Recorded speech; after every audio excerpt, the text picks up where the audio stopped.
Cox, and I'm joined by James Parfitt, who will be covering qualifying with myself. And later on, we'll have the calming tones of Ian Winchester join us in the commentary booth. And as always, we have the legendary Sean Cranleigh-Swash covering production for us. Well, what can we say? We've got an absolute action-packed show as always. We've got the practice session just starting at the moment before we then head off into 3 15-minute open qualifying sessions. So first up, it's going to be the GT4s. I'll have a 15-minute session followed by the Porsche Cups, and we'll be rounding out with the GT3 AM and Pro categories. They'll be on track together. Then it's on to the race when, in 6 hours, we'll find out who's been victorious and what's looking like a lovely warm day here in Belgium. Of course, being in November, it's going to be getting a bit dark as we come towards the end of the session. So that's going to be an interesting one to see how that plays out for the drivers. Now, James, we've completed 2 rounds so far. Obviously, first round at Zolder and second round being at Spa. Now, sorry, at Red Bull Ring even, with Spa, with its, well, it's going to be absolutely spectacular. Obviously, 6 hours. It's the longest event in the calendar. How do you think that's going to play out with the drivers? Wow, it's going to be absolutely amazing, to be honest, Tim. Well, last time out, we saw in the Red Bull Ring, we saw some amazing multi-class racing. And honestly, to be fair, I can't actually see it changing for this race. It's going to be absolutely epic. Now, obviously, to bring you up to speed with some changes to the teams, we've got Car 01, which is the Porsche 911 GT3 of Raceline Sim Sport. They've changed their name, their team name and livery. They've changed to Deutsche Payment.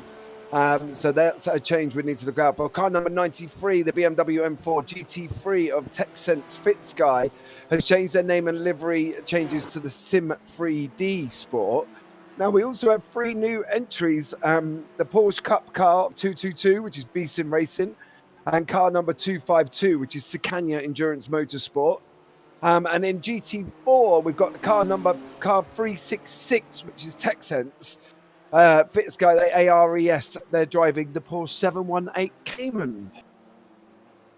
Lovely stuff. It's going to be interesting to see how the newcomers get on. Especially, obviously, we saw a winner last time out in GT4 with another newcomer, the team that runs under our livery, the Total Sim Sport team. Now, last time out, James, a Red Bull Ring. Wow. What we had a grandstand finish, to say the least, didn't we? Yeah. And do you want to run us through what the standings were, the winners and losers from last time out? Yeah, Tim. So as we go through, we'll go through the top 3 of each classes. So in the GT3 Pros, we had obviously Raceline, which is now Deutsche Payment. They were out in first, TechSense in second, Prismatic Motorsport Team A were in third. Now, we've also had 2 wins from 2 for Raceline. And TechSense, which is now Sim3D Sport, was on the podium again. So that was good. In the GT3 AMS, B-Sim Racing in first, Zabi Racing second, and 11 Temps Racing Team Black were in third. Same 3 teams on the podium from round 1, just in a different order. Now down in the Porsche Cup, we've got FTR Esports Black were first, Virtual Racing Compound Blue were second, Vulcan Sim Racing P Cup team were third. Obviously, FTR Esports Black finishing 5th at Zolder, and Vulcan 2 were 2 third places in a row. Now down in GT4, we had the Total Sim Sport team of Mr. Paul Busby driving solo. He was in first with JD Sim Racing FTR in second. Batmarker Racing Blue were in third. So obviously Total Sim Sport with a new team the last round, Tim. Paul Busby, our very own, sticking it there. And so he will come out victorious in the last one. He did indeed. And be interested to see how he gets on again today. I know from where I was chatting to Paul earlier in the week, James, he's taken on an extra driver. He won't be flying this one solo. He's got Will Goldborn with him, who's a F1 engineer. And I know he'll be looking to carry on some of that F1 style pace. And when I was looking in the practice sessions, Busby was looking very, very competitive, shall we say, yet again. Now, also, he let me into a little secret, which I went down a bit of dismay with his competitors, that interestingly, James, he didn't realise that you could change the tyres as well as taking on fuel at the same time in the Porsche Cayman GT4. So he did the whole race without changing tyres, whereas his competitors were. And I know he's running extremely close to the line in terms of rubber left on his tyres. So now he knows that. It's going to be interesting to see how he can get on. But of course, the beauty of multi-class, anything can happen, and anything will happen, and anything does happen. Yeah, me and both, Tim, we've been around the block now on multi-class racing, so no. We have, yes. That nothing's definite. Do you know what I mean? We can sit back and say, they're going to win or whatever, and it goes wrong at the end of the race. So, look, I think this race is going to be amazing. I'm glad Paul Busby has realised that he can change tyres, because I think he ended up with less than 10% on his tyres come the end, and he was really slow at the end of the last one. He's taken on Will Goldburn, which is going to be absolutely amazing for him anyway. That's going to give him a break, because 6 hours in the car is a long time. And I know Raceline, obviously, Deutsche Payment, they've obviously taken on another driver as well. So I don't believe Daniel Murph's flying solo either. He's got a teammate as well. So maybe they'll look at changing as well, Tim. So that's going to be even more exciting, because we're going to see the two leading teams are going to be changing drivers. So it's going to be interesting to see what they can do when they come in. It definitely will be. Now, since the last round, we've had a few tweaks to the rules here regarding formation zones, and also, well, mainly interesting regarding the penalty. Now, the league organisers felt, because obviously we're running the endurance pits here, so that's the 4 F1 pits plus as you carry round the inside of the resource, and then exiting all the way up the top of the hill, that they felt like it was going to be too long for a drive-through penalty. So, James, I believe that they've made some changes around that side of things, and how are they going to issue and drivers can take their penalties? Yeah, now, this is... I will try and explain it in my best ability, Tim, but it does get a little bit complicated. Now, anybody that's raced at Spa will know the original pit lane starts at the chicane. Okay, so you go round the right-hand side of the chicane. Instead of taking the left to go onto the pit straight, you go straight on. Now, with the endurance pits, they start there, but they run all the way down past the original pits and round the source and down into the endurance pits on the right-hand side. Which, so what they've done is they've stuck a penalty box, which used to be, I believe, the original Parc Ferme box, which is the blue box on the right-hand side. So if you have a stop and hold, you drive into the pits the normal way, go past the cones that puts you on your pit limiter, and then you go to the right, and there is a blue box marked out for stop and go penalties. It used to be, if you're familiar with the track, as I said, used to be it's the Parc Ferme area that gets used when racing's at Spa. So that's what they've done. So they're going to basically say that you can stop and hold and take your stop and goes there, but you can only do it under racing conditions.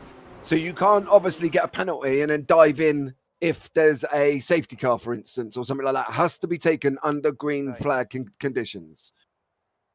Lovely. So there you go. I'm hoping that's cleared it up. Well, I think it might be one of those that we have to play out as it goes along. Now you can see the GT4 is just heading down to the end of the pit lane as they get ready for their qualifying. Let's see how they get on. You see, being led out by championship leader at the moment, it's Paul Busby, James, in GT4. Now, this is going to be interesting to say. We've obviously come across Paul loads of times. We've seen him in different leagues. So we know what he's capable of. He's been looking forward to this all week. And we know he's quick in the practice sessions, Tim. So it's going to be interesting to see what them guys... Because it's going to be mainly him and JD Sim Racing, I think, with Thomas Mocek. That's not disregarding the other teams, Tim. That's not me saying the other teams aren't going to get anywhere. I'm just saying that, generally, with Paul Busby being as quick and JD Sim Racing being quick, we're expecting these two protagonists to lead qualifying. Do you know what I mean? So, it's going to be interesting to see what he does. We're on the outlaps at the moment, but it's definitely going to be an exciting one between JD and Total Sim Sport today, Tim. I think definitely, and it's going to be interesting to see how these guys get on. They're on screen at the moment, the new TechSense team. They can mount a fight towards JD and Total Sim Sport. They're just currently on their out laps at the moment, and just waiting for them to come around, and then we'll be heading out onto the first flying laps here, James, and the fun begins. Yeah, it definitely does, and you know, it's one of these races where you kind of sit and get excited, and I've been getting excited all day basically, and been trying to really sort of like look forward to this because it's going to be absolutely amazing, guys. And if you are at home, just literally sit back, grab a drink, and enjoy it, because you are going to have it's going to be an absolutely amazing time. As we see, we're on board with Harold Stadler from TechSense, the new team into the GT4s. They're heading, they're going around Blanchimont at the moment, down into the chicane. I believe we're going to have the first one out. It's going to be Paul Busby's going to cross the line, I believe, for his first flying lap. So it'd be interesting to see what the bar he sets. If we can get jump on board with Paul, I believe he was first out the pits. So if we can jump on board with him and we can see what he's going to do as we head down into La Source at this moment. There he is. We're going to just jump on board with Paul. He goes round La Source. We're going to be looking at accelerating hard. Now, obviously, guys, we are in qualifying, so they are going to have to keep an eye on their off tracks. Now, we've been speaking to Paul, and he says the GT4 has got this natural tendency to drift. And it doesn't really, it's not very, how can I put it, stable-like, should we say, at certain times of the track. So it's going to be interesting to see what he can do. We're going up, Radion El Rouge going on to Camel at the moment. We're going to be breaking down into Lacombe on the left-hand side. You'll see just to start the curve, we're probably going to be braking just before to try and get this stopped. So there you go, round into La Source now. Keeping it left as much as we possibly can, and then onto the accelerator, trying to get it round that corner so we can accelerate her out. And there you go, that's the drifting that the GT4 takes as we go down into Rivage. It'll be interesting to see what times Paul can set here for the rest of the field to follow. It's what do you reckon, Tim? You know, Paul, obviously, you know, they've got a chance today, the guys at Will and Paul. How close do you reckon it's going to be with Thomas Mocek? It's without sounding like I'm sitting on the fence, James, it is so hard to say because it's how traffic plays out, and we know that it can get very hot, dicey and hairy. I was trying to combine those two words there. And Scary. Yes. And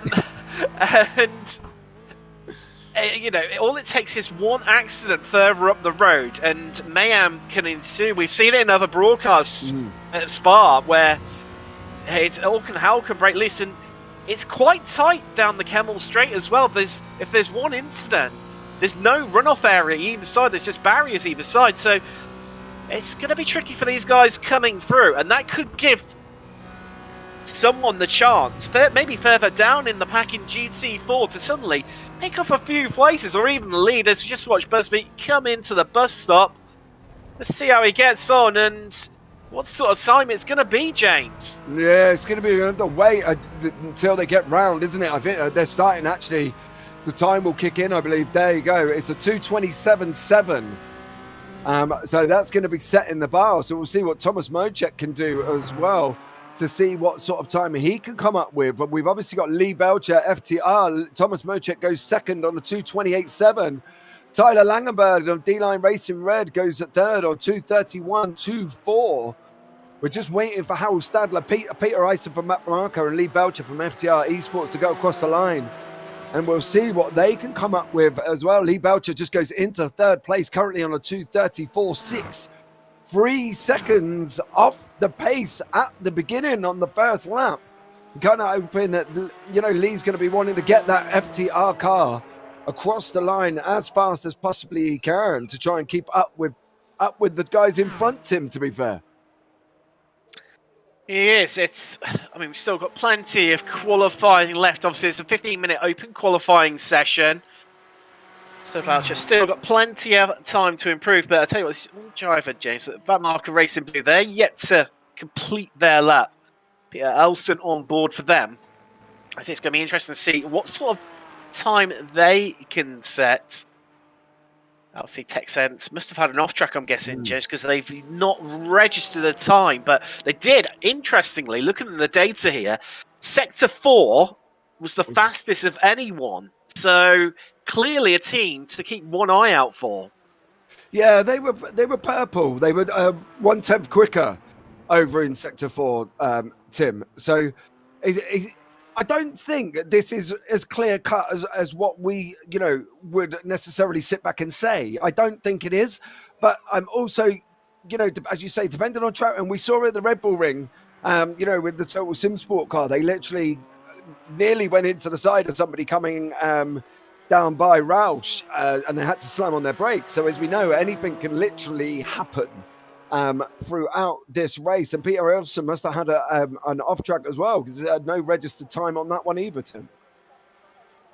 Game interesting. Busby about to come round to complete yet another lap here. What can he do? He's going purple in every sector bar Sector 1, James. I feel an improvement coming on here. Yeah, he's gone across the line. Let's have a look. He didn't get a registration, Tim. I wonder if he's had an off track there, because nothing popped up for him. He's still on the 2:27.7.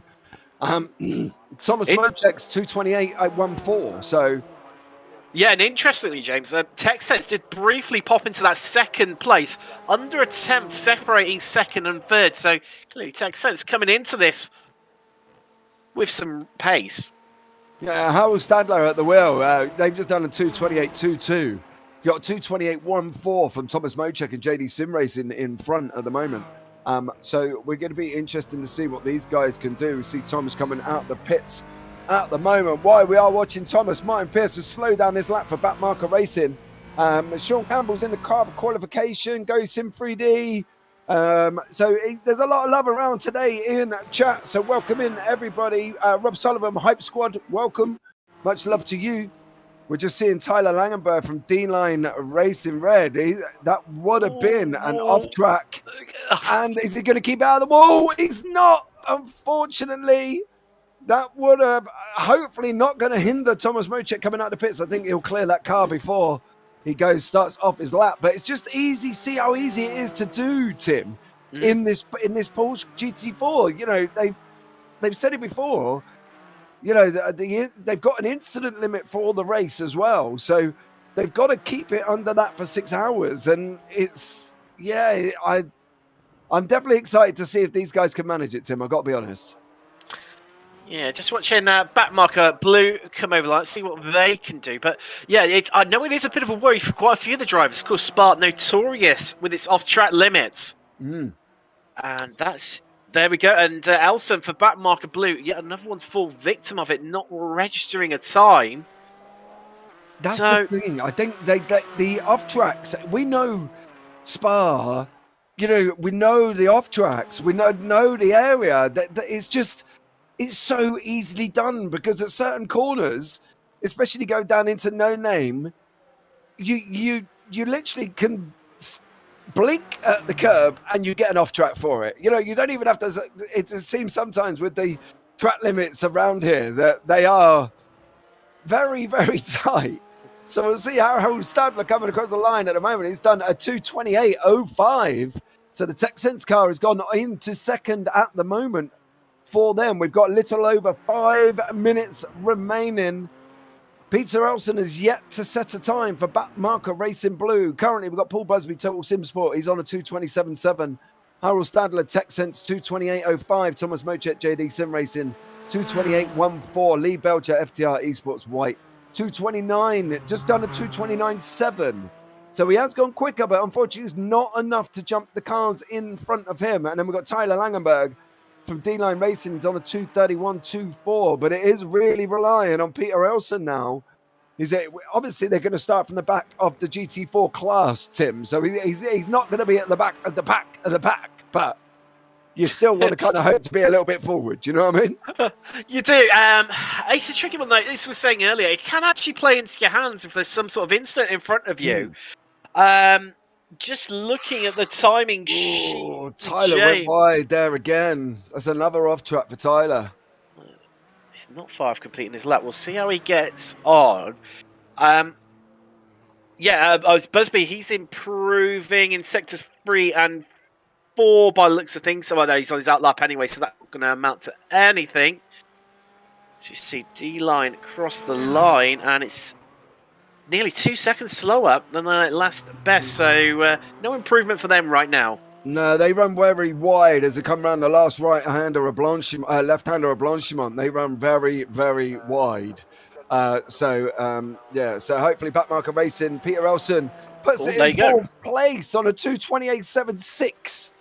So just over a second off the lead car at the moment, who is coming around the bus stop chicane and going down the start-finish straight. We'll see what he can register and see if there's any improvement. It's a 2. What have we got? He was on his outlap, James. So that's no improvement, but there won't be any improvement from him. They've got just enough time. I've got around about just under 3 minutes left. So they've got enough time. Even as far down, probably Peter Elson's probably got another chance to go again as well. Looking at where he is on track, so there's at least 1, maybe 2 for some of the drivers. Actually, Elson's on. Sorry, he's on an outlap, so he is only going to get 1 more chance. Likewise, as all of our other drivers here. So, it'll be interesting. Let's see what JD can do, though, James. Yeah, Thomas Mocek on board. We know Thomas is naturally quick. We've seen him in other series. So it'll be interesting to see whether or not he can bump that car up past the TechSense team.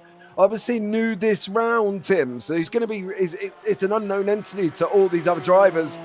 You know, initially we had obviously the JD Sim Racing backmarker FTR D line, and then Total Sim Sport joined last round out in Red Bull Ring, and now we got the TechSense team have joined this race. So it'll be really interesting. We've now got obviously the GT4 field of 6. So it's going to be interesting and exciting to see what these guys are going to do. As I say, a complete unknown entity with the TechSense team. Heading down on Thomas Mocek down into La Source momentarily. There he goes, going to be on the brakes. Looking to hug that inside line to get onto the gas as much as he can. Martin Pearson's been in chat. The Cayman is lively, rewarding when you get it right. Tricky otherwise, Tim. Do you agree? Any car's tricky for me. That's why I commentate rather than race, mate. So, you know. You and me both, mate. You and me both. That's why we're better in the booth. I tell you, there are times, though, Tim, you know, where we can get it right as commentators when we're driving. Just unfortunately, there's more times we're getting it wrong. Exactly. I think less of that. About that, the better. Yeah, I think we talk a good game, Tim, but we just we talk like we know what we're on about, but no, yes, that's why we're here to the entertainment for the today's event. But tell you what, James, just look how close it is between Total Sim Sport and TechSense right now. Only attempt separating our top 2. And JD on is like, oh, there we go. Busby improves again, extending that gap out around about half a tenth extra. Yeah. But what can TechSense? They've only got the bus stop left to go, James. What can they do in reply? No, Stat Harold's bowed out. He's gone into the pits. Oh, he has. So I think that's going to put... Now, James, interestingly, the blue box that's on your right-hand side now, that's the box. Oh, as if perfect. Thank you, Harold Stadler. Clearly practicing for any penalties that they're going to get there. That is the blue box that the drivers will need to drive in should they wish to take any penalties. But I think we just got D-line out on track, but I'm not sure if they're going to have enough time to complete their lap. I think that might be the session done for them. Might be able to just squeeze over. They are the last guys to qualify, James. Yeah, Tyler Langenberg has got, well, I think he started his lap before. So he's either going to drive it around. I think it started to be before the end of the time. So he should be able to finish. But depending if he's not getting that signals that he's any quicker, he might actually just... It might have been a bit of an off track there. That looks a little bit wide over the white line. So he might get away with it. He seems to be struggling, Tim, here, because he's run wide a couple of times.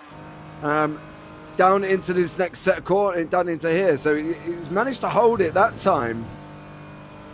Because he ran very wide in one of his laps. I think it was 2 laps ago, he ran very wide. No, is Tyler going to go for it if he's got the signal that he's ahead? He's obviously keen that he has. Trying to get on the gas. Has he improved, though? He has been improving in the sectors, James.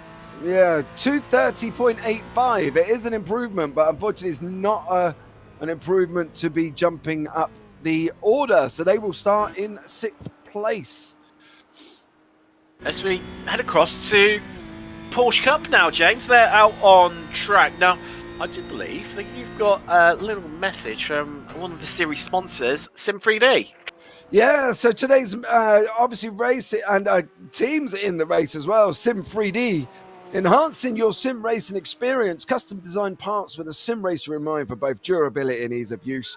All of the products are made to order, guys, as well. So it's designed by sim racers for sim racers. Head to www.sim-3d.co.uk to find out more.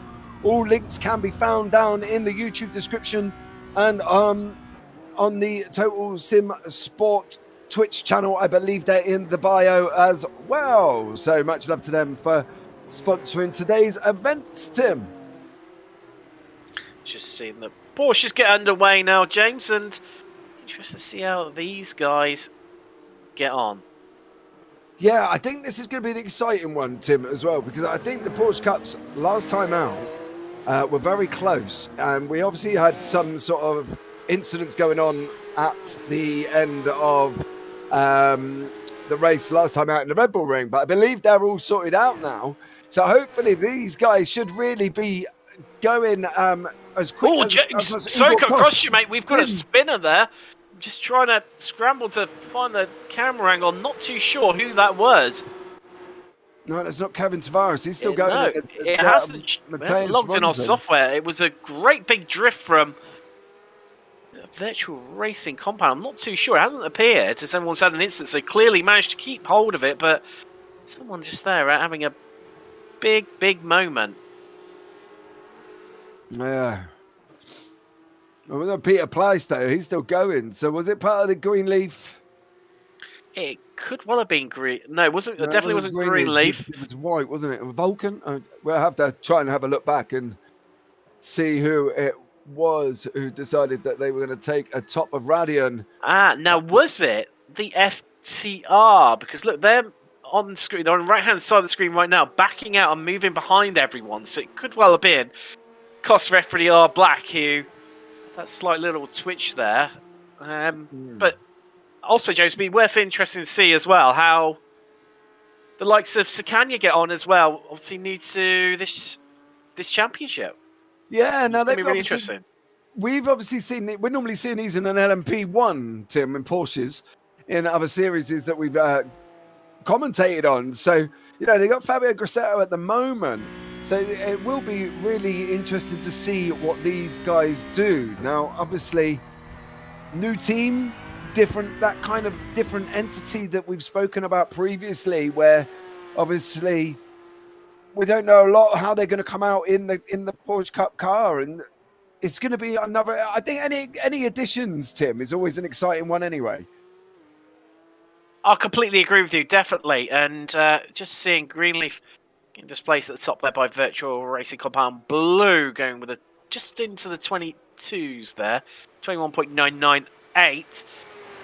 So we've got a few people going on quick laps, James. I think this we've seen it. It's so competitive within Porsche Cup. Of course, the cars equally matched as B-Sim improved, getting a time up there as well.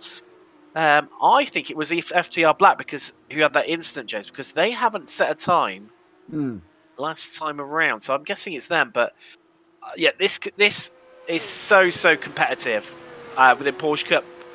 We've seen where we can have the top 3 or 4 literally within a few seconds of each other come the end of the race, and also catching on with the tail end of GT3 AM as well. So I'm holding high hopes for these guys today and what they can do. Yeah, I think it's just with the teams that are in this series, you know, with B-Sim, Delta Sport, Virtual Racing, Greenleaf, 11 Temps, it's just wide open. You can't sit back and say, it's these guys, because as we know, anything can happen. And it might at times sound like we're stuck records, Tim, by constantly saying anything can happen. But generally, anything can happen in a multi-class endurance. So, you know, we just have to see and keep an eye on it as much as we possibly can, can't we? And see who comes out in top. It's definitely... Ooh, FTR. Costa's getting a real wiggle on there. That was coming around Puon, I think, there. Yeah, it was. Interested to see how they get on after that failed attempt first time around to set a time. Just having a look as well, James. Sikanya didn't set a time, and Vulcan either. So we've got Greenleaf coming around to complete their lap, and be interested to see how they get on. Yeah, they're coming around the bus stop now, heading down onto the start straight. Brian Spikeman at the moment is behind the wheel. As you can see, we've got Kevin Tavares and Delta Sport. Pete Plaistow was in second. He's just been down in third now. Brian Spikeman has just gone Greenleaf Racing on second place. Kevin Tavares and Delta Sport still holds pole. Pete Plaistow, Virtual Racing Compound Blue. What can he do? Can he go quicker? Not at the moment, he can't. So there you go. So we've got Delta Sport, Greenleaf, Virtual Racing Compound B Sim 11 attempts. No time for FTR Esports Black or Sikanya Endurance. We have had a message in chat from Richard Barwick. No, it was Fabio. He hit the wall. So Fabio is Fabio Grosseto for Sikanya Endurance there, Tim. So maybe it was him who this was up and had that little incident at the top of Radian that we're so keen on seeing there. So we see Oliver Cowendine now in for 11 attempts, being chased all the way by by FTR Esports Black. That's Igor Kos at the moment, using him like a tow machine. Going down and coming down the Camel now, Tim. It's going to be... brave? I don't know. Oh, no, FTR backed out of it. I thought FTR were going to use him for a tow there, Tim, because, it was brewing that way. Yeah, it was brewing that way. I thought he was going to pick him up. But this is down on Oliver now to see as we go down through La Source and coming down into Ravage. And then we'll be going through No Name and down into Puon. They've got to keep it on track. Again, the incident limit, Tim, is a little bit tight this 6 hours. And it's, yeah, the drivers are going to be looking at trying to take a... I would probably say the majority of this race trying to be as sensible as possible with their off tracks, Tim, because they haven't got many. Well, that's one of them there in the middle of Puon. It's so easy to get there. But the car wants to drift out wide, trying to carry as much momentum through that section. Likewise, it's another place where people do tend to pick them up, as you mentioned, I think you alluded to earlier, James. It's through over the top. As you sort of take that left hand, the very last part of Radion, before you then hand yourself out onto the Camel Straight. It's going to be interesting to see how 11 attempts get on. Doesn't look like they're improving too much, James. From looking at the sectors at the moment, I can see in our timing software. Yeah, no, he's coming around Blanchimont, coming down into the bus stop. It's got to be looking to try and really get pushing this car, because you say there isn't much improvement. It was green on sector 1 and sector 3. So we see if Oliver Cowendine can do any better on his time. It might be an improvement, but I don't know if it's going to be an improvement enough to get into a 220. It's definitely an improvement. It's a 224.2, but it's not a change in the position. So they're currently still sitting in 8th. At the moment, they are currently, though, Tim, 4 seconds off Delta Sports time. So, yeah. Unfortunately. A few people on pit exit. So Greenleaf being one of them you see on the right screen, your right hand side of your screen right now. Carbonine going again. The only thing I think Lex, who's going, looks like he's going again. So he's fueled up to go for the distance on this one. And he's going to keep going, and whereas others have elected to go for 2 very lighter stops. Pretty much those guys on your screen right now. FTR Black, Greenleaf, and also Virtual Racing Compound Blue. Yeah, they're all on track at the moment. As you see there as well, there's a spinner.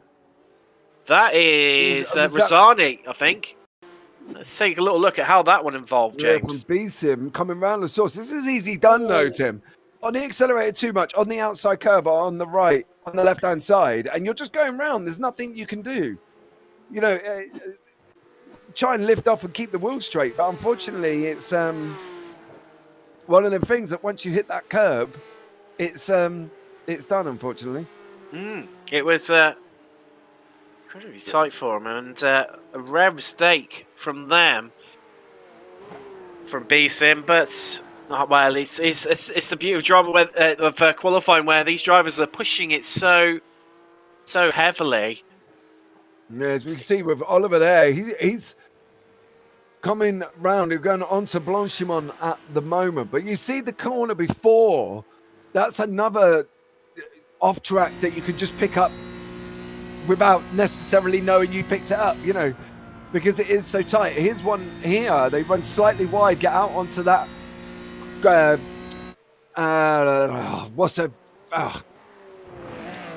my God, the AstroTurf on the right hand side. Yeah, I think that's a little think of what you were referring to there. My brain wasn't working there, Tim. I apologise. Onto the AstroTurf, and then you pick up an off track as well. I just couldn't think of the word at that moment in time. So sorry, chat. Everybody else. So yeah, there you go. But there you go. Oliver Cowardine doesn't unfortunately go quicker. He's still in 8th place. We'll give you a rundown. Currently, we've got Delta Sport in 1st, Vulcan Sim Racing in 2nd, Greenleaf 3rd, FTR Esports Black 4th, Scania in 5th, B-Sim 6th, Virtual Racing Compound Blue in 7th and 11th, 10th. Now we've got a little over 3 minutes remaining for them. So they're all going to get maybe one more lap in each to see how they get on. So it's going to be an interesting next couple of minutes, Tim. It is indeed, James. It's only going to get harder and harder. This is basically the last chance saloon now for these drivers to get over the line and get a lap in. And it's definitely tight between our top two, Delta Sport and Vulcan right now. Only 3 attempts separating those guys. And I don't know how to call this. We've seen how close it's been all season between the Porsche Cup teams, James. Yeah, I think Delta Sport are safe though, Tim. I think they've got Vulcan have got to make up nearly half a second, and I'm not saying they're not capable, but half a second's a big old time. Do you know what I mean? It's a big old chunk, and there's a looking at again. You can that off track on the right hand side there. That would have been as close to an off track as you could possibly get if he did not actually pick one up, Tim, because that area is the main corner that we spoke about previously, and coming round here, they're just very tight. Spa is renowned for very tight off tracks, Tim, and these guys have got to keep it careful, especially on this last lap. They have, James, and wow, I don't know how we're going to quite call this one, mate. It's like you say, Delta Sport clearly feeling confident. They are in the pit, so they will not be setting an improved time. And with over a second separating them and 4th place, they look comfortable, but it's that midfield pack between 4th and 7th, where there's only 0.2 of a second covering those 4 places right now. But with a few drivers just coming to the end of their lap, Greenleaf being one of them. Let's find out who does what. So Greenleaf's first across the line. They didn't improve. FTR Esports Black improved and Vulcan improved over 2:21.07. FTR Richard there put it on 3rd place in the 2:21.36. And Federico Rossano is currently 2 greens. And so we're heading down onto Blanchimont now. So it can be interesting to see what Federico Rossano can do for the Scania team. Currently 2 greens, Tim. He's up, but I don't know if it's enough. He might jump the Greenleaf Racing, but we are going to find out very, very shortly if he sees this lap all the way through.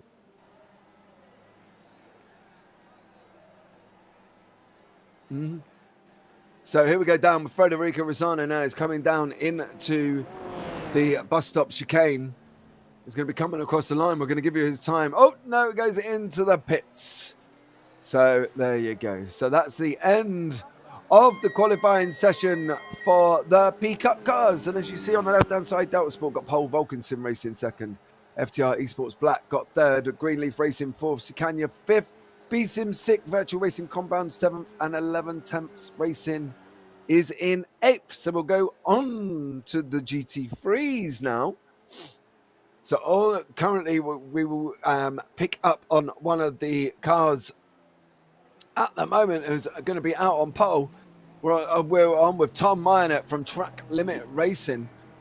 They're currently out on track at the moment. We have still got 2 P Cup cars on track. So I'm hoping Richard Corfor and you need to get off Pete Plaistow. They need to be looking at jumping out of track as quickly as they possibly can. So we've got Tom Myatt, who is leading round in Track Limit Racing in the GT3 AMS. Currently on track for them, and I believe that's Preston Rutger and Sunday Drivers in the Mercedes in front of them at the moment. So we're going to see what these guys can do. It's going to be a very exciting one, and one that I cannot wait for. We'll find out in the next 15 minutes where they all are finishing on track and what starting position they're going to be starting in for the race. As we see the new Deutsche Payment livery there, Vin Glenn, that's the new driver in with Robert Murph. He's looks like he's taking qualifying. So they're coming round La Source leading down into A Rouge Radion, and down the famous Camel Straight, the famous site of Kimi Räikkönen full throttling in it through a load of smoke and didn't have a clue what was on the other side. Absolutely nothing, just Kimi Räikkönen going full bore down the Camel Straight through a load of smoke. So there you go.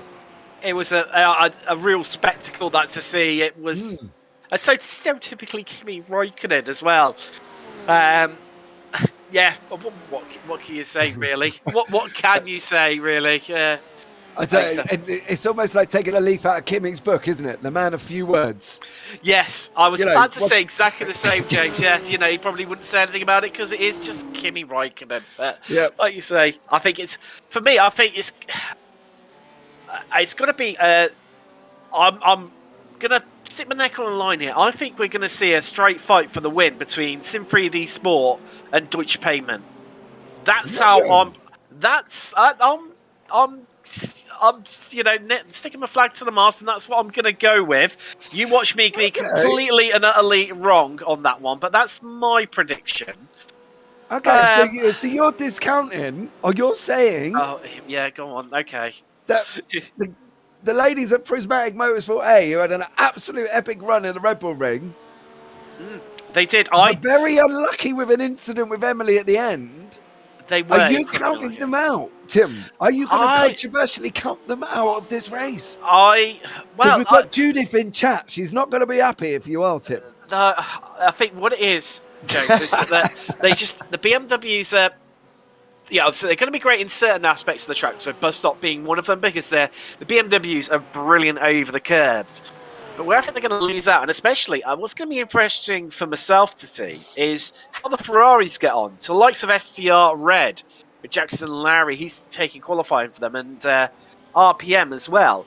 Because the Ferraris are an absolute beast in a straight line, and there are plenty of places around Spa where you can open up the taps. As we see Deutsche Payment there, Tim, go top 2:16.3. Oh, Chris Cook. FTR Esports Black in the Ferrari. There we go. You were just talking about him. There we go. He pops it on pole. I think the Ferraris could be a bit of a dark horse here. It's been all Porsche and BMW so far in GT3 this season. But let's just see. There you go. That was my other call. So it's pretty much the three that I've called, James, are currently sitting right at the top right now, and there you go. Yeah, all right. I'm feeling confident for now, James. You watch it all unravel before my eyes as the race carries on. Yeah, I've seen Breeze. Yeah. See, he told you Judith's in chat there, Tim. She's not happy. She's put, I see how it is. There you go. DMs to Tim Cox Judith in the FTR Esports Discord, please. Do not involve me. I have not picked anyone. This is the interesting thing about GT cars, though, is that you've got completely and utterly different cars, but due to the nature of what's called BOP, or balance of performance, where the cars are all adjusted ever so slightly so they're able to compete on an even playing field, each of them have their strengths and weaknesses. As I was saying, was one of the Porsches off in the background there, and I think it's Cook abandoning his lap. But the Ferrari's incredibly good in a straight line. It's known for its straight line speed. The BMW, you see at the moment, that's incredibly good over the curbs. So,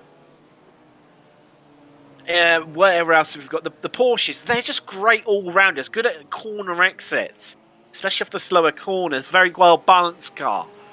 So, the Mercedes, that's a bit of an all-rounder. Unfortunately, Sunday drivers down in 16th at the moment. I'm sure that'll change. And so it depends on what circuit that you go to. It's not always down to necessarily the quality of the driver that affects the results. It's, some circuits work best. So, for instance, the BMWs were brilliant around Zolder because there's lots of curves that they can just munch over. Whereas, the Ferraris struggled around there because there's nowhere really they can utilise that straight line speed. Whereas, of course, we've got the Kemmel Straight. We've got this section that they're just about to head through now. Let's put through Paul Ferreira, then through Bonchemont on the run up to the bus stop chicane, where the Ferraris can really, let themselves go, let their hair down, off they go. I would also like to point out, though, Tim, currently we do have a BMW on pole. I know. Okay, so, Provisionally. That's my get-out clause. But, yeah, that's the absolute magic of this. Is that anything can happen on any one given day, and it makes the championships so open. And you can find that, certain rounds play to your advantage and come back to you.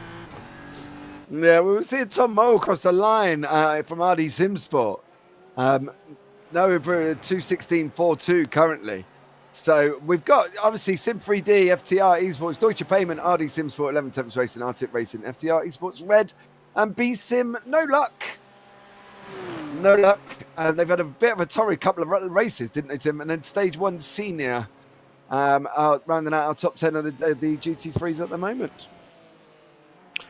Yeah, they did. It's a couple of teams that have had, not the best of luck. As I think the Deutsche Payments might just, they're on their outlap anyway. I think they've just had an off track, but they're on outlap, so that won't matter at all for them.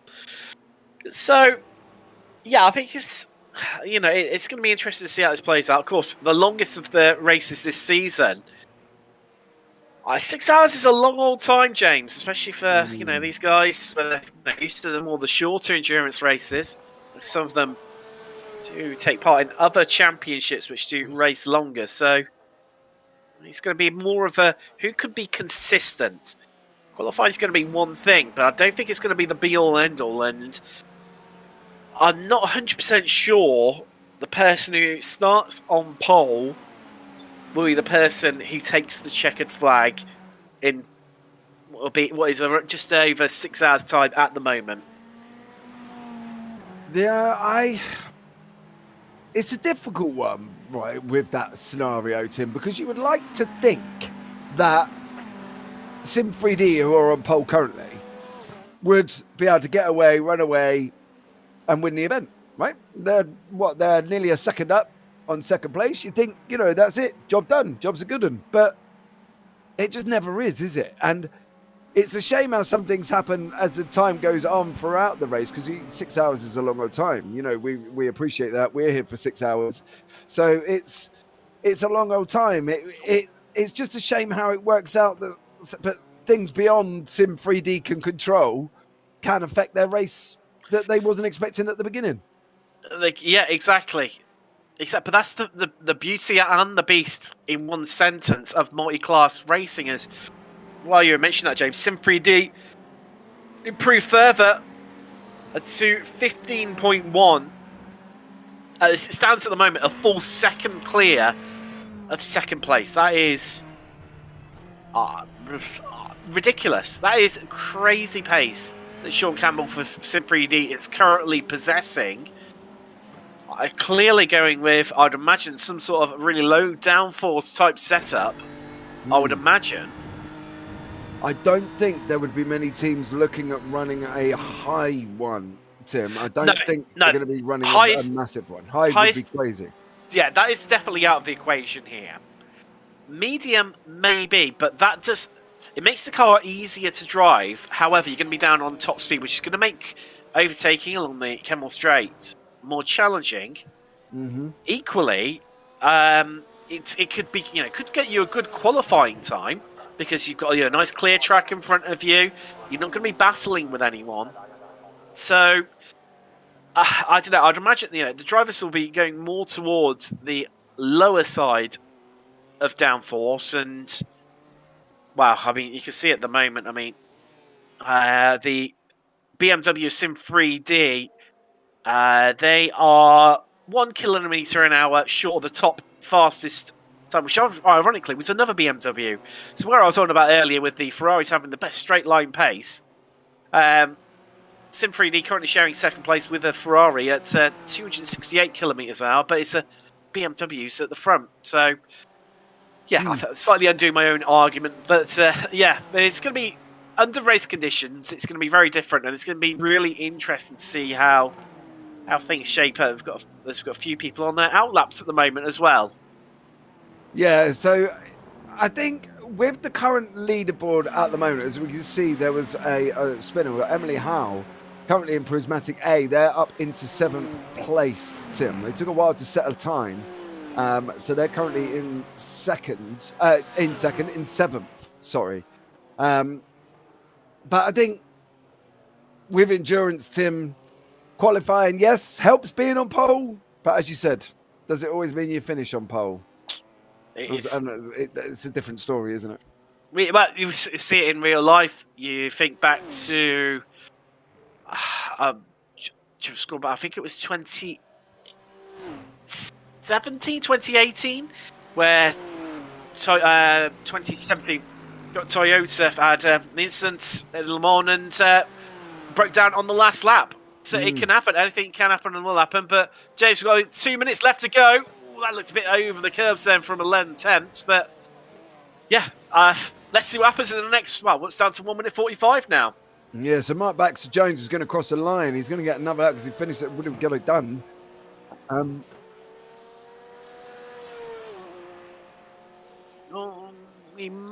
Yeah, I think he should just get another lap in there, James. Yeah. He's going to be just on the cusp, though.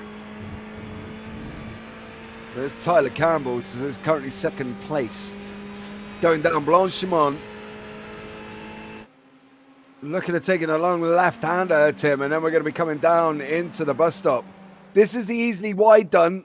Oh, keep it on. Oh, just about. And then down into the bus stop, we're going to be hard on the brakes. Going round the bus stop chicane, looking at going to be... Nope, we're in the pits, Tim. He's come out of it. He's bailed that lap. He didn't look like he was improving from looking at the timing sheet, so clearly feeling the need to just abandon it and without any time to go again. Let's just see Prismatic. They've gone up to 5th place. Prismatic A. Yeah, and piloting under Emily Howe did such an amazing job at the Red Bull, was unfortunately involved in an incident, I believe, as well. Maybe Judith can confirm for us in chat that Emily is solo driving for this 6 hours. If she is, well, good luck, from all of us here at TSS. Amazing. Go for it. I couldn't do 6 hours myself, Tim. I don't know about you. No. Definitely. That was literally it, wasn't it? That's the only answer you could give me. No. It's a simple but effective answer. Whereas SIM3D, they abandoned their lap as well, interestingly. I mean, they do have a commanding leading, in qualifying at the moment over a second, just fractions, hundredths under a second faster than 2nd place. And the only person I can see improving, James, right now are FTR Esports Red. Although I'm not sure. They're halfway through the lap and they should be able to get... Yeah, they're going to be able to get round in time. And just the other one is BSIM as well. Number 192. They've got 3 greens at the moment under the piloting of Locke Lamal. So it's going to be interesting to see how they come across the line. There he is, as we're talking about them. Amazing, we pop them up. We're coming into the bus stop section now. If they can keep it clean, Tim, this will be an improvement. It depends on how much they jump up. But we're going to find that out very shortly. They were, of course, the winners last time out in GT3 AM. Based on that, it's not that quicker, is it? And no, it didn't improve there, which is quite strange.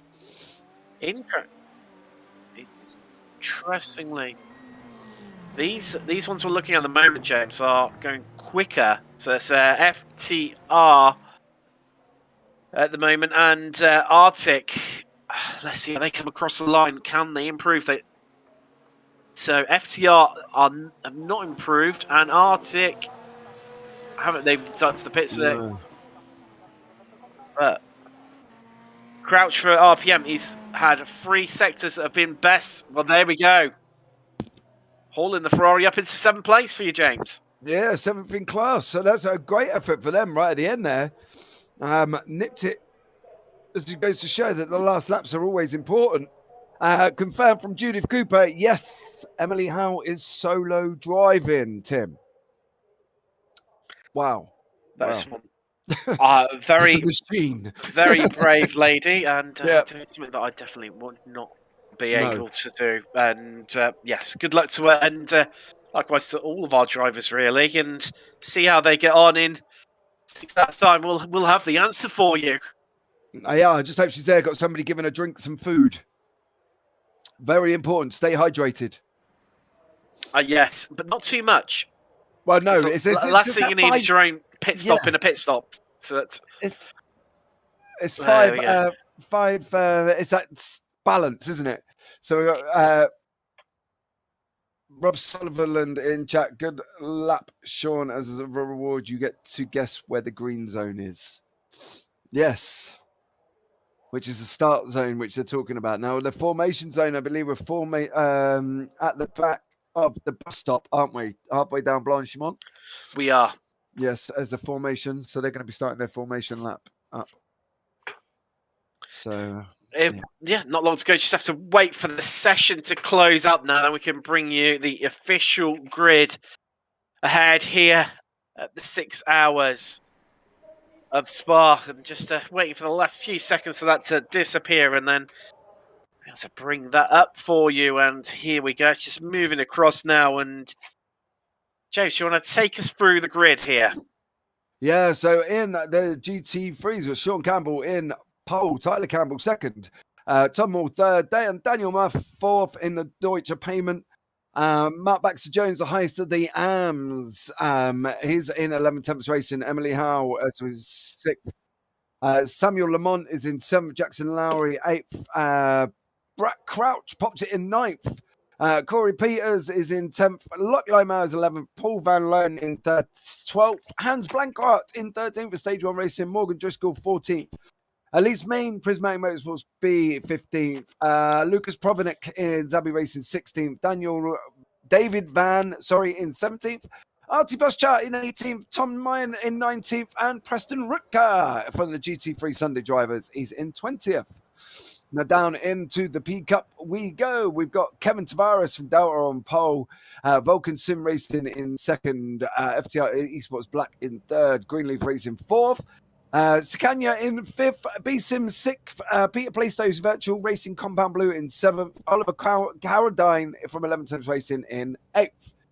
Now down into the GT4s, you've got the Total Sim Sport car in pole, Texan 2nd, JD Sim Racing 3rd, Batmaker Racing Blue 4th, FTR Esports White in 5th, and Tyler Langenberg from D-Line Racing Red in 6th place. Tim. So just before we get proceedings underway, just need to give a shout out to another one of the sponsors for the league. It's Go for the Gap for the very best F1 and motorsport art and graphics. Head over to their Etsy store now and use the code 10 Total SimSport for 10% off motorsport prints. All the details are below in the description. You can also head over to Go for the Gap Co on Twitter to find out more information. And just as they round the last couple of corners behind the Porsche 911 safety car, the GT3s get ready here at Spa to go. And, wow, I can't wait for this one, James. We've been saying how much we love this series here in our meetings at Total Sim Sport, and I'm sure this will not fail to deliver once again as they round the bus stop. Here come Cook and Campbell leaving the field away. Everyone formed up. We get ready. The anticipation builds. You see Campbell giving the real last-minute warm of the tyres up there for the BMW on the left side of your screen.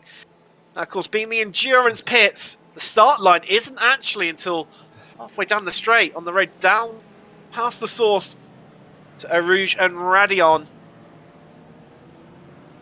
And we will be going very shortly. Up, Tim. He's backing him up. They're definitely not going early. But here we go. We are away in the SIM3D GT series presented by FTR events. And they're all going to go side by side up the hill, and somehow Cook slots it in between Campbell and Marl there. And everyone's gone away cleanly, just looking in the background as they all stream through now. We get top three, SIM3D, FTR and RD for now, as they're all right at the front. As the Ferrari for FTR comes alongside, trying to get around the outside, but I think they're going to, just backing out there, just not leaving the front end in. And SIM3D lead the way still. I've put out a little bit of a gap there. And everything's pretty settled in the midfield. As they now come round Rivage for the first time. Everyone hooks up and no moves happening. But further down the field in Porsche Cup, well, Delta Sport taking a commanding lead for now, with Vulcan tucked up behind them. And we've got FTR just having to go defensive there from Greenleaf, but looking back down to GT4 now. Total Sim Sport out in front. They are pretty much as they qualified, with TechSense second, Backmarker Blue third, JD a fourth, D-Line fifth, and FTR Esports, they are fifth.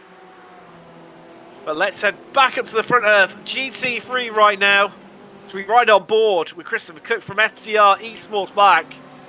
And right now, being absolutely harassed by RD SimSport, that pink and black livery, that BMW, just trying to sit behind the best they can. The Ferrari let them punch a hole in the air for them.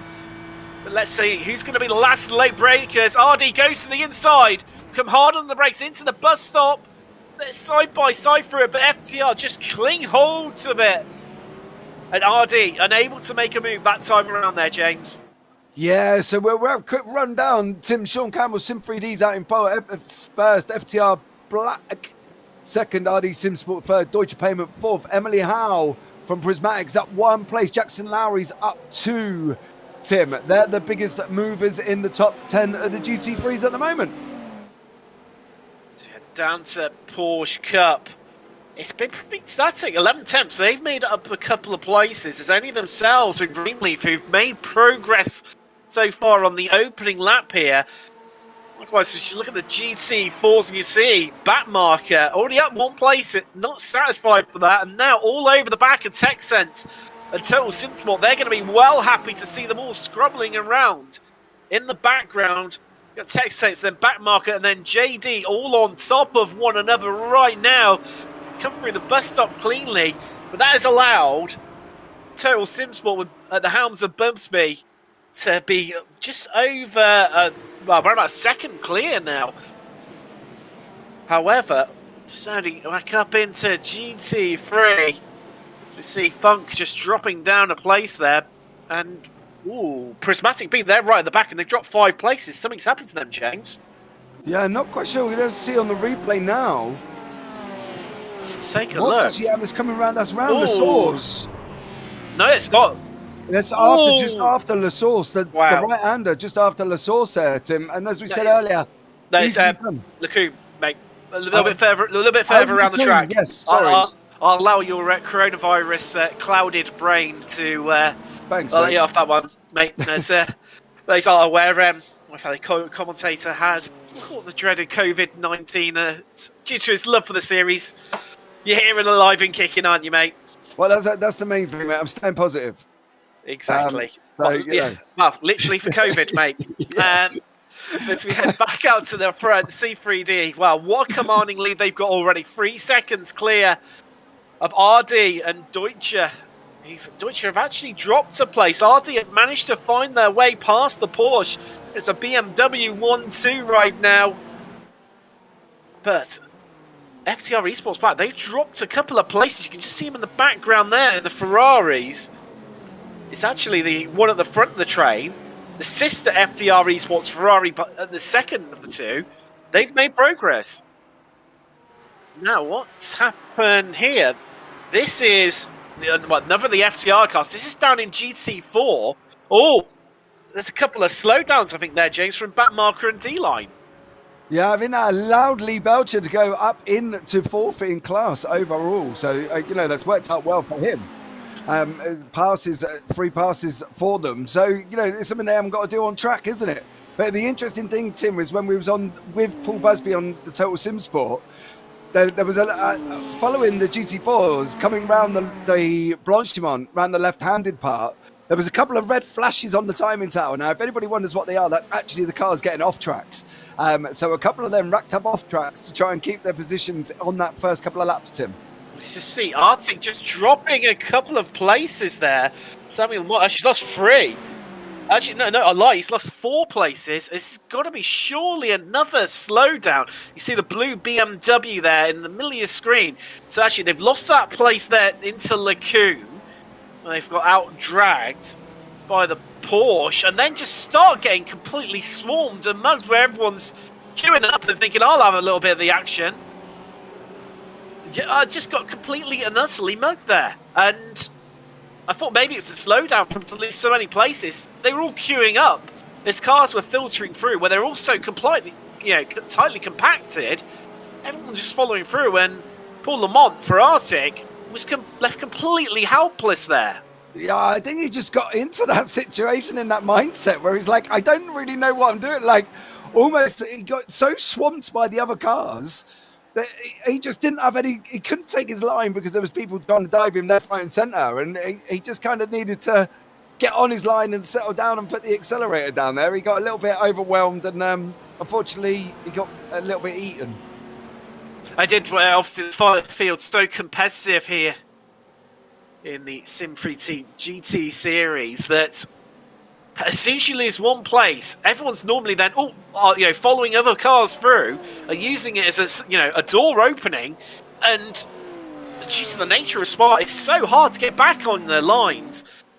But with 3 laps completed, your top 3 right now in GT3 are SIM3D, RD, SimSport, and Deutsche Payment, as we've got a bit of it. Mad Chili versus Arctic, and Arctic about to lose another place. Actually, it might even be 2 here, as here come Stage 1 Junior there from... Oh, that was so close!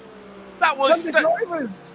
They've lost some places. They've lost another... That's about 4... Another set of 4 places. Oh, God, 3 wide! 3 wide down into Lacombe here. It's Ferrari versus Porsche versus BMW, as this is getting cleverly close. It's Zabi trying to nick the way through there. They managed to pick up a place past Stage 1 Junior, as somehow Mad Chili come out on top of all this. But right now, Arctic look like they're in reverse. You can see them as we look back from Mad Chili, the blue front end BMW at the back of this train. They're down 8 places. And I'm not too sure what's going on right now with Arctic, because around that section of the track, they just seem to be losing place after place after place, James. I don't know if he keeps getting slowdowns on the outside of La Source, and that's where he's ended up having to slow, because once you've got the slowdown, you can't take it off going up a hill. It's impossible. It doesn't work. I've tried it, and you can't get it down quick enough. But I don't know if that's where he's losing it, Tim, and then that puts him onto Radion and El Rouge and Kemmel, and he's just got to slow down. He's got to slow because he can't get it off beforehand. It looks like La Source, he's picking it up on the outside of the source, and that's giving it that slowdown all the way down the hill, and he's just getting eaten. Look, he's down 8 already. So you'd say La Source is the source of the problem? I'm putting my neck out. It might not be, but it's looking like he's hitting that area, doesn't it? The La Source slowed down on the outside, and then he can't get it off quick enough by El Rouge and Radion because he's just trying to keep it. And he's just getting munched, unfortunately. He's, just looking at this battle that's emerging for, it says continuing for second place. I mean, Sim3D Sport, there's now 4.5 seconds clear up the road. I mean, you can see, if you look at the track map in the top right-hand corner right now, you can see there's a visible gap between first and then these two cars battling out for second place. But into the bus stop, Deutsche Payment seems to really close up, but don't seem to be getting the move done. I mean, they're going to be in the slipstream now behind RD Simsport. Can we see a move? I think it's going to be on. They headed to the inside, and Deutsche Payment and the Hounds of Glen are upper place into Lacombe, back up into second place. They're up 2 places from where they started on the second row of the grid. It's RD Simsport just really trying to get that place back straight away, but these need to be careful because the FTRs, both the Ferraris, are not too far behind. But Arctic, I mean, a disastrous start by their standards, and now down in 15th in class, and struggling to find any sort of pace. I mean, down 8 places, as I think you say, James, it could well be down to the slowdowns. It could be the only logical explanation because they seem to. Lamont seems to settle down a little bit now. It's just seeing the no luck. No, they're backing out of that move. Yeah, that would have been a bit crazy. As I say, I think it is slowdowns from Arctic that's currently costing them that time. I think they've now got he's you know, Samuel Lamont. So we've still got 6 hours, Tim. Let's not forget that, right? So where they are is still gainable. Don't get me wrong, but I just think that, you know, he's got to be careful of them slowdowns for the rest of this race, because obviously slowdowns is an off track, and off tracks is an X, and you haven't got a massive X. Sorry, no, I thought we were going to have a move there from FTR down into Pouon. I thought that's going to be a brave move. So well, you don't normally do, but I'll tell you what, these 3 guys all over each other. At the front of this train, you got the Greenleaf, which Reichman. And it's cost for FTR in the middle, a Grosseto for Sicania, one of the new teams to the championship in 5th place. But Plasto is just about keeping on to their coattail. You can see him just occasionally dip into the shot where they're in the background. And I feel a move brewing down into the bus stop potentially here for FTR. For costs, or maybe even going a little bit earlier, showing up the inside into Blanchimont. Oh, they're going to go side by side, and Greenleaf are going to have the inside line here and just almost banging towards there. But don't discredit Sicania. They're trying to pick up some pieces here as they almost touch again on the entry into the bus stop. And FTR somehow just have to settle in the end for that 4th place in class. But that could have changed so much and so quickly as they head round the source now. But let's take a look at what happened to stage 1. They've got the move done into the source over Mad Chili, I would say there. Yeah. I think that was the job done, wasn't it? He's still running down. But or is it? Here is it, James? Mad Chili, they're fighting back. Are they going to go side by side through Eau Rouge? Oh no! Slamming the door on there, Sage 1 Senior, which also then backed everyone up. And that battle is a really intriguing battle in GT3, but just heading back down to Porsche Cup. There we go, FTR, they've got the move done over Greenleaf, and that has got them up into 4th in class, but still down 3 places, Greenleaf. Well, Greenleaf, they're another team in a bit of trouble. They're down 3 places from where they started, and it's either been big gains or big losses in Porsche Cup. Yeah, I think that's the thing. There's 2 that are down 3, and there's people that are up. So it's the beginning of the race, isn't it? It's 15 minutes, Tim, isn't it? We're 15 minutes in. They're swapping places. We got 3 up, 3 down, and they've changed positions. It's like the field has pretty much flipped itself on its head, nearly in Porsche Cup. Let's just see Prismatic trying to mount a challenge here on the FTR red Ferrari with Larry on board, who's actually, they've dropped back off the sister black car. Let's just look a little bit further down the field at, well, Lamont needs to start thinking about clearing some of these guys, because the Arctic driver is going to find themselves getting cut adrift and from everyone else ahead of them where they should be. And you look behind, Sunday drivers who've had a good start, they're at 4 places in the Mercedes. And they're starting to catch up as well here, James. That little pack. Yeah, as you see, we've got Prismatic at the moment. Is under on the attack with Jackson Lowry from FTR Esports, but looks like no move's going to be done down into Lacombe there, Tim. No, just not able to quite get the move done yet, but with how close Prismatic are, you feel that that move's coming sooner rather than later. Larry just looking a little bit vulnerable there. Hal has managed to close right up onto the back of Larry. But just looking into GT4, James, are my eyes seeing this right? No, I don't know if we could, is that a 30-second? No, that can't be. I was going to say that. No, that's all right. It was must have missed a sector or something like that had happened, because it was reading like Busby had a 30-second lead, and that would have been, well, that's impressive, and then that would have been a whole new level, really, to be fair.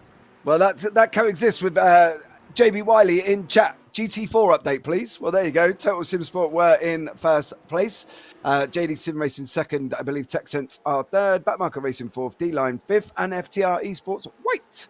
No, just... And they're all quite spaced out. So by about generally average probably about 3 seconds. Interestingly, though, James, I'm just looking at the lead. You see in the track right map in the top right corner of your screen right now, viewers. You can see that SIM3D Sport, they're just coming across the start-finish line and into the source. So within, I'd say, this next lap, they will be catching the tail end of GT4. Now, Campbell's got nearly a 5-second lead, so it does have a bit of time to spare over Deutsche Payment. However, it's from there backwards, as that was incredibly close to a bit of contact there from Prismatic, and they're desperately trying to find a way past the Ferrari of FTR. Yeah, Jackson Lauer is not looking comfortable in that FTR red. I just think he's very vulnerable to Emily, and if I was Emily in that Prismatic team, I'd be looking at getting this job done, because he is clearly slowing her down at the moment, and she does really need to make this pass. I can imagine the crew chief, come on, just send it already. Here we go. FTR, they're defending it well here, James, just covering off that inside line, then just slowing up a little bit on the apex to prevent any sort of positive momentum from Prismatic there. As they now come down to Ravage.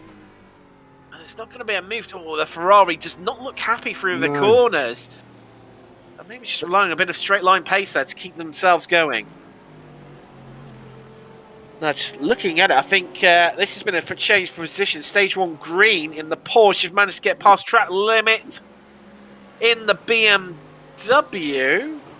Or if they switch back again, let's find out and see what happened. This is into Lacombe. So take us through it on that one, Tim. There.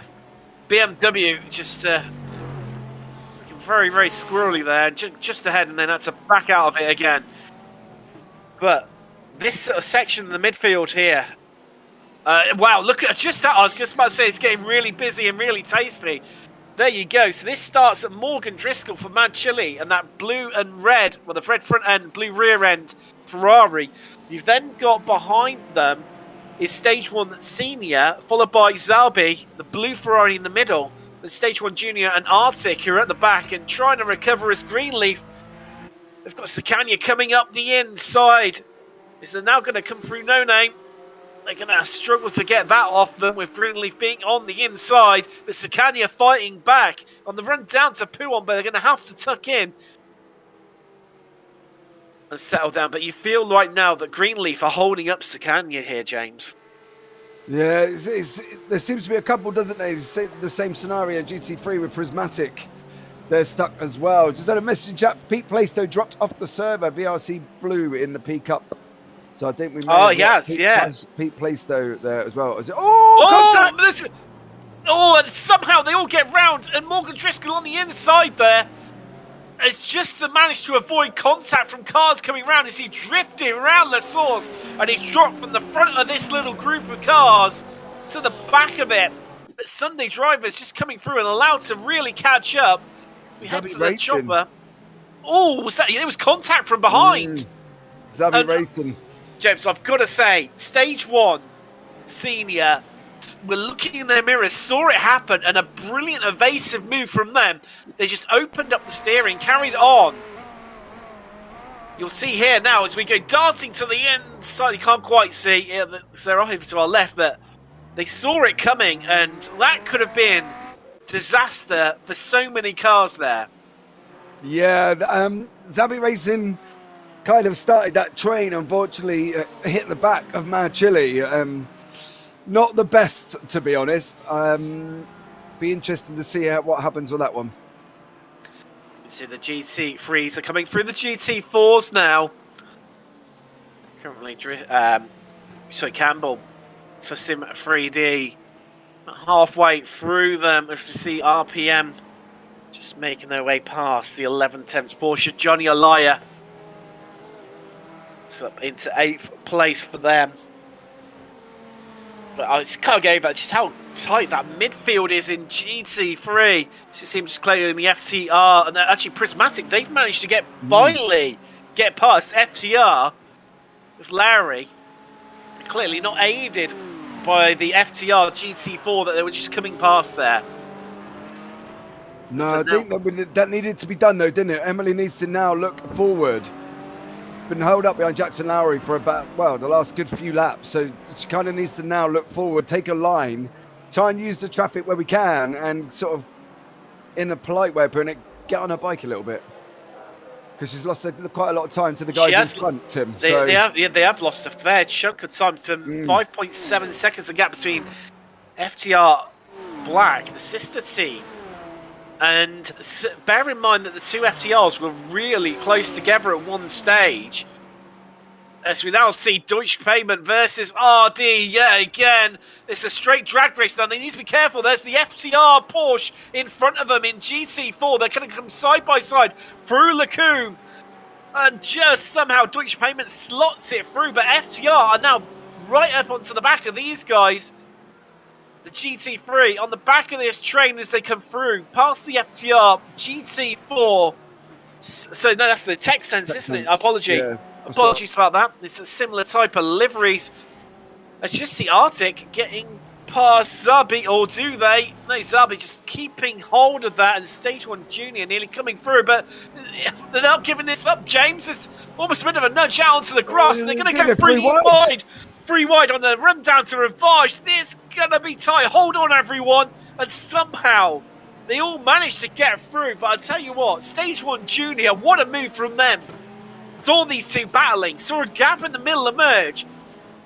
I tell you what, they wrote their letter, they put it in an envelope, stuck a stamp on it, and they full-on sent it there through the middle and slotted it up and got to the apex first through Rivage. A spectacular move from Stage 1 Junior there. Yeah, I think it was one of their moments, wasn't it? They were almost battling over the position. They were like, well, if you don't want it, I'm going to just come and take it because you guys are messing around here and I want to get on with it. So he just literally sent it and just got straight through, and he's just taken the lead. But, yeah. There we go. Oh, I tell you what, this battle for second place. Look how tight they are. And there's bang doors. And Busby for Total Sinsport needs to be careful here. He doesn't get caught up. And these three absolutely battling and banging bumpers and doors. And, wow, that could have been complete disaster. You were saying about it before, James. We were having a chat about it. You know, the trouble is getting caught up in someone else's accident. And that could have been Total Simsport, Busby there.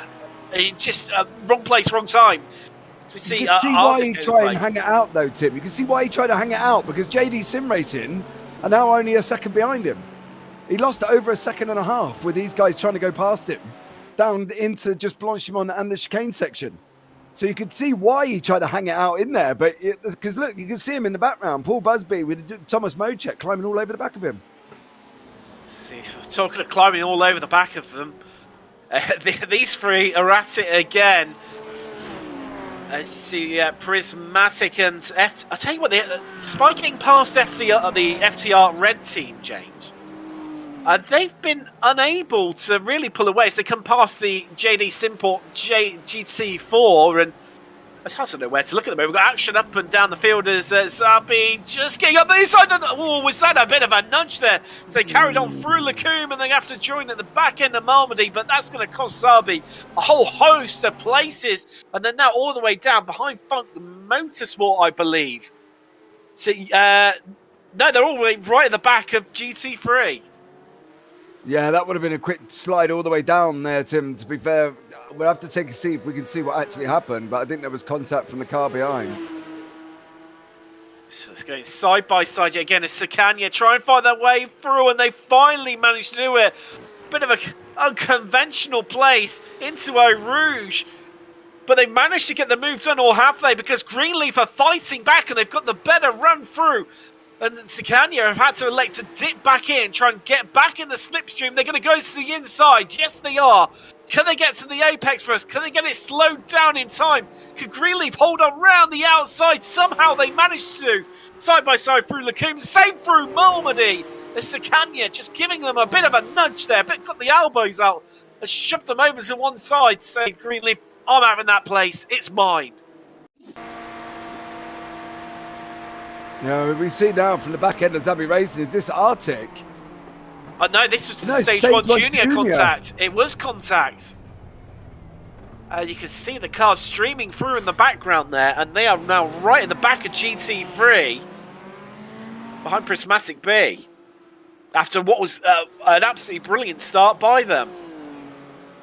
Yeah, they've done really well. There was obviously the incident with Mad Chili as well. Down into La Source, so but you see Thomas Mochek of JD Sim Racing's been closed that gap up to the Paul Buzz being a total sim sport car, Tim. Let's just see the Porsche Cups coming through here, and I tell you what, those GT4s, sorry, GT3, I'm sorry, apologies about that.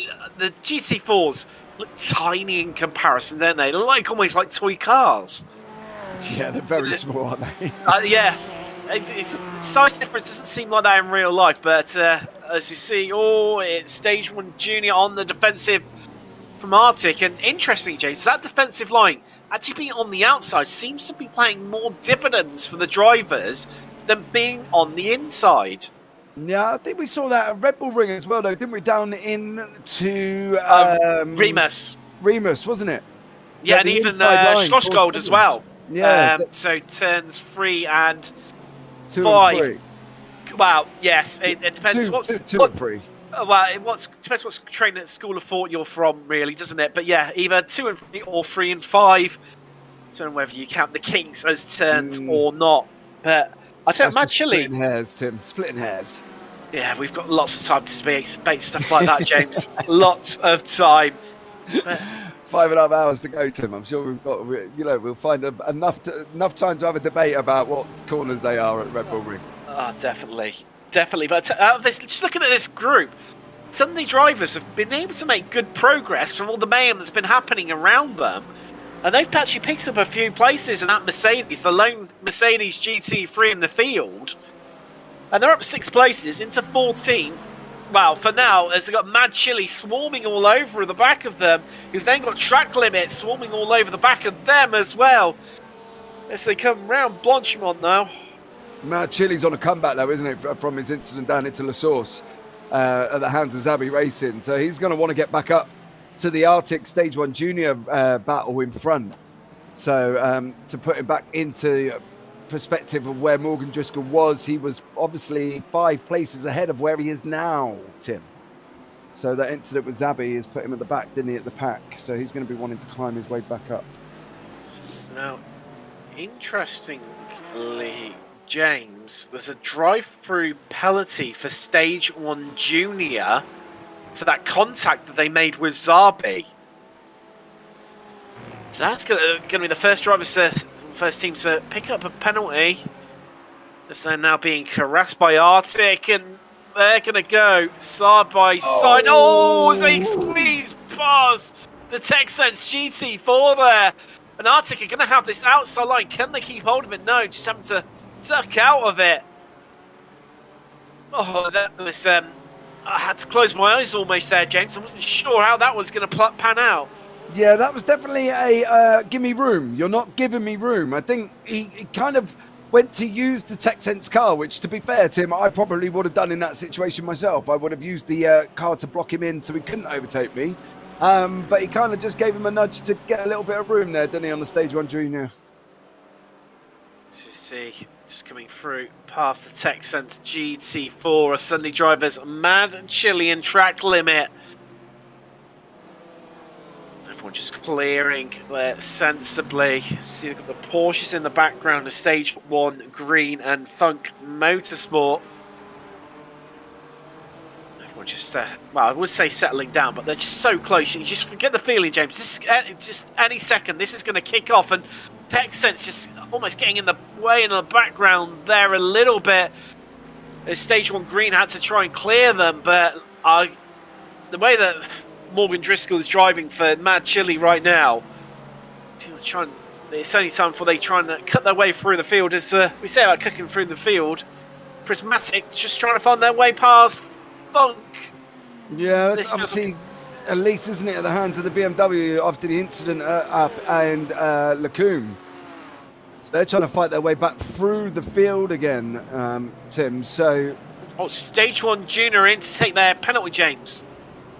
Because it's way too early for a pit stop. You'll see him on the right-hand side. Yeah. Is it just a drive? They've got a drive-through. Yeah, sorry, they've got a drive-through, so they won't be using the blue box. That is a long and painful drive-through. That is. Yes. Endurance drive-through. That's 30 seconds down to the first part. Then they're going to lose another 30 going up the hill down the second part.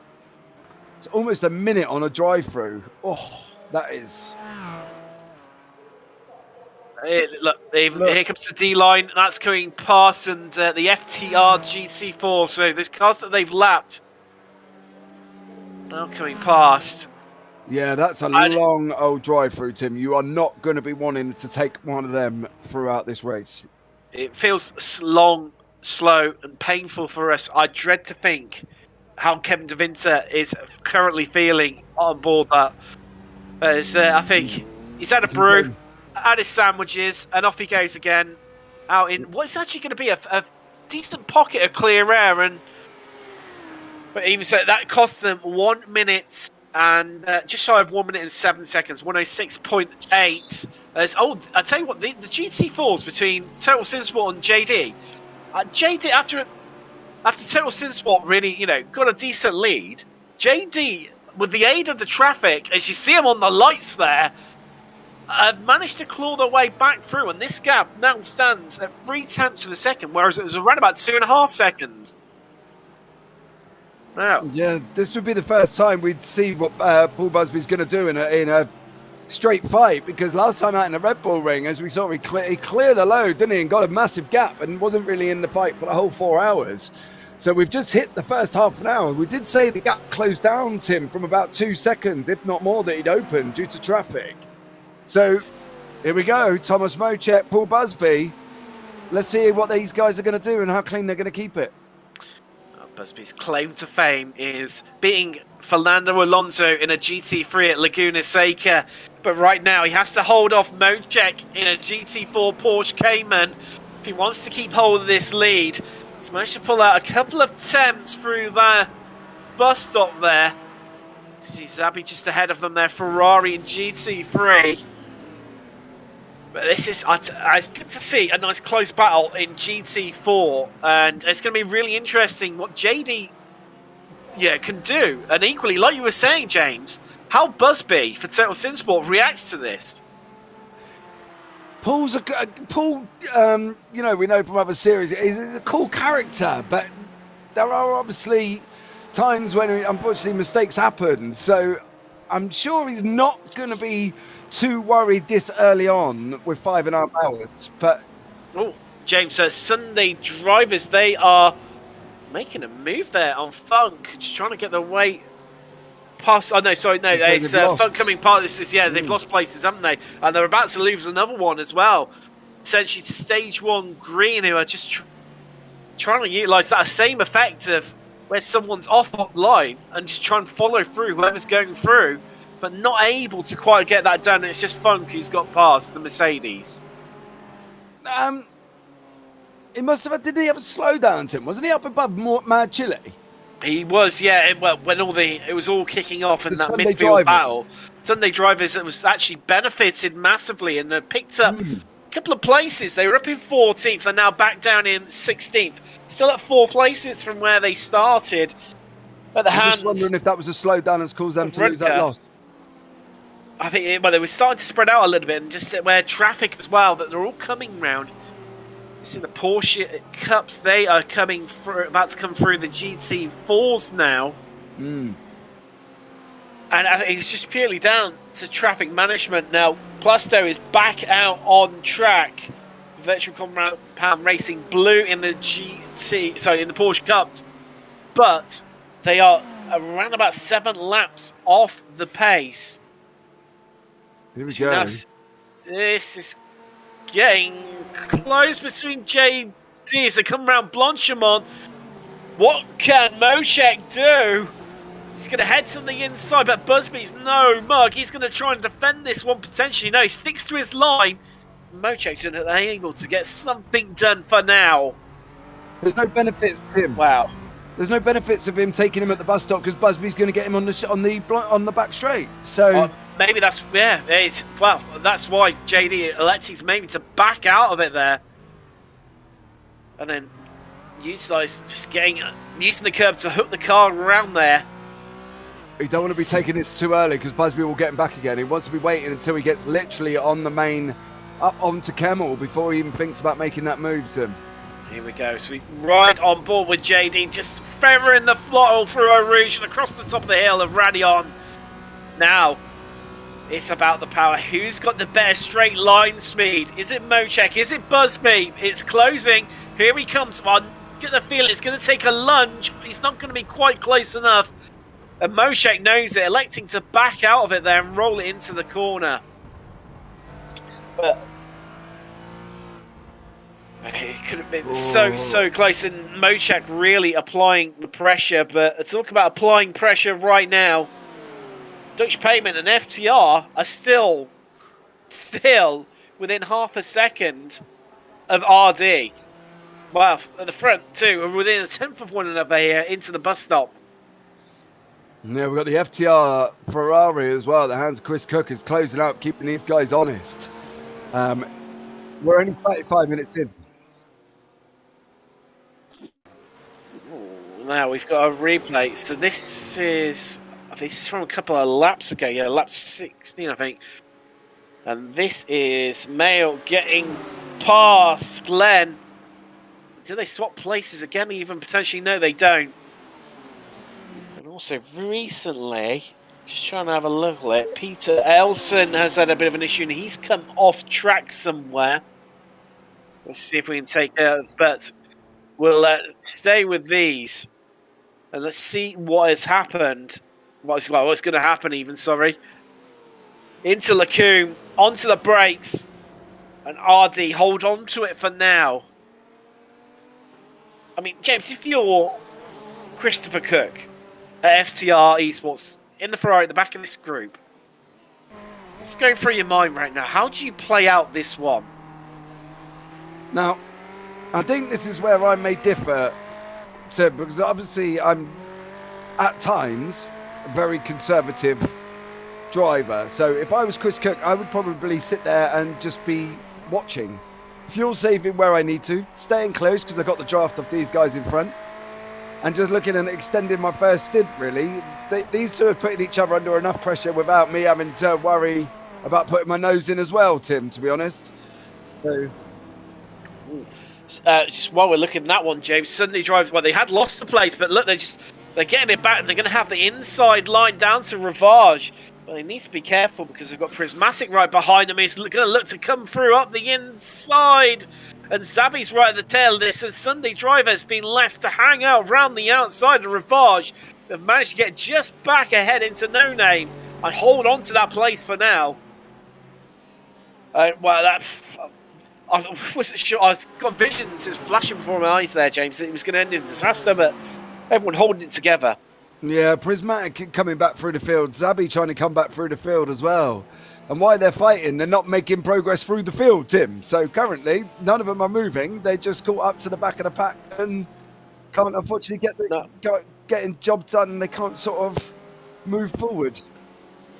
They're also dropping off the back of Sunday drivers who are stage 1 green, who are ahead of them. That's the problem. They're constantly fighting. Let's take a little look at what happened to Elson. Ooh, there we go. It's so easy to hit that curve there, James, and that's the tricky nature of it. It's the tricky nature of this circuit in general, isn't it? Yeah, I think that's a good shout. That really, to be fair, yeah, that is a very good point. But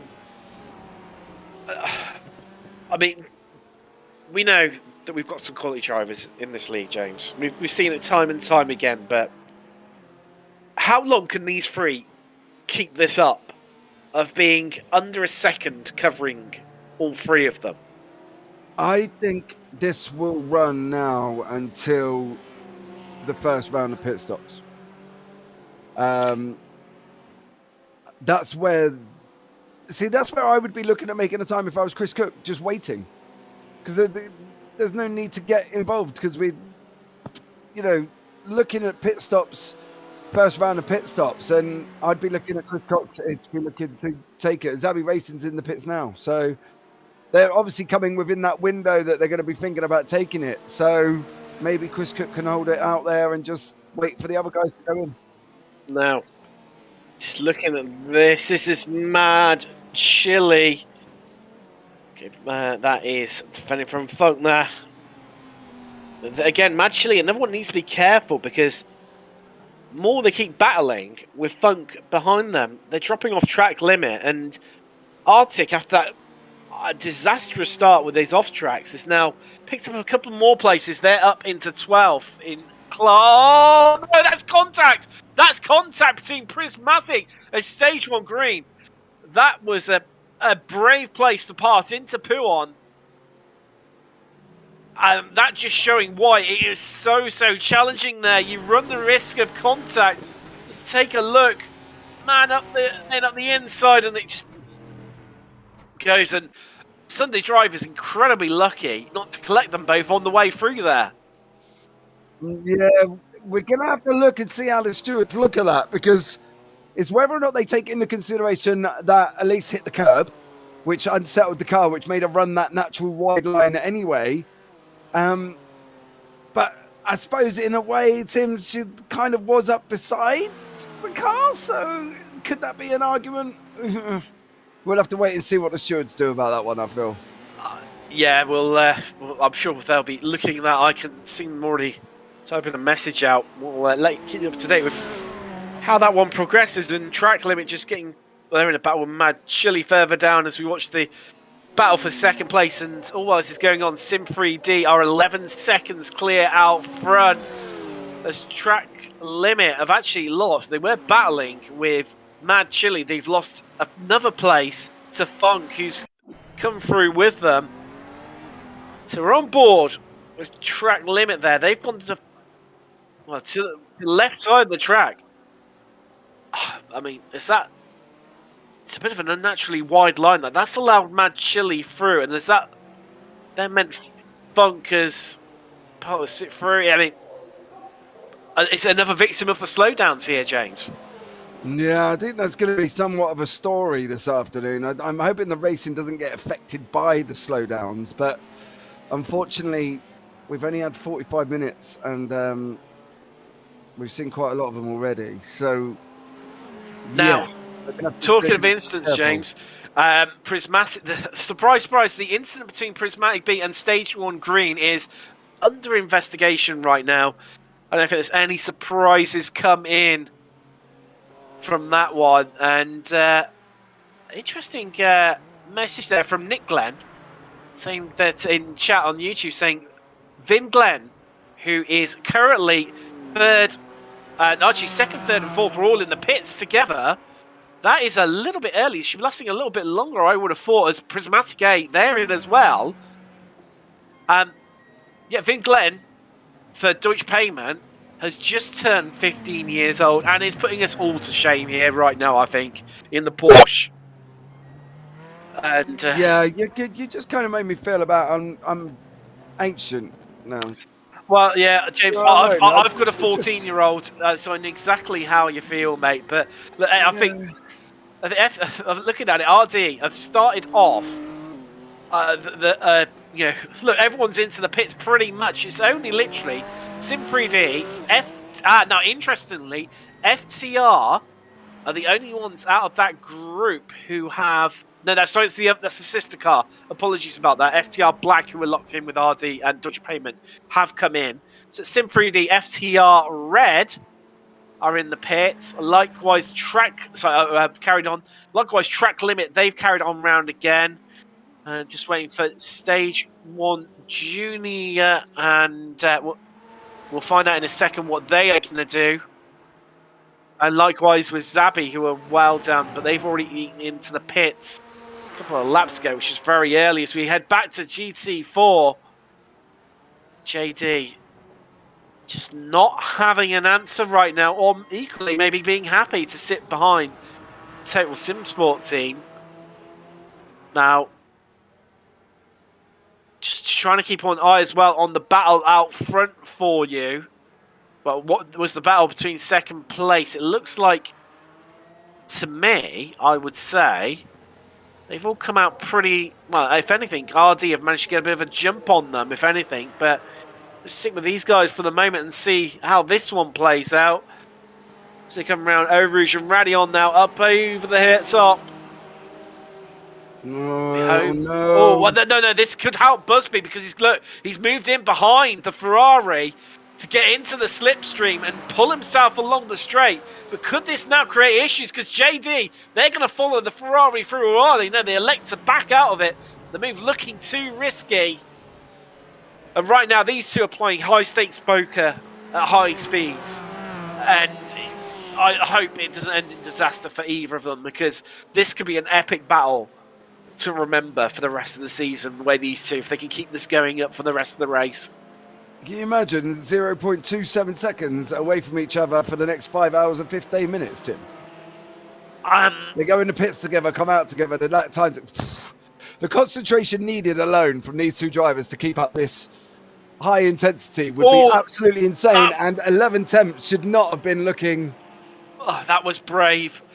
Well, but that's one word. See, JD not happy about that on the light at the Porsche. I think they wanted a double move there, not getting it. It has helped Busby a little bit initially.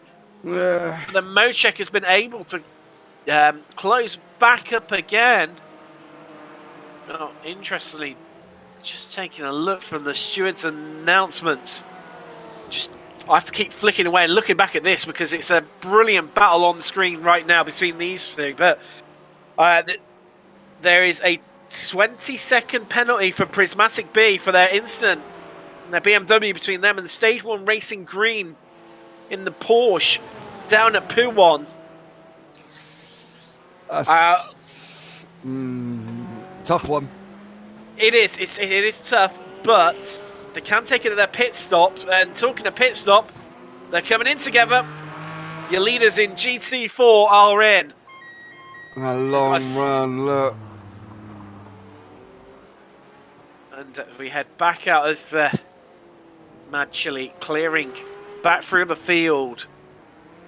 Coming past Porsche Cups. The Porsche Cups, obviously, they haven't stopped yet, where they can run so much more longer compared to the GT3 cars. There are obviously differences between them, but they're closer than what the GT4s are to the GT3s, for example. Yeah, I think they're under ballast and power, aren't they? I believe they are. Oh, I can't remember the. They figures, are. So they have. I'm just scribbling around for my information now to find it. So yes, they have got they have got a balanced performance of 95% power and 50 kilos of ballast added in. There's Mad Chili and Track Limit just swap places a little bit there, but yeah, I mean this battle out front, RD SimSport have really after the round of pit stops, they've been able to give themselves some breathing space between themselves and Deutsche Payment and FTR. Just head back to Delta Sport. Disappointing from them after being so strong. Actually, they have pitted. So Porsche Cup looking a little bit on its head at the moment. That'll sort itself out because we have had 11 Temps, B-Sim Racing, Greenleaf, FTR, and Vulcan all yet to pit. So they are the first pits. GT4s are coming out together. Mr. Busby and Thomas Mocek, I believe they're heading out the pits at this moment at the same time. You called it, James. Again. What is the gap, though? Well, it's not very far off what they had, isn't it? Let's be real. We can call it the 0.9 that they says, but by the time they've closed up and got settled again, I think we're going to be back up to that 0.2 that we was last time. So all it takes is a bit of traffic. Just taking a look, they have got a little bit coming back onto them. I think the leader in Porsche Cup is just about to catch up with them. So we see Zabi trying to make their way through the field back past their fellow GT opponent, Prismatic B, who are yet to serve their penalty. It's got to be taken before their next pit stop. So have they already pitted? They have. So they have. They pitted on lap 19. I think they should have taken that. Hold on. It just says in penalty box before their next stop. This gets a little bit controversial because they didn't take the penalty at that stop. So it would have been. It was pretty much the same as the penalty. So I think they'll get away with that one with a bit of ignorance and grace on that one. As you saw you've seen in the corner of your screen there, the text sent. And it was the FTR GT4s in the pits. But it's going to be interesting to see what Zabi can do. We know they've got decent pace, James. But equally, so have Prismatic B. And can this be the move? Here they go. Zabi up the inside. Into Lacombe. And Prismatic, nearly contact again. They're shutting the door there. And getting incredibly close. And Zabi, which are giving a nice little segue to one of our sponsors, going for the gap. And go for the gap if you want to find the very best F1 and motorsport art and graphics. Head over to the Etsy store now and use code 10TOTALSIMSPORT for 10% off motorsport prints.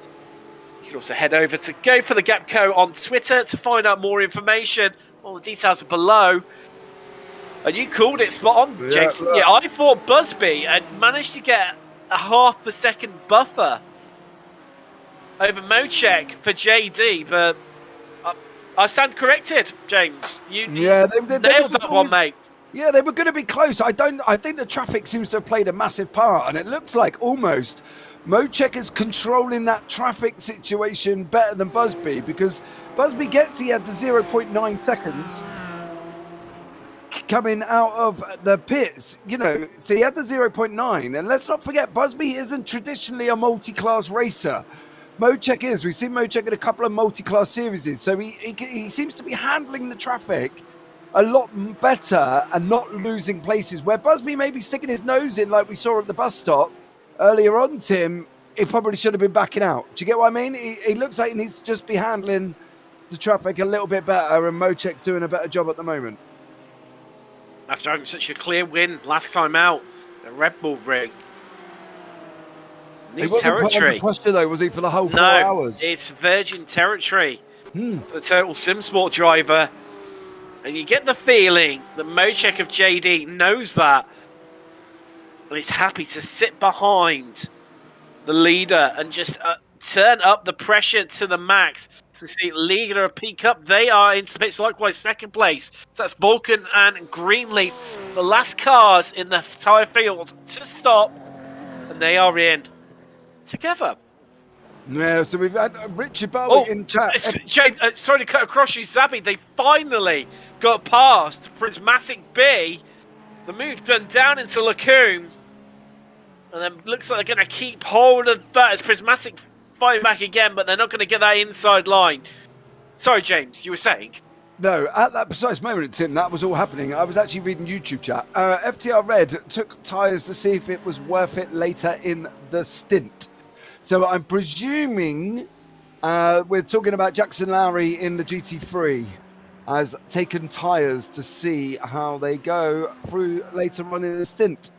I presume that's on the working out whether or not they can double stint the tyres or whether or not the guys in front are going to be struggling towards the end of the second stint. So yes, I'd say that. So they're going to look at trying to use that benefit. So yeah, just look back up the field. Another FTR team. Here comes the Ferrari. This could be a pass here. Porsche Deutsche payment. The Porsche's gone to the inside defensive. Can FTR hold it round the outside into Lacombe? And oh, that's a bit too deep, but that's going to allow the Porsche to come back. And Deutsche payment. Glenn at the wheel holds on for now. And it is so tight between those two. And talking of tight, you can see track limit. That's when I know they're trying to get the cut back and maybe running a bit of a deeper line. And on the lights there, but I'm not sure what they're quite expecting from Mad Chili, who are on the inside, had the right to be there, and took the corner normally. Bit of a strange one, that one there, James. Yeah, I'm not so quite sure what Tom was trying to, what he was arguing about. There didn't seem to be anything wrong. So unless he felt that somehow he was aggrieved, or I don't know. I can't answer that one. I'm sure Tom will. No. We'll try and catch up with Tom later and see if there's a reason why. But you know, it's interesting to see it. They're worth pointing out as well, though. Jackson Lowry's last lap was a 2:18.38 on fresher tyres. Kevin DeWall in Stage 1 Racing Senior was a 2:19.95. So he was 1.5 seconds faster on fresher tyres coming out of the pits. And he's also quicker than the next about 4 or 5 places in front of him. So that's worth keeping an eye on.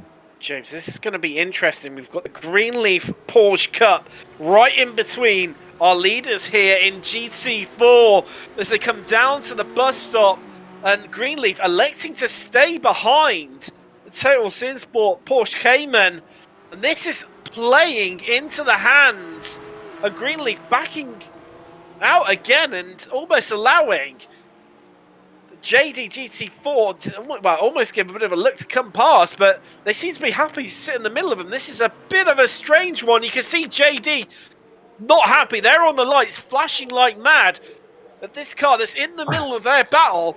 And this is playing right in the hands of Total Spin Sports right now. Is finally the Greenleaf Porsche Cup clears our leader. And Yeah. I tell you what, it killed off the momentum for Total Sim Sports, because here comes JD. We could see a change for the lead in GT4. And though we've moved away, we've got another battle, and it's all happening all at once. And somehow FTR, are they going to get past? Are they? This is so tight. Yeah, they've managed to slide just in front of Deutsche Payment. That for the change, that last place on the podium in GT3 right now, and overall, and what's happening down in GT4, that stayed as it is. Somehow Busby managed to keep hold of that from Mochek. Wow. Wow. Wow, James. Wow. I just don't know anymore. What was she going to say, Tim? Give me something else. I've lost it. I've just completely lost it. So with the Greenleaf thing, go back to the Greenleaf car quickly between the two leaders of the GT4. Right. When he come off the last corner, Brian Spikeman had some bad spin because his rear end went and he looked like he was letting JD through, but I don't think he was. I think his car just slid as he applied the power. Hence he come across the track, which is why he was still stayed in the middle. Then he obviously helped out the Total Sim Sport car. I thought Vin Glenn was going to make a move then as well. That was quite a... Can Mochek finally get the move? Oh, these two just can't keep away from one another. It's like they're twins that are separated at birth, wanting to spend the whole time together for the next 6 hours. If you just head up to 5 hours remaining here at Spa, 1/6 distance completed. We'll just stay with these guys for the moment. I think we've got a brief moment down into Le Source. So your podium right now in GT3 at Pro. And overall is SIM3D Sport. They're leading the way.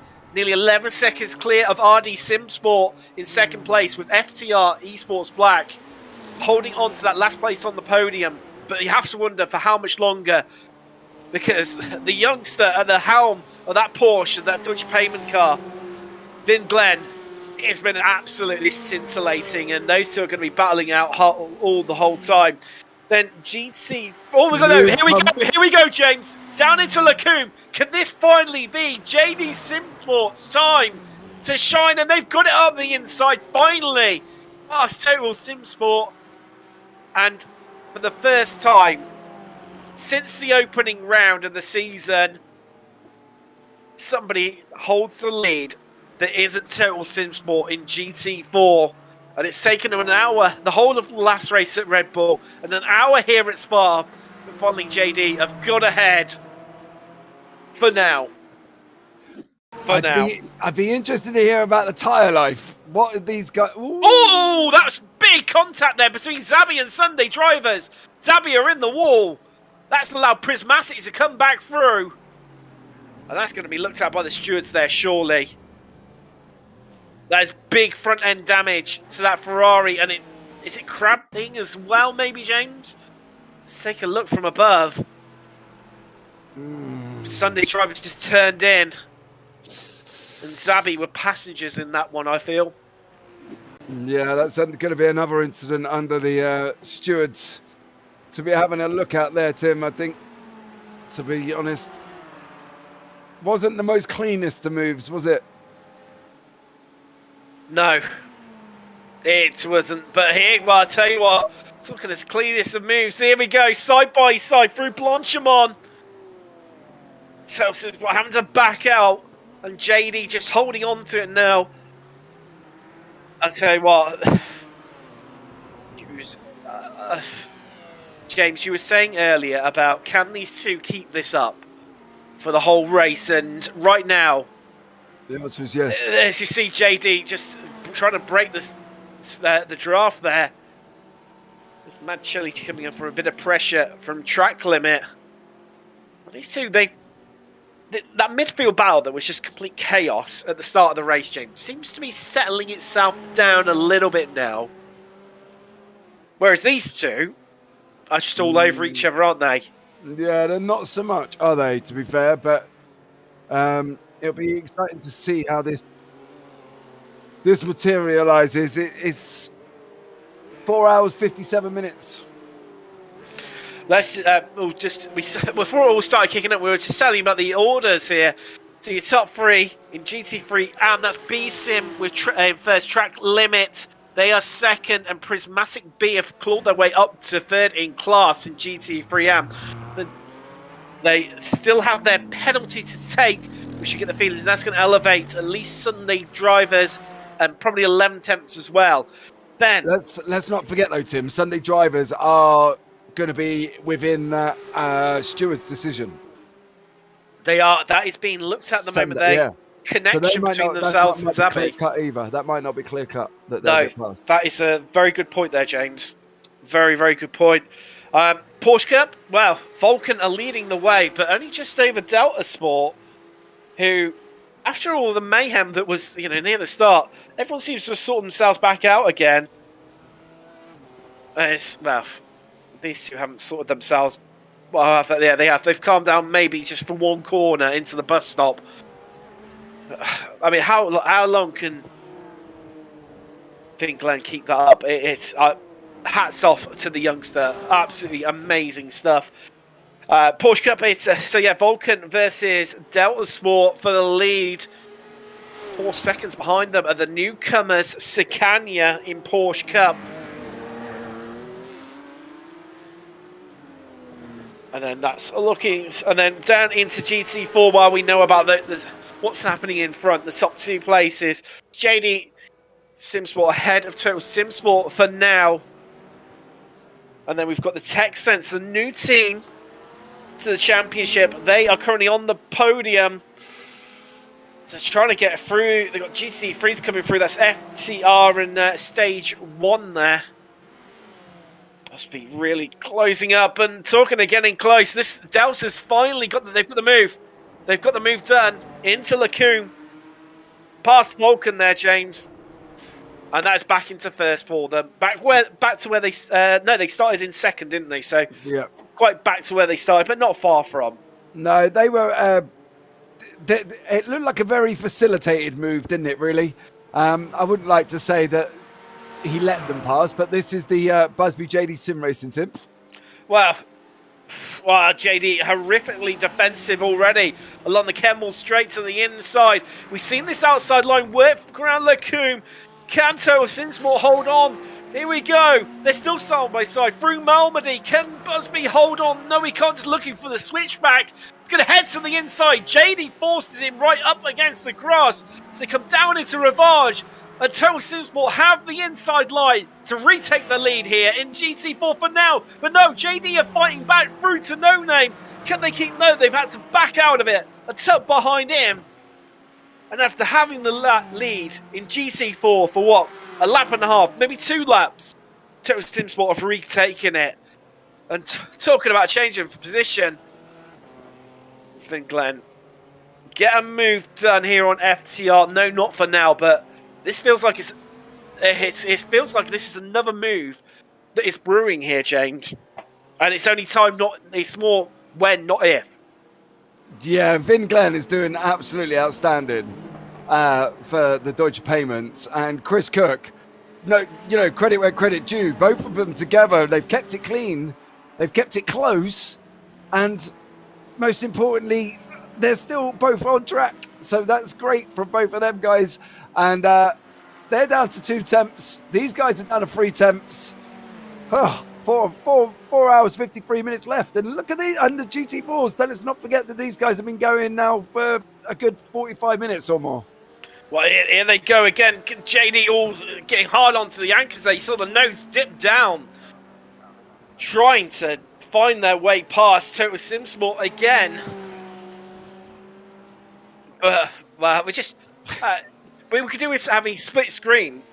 One showing the battle for the lead in GT4, the other one showing the battle for the last place on the podium in GT3 right now, James. And maybe you want to show something that's happening every so often, but as Baxter Jones just getting Sunday drivers round the outside of Blanchimont there. That was brave. That was very, very brave. Yeah, not your general consensus to try and make moves around the outside. I'm not going to lie. The Merc are into the pits. The Sunday drivers are. That is they've got a drive-through penalty. That is why for causing avoidable contact with Zabi. As here we go again. Can Zabi do now what Total SimSport did to them on the lap previous? They saw how they made it work. JD Sim Racing. Did I call him someone else? Sorry about that. You called him Zabi. Sorry. That's because Zabi's behind him there, Tim. Look, we're mad chilling. There we go. Yeah. They are right behind them, and it's me reading the stewards' announcements out, and everything just getting a bit jumbled there. But no, unable to do what Total SimSport did to JD Sim Racing only the lap prior. There you go. And these two closing right up again. And only now. It's a slightly different through the bus stop. Yeah, I thought FTR there took a little bit more room than they probably needed, but that just kind of didn't really put Vin Glenn off, did it? He's still, pushing up to the back of the FTR. And I think this is going to be a move down here to him, down on Kemmel. I don't know, James. This is getting tough because the Ferrari seems to have, as we were saying beforehand, the straight line speed of that Ferrari has definitely been more dominant over the Porsches.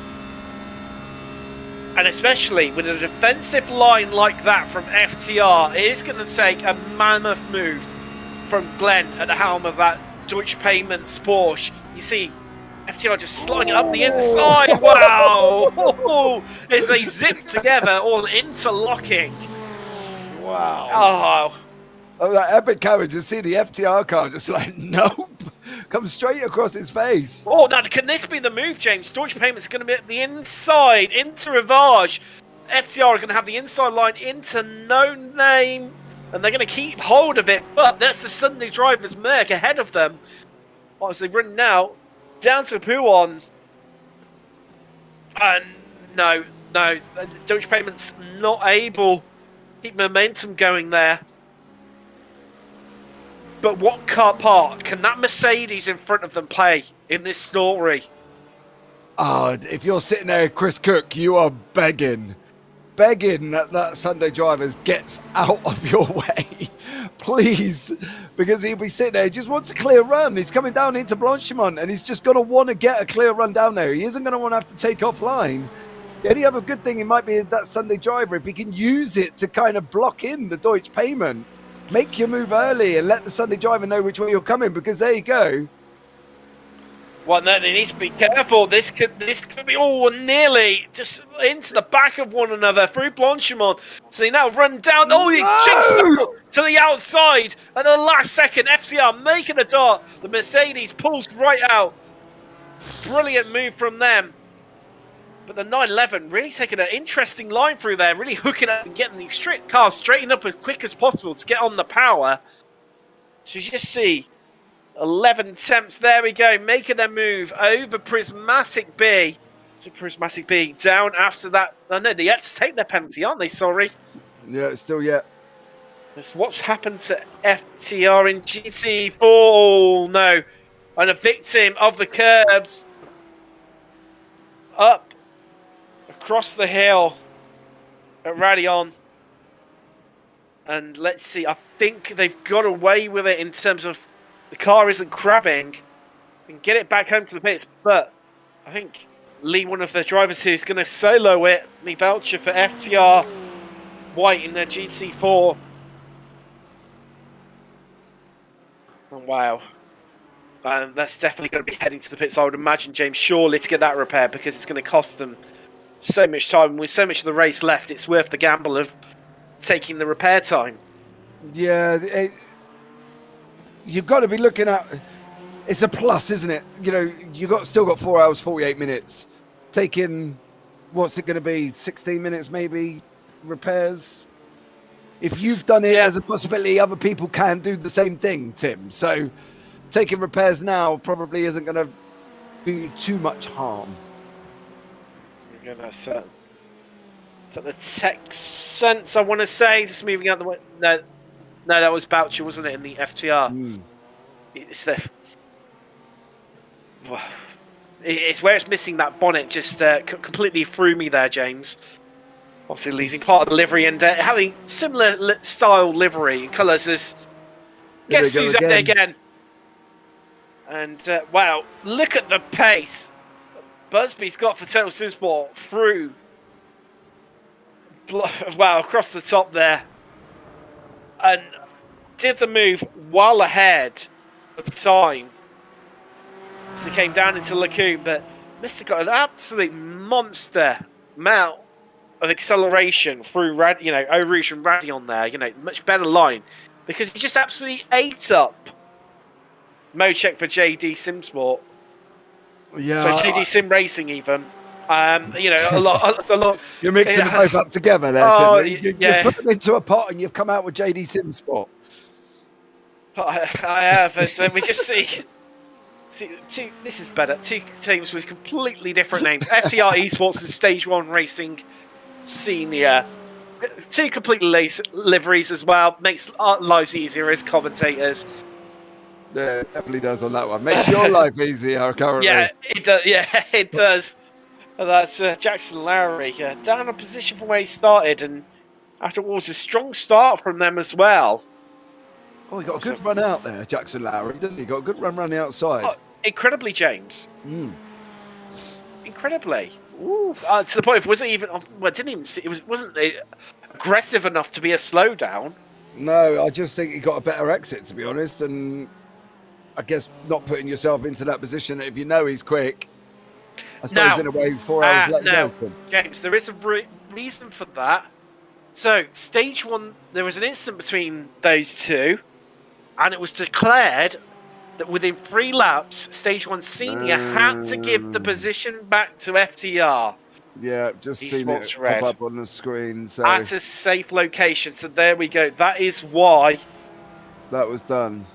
Now, just keep you one eye on talking of FTR, their GT4 team. They are into the pits to repair that damage, and it's going to be a long afternoon. And so far, only one retirement here at Spa, being the virtual racing compound Porsche Cup.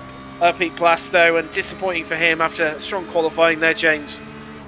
But Deutsche Payment, I want to get excited, James, but I don't know either happy to sit behind them right now or just try and save a bit of fuel. Unlike these two. Well, I was just about to say that exact same thing, James. Unlike these two, unlike these two, just go full bore for the next 4 hours, 45 minutes. This is a complete and utter slugfest between these two. And what's going to be interesting, James? I think these two, they could keep going all day, all night. Come in a couple of weeks' time, they'll be still doing this. When it comes to driver changes. And at what point for those two teams, when they occur, we don't know. How is that? Can both those? First question: have both those drivers got similar pace? And B, can they keep up the same level of intensity and closeness that these two have given us? As they've just got the Porsche there, the 11 temps coming through, and not. I mean, these two. They're locked in a battle, and they're not making it easy for anyone to get past them when it comes to lapping. But go back to my original question, James. Driver stops, when they do happen, can the people coming in keep up at this level of intensity and for as long as what these two have? Well, it depends who's going in. We know we've only got Will Goldburn for the Total Sim Sport team. It depends when Paul Busby's going to put him in, and it depends on who Thomas Mocek is handling over to, because you've got David Contos, Andre Brendy, and Casca. So they're the 3 options for JD. It depends on who's playing ball today within that JD car. Now, if it's Casca's quick, so it'd be interesting to see. I've had a little bit of a look, James, and Contos is showing as being in the server. So I get the feeling it'll be Contos taking over from Mocek. Okay, so Contos and Goldburn, not a bad mix. Probably relatively the same on pace, I would have thought. So that's not going to really lose time. But if you're the 2 lead drivers of these cars, you're not going to want to give that up anyway. So how long them guys are going to go for? Because the adrenaline alone will keep them going for another hour. I think so. You're not going to want to get out. No, they're not. They're going to, like I said, they could keep this going all night, all week. The way they're going, it is a complete slugfest. But luckily for all of us, so we can know what happens finally between these two. We've got until about midnight GMT, or what will be some about 7 o'clock local time here in Spa. They'll still be going. Well, I get the feeling. Yeah, if these two stay in the car, I'm sure they will still be going, as you say. Yeah, if we don't kick them out of the server, they'll still be here driving around, racing each other. Oh yeah. And I think the interesting part as well, James, is that when it comes to traffic lapping them, they're not making it easy for them. No. You know, they're having to make them. Oh, they're talking of. Oh no, I thought it's so deceptive, that camera angle. It looks like they're right on top of each other, just about to make a move, and then they don't. Unfortunately. And so, James, while this, should we? I think it's probably a good time to have a bit of news about sim racing, don't you think? So I think these two are going to calm down and they seem you're more hopeful than I am. Let's just say between these guys and Paul Busby's and Thomas Mocek, we'll see.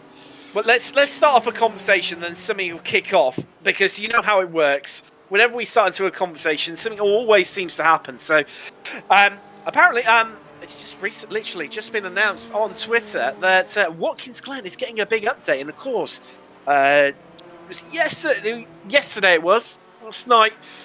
It was announced that we're getting Knock Hill as well. One of probably the worst kept secrets in iRacing. So, an updated track and a new track coming.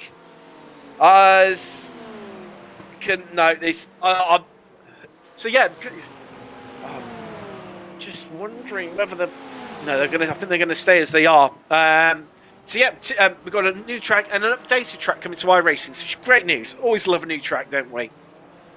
We do, and Knock Hill is a very interesting track to bring in.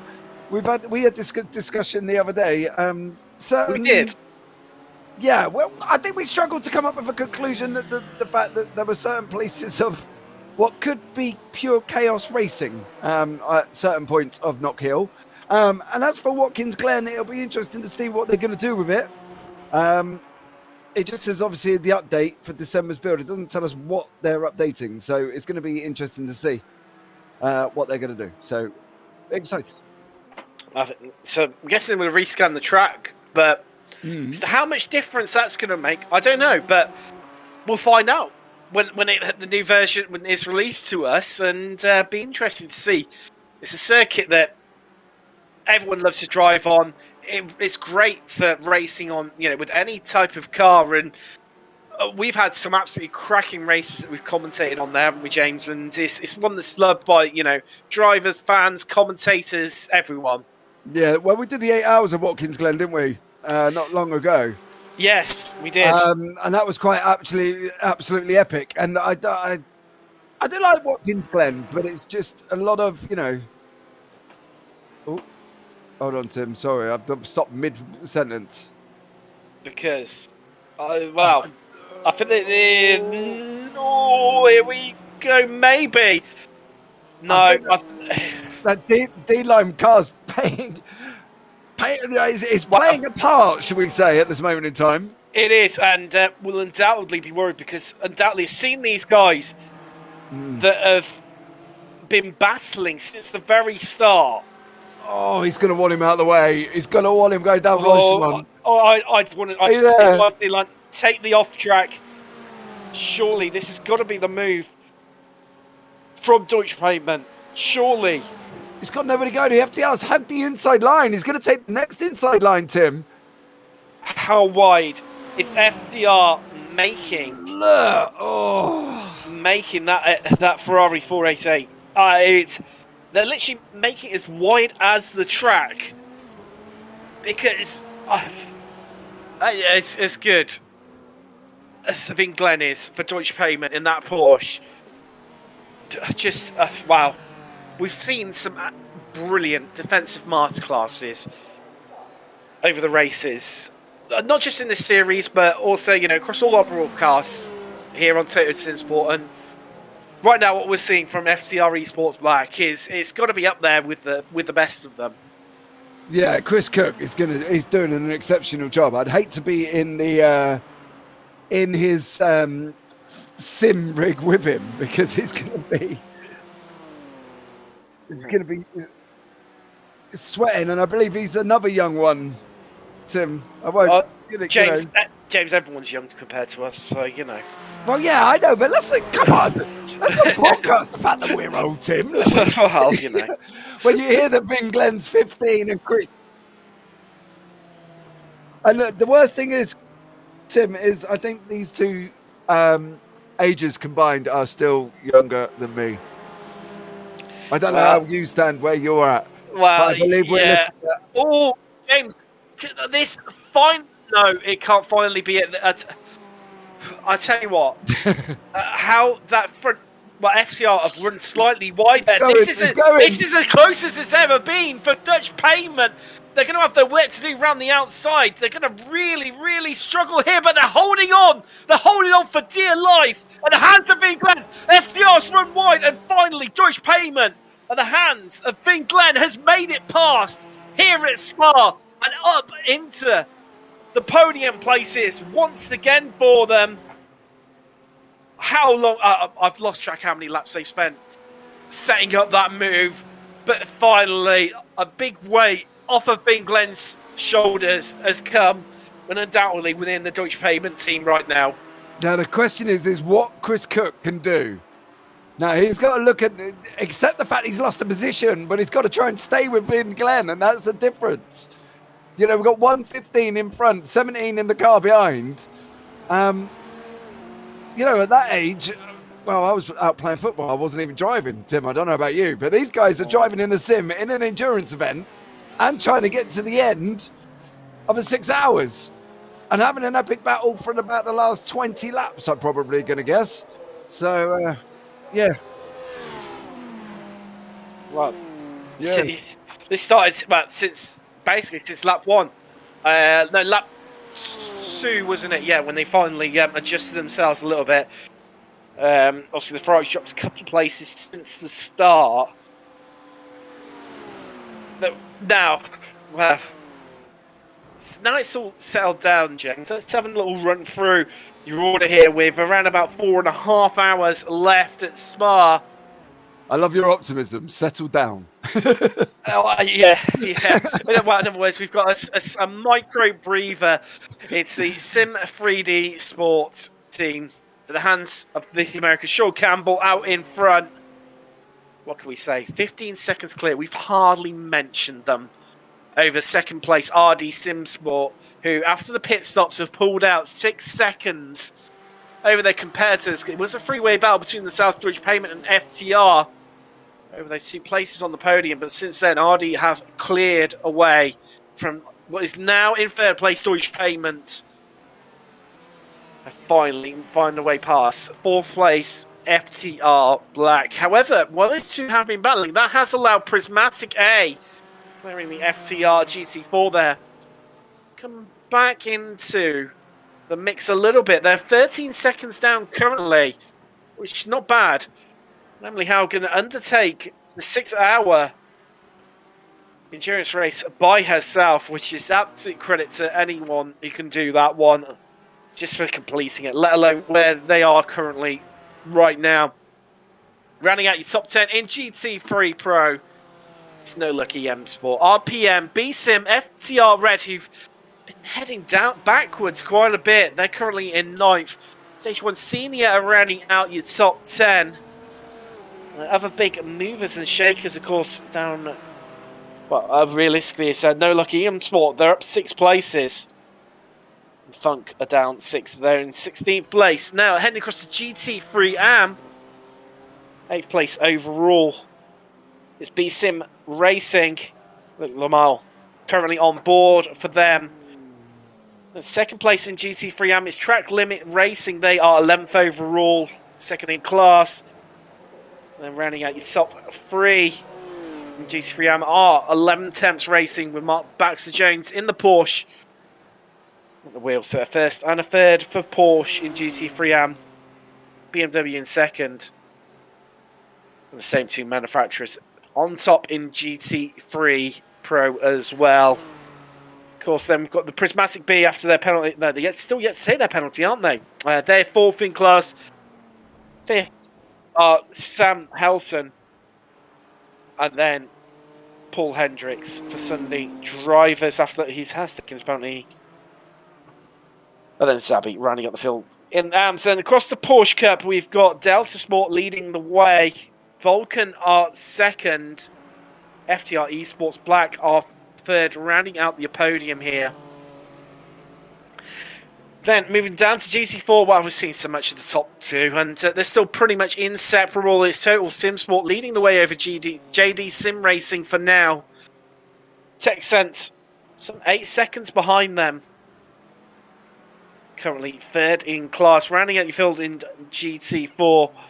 D-line, back marker racing blue, and FTR Esports white. After the FTR Esports white, a lap down off the back of the field in GT4 due to having to come into fixed damage incurred at the top of Radion.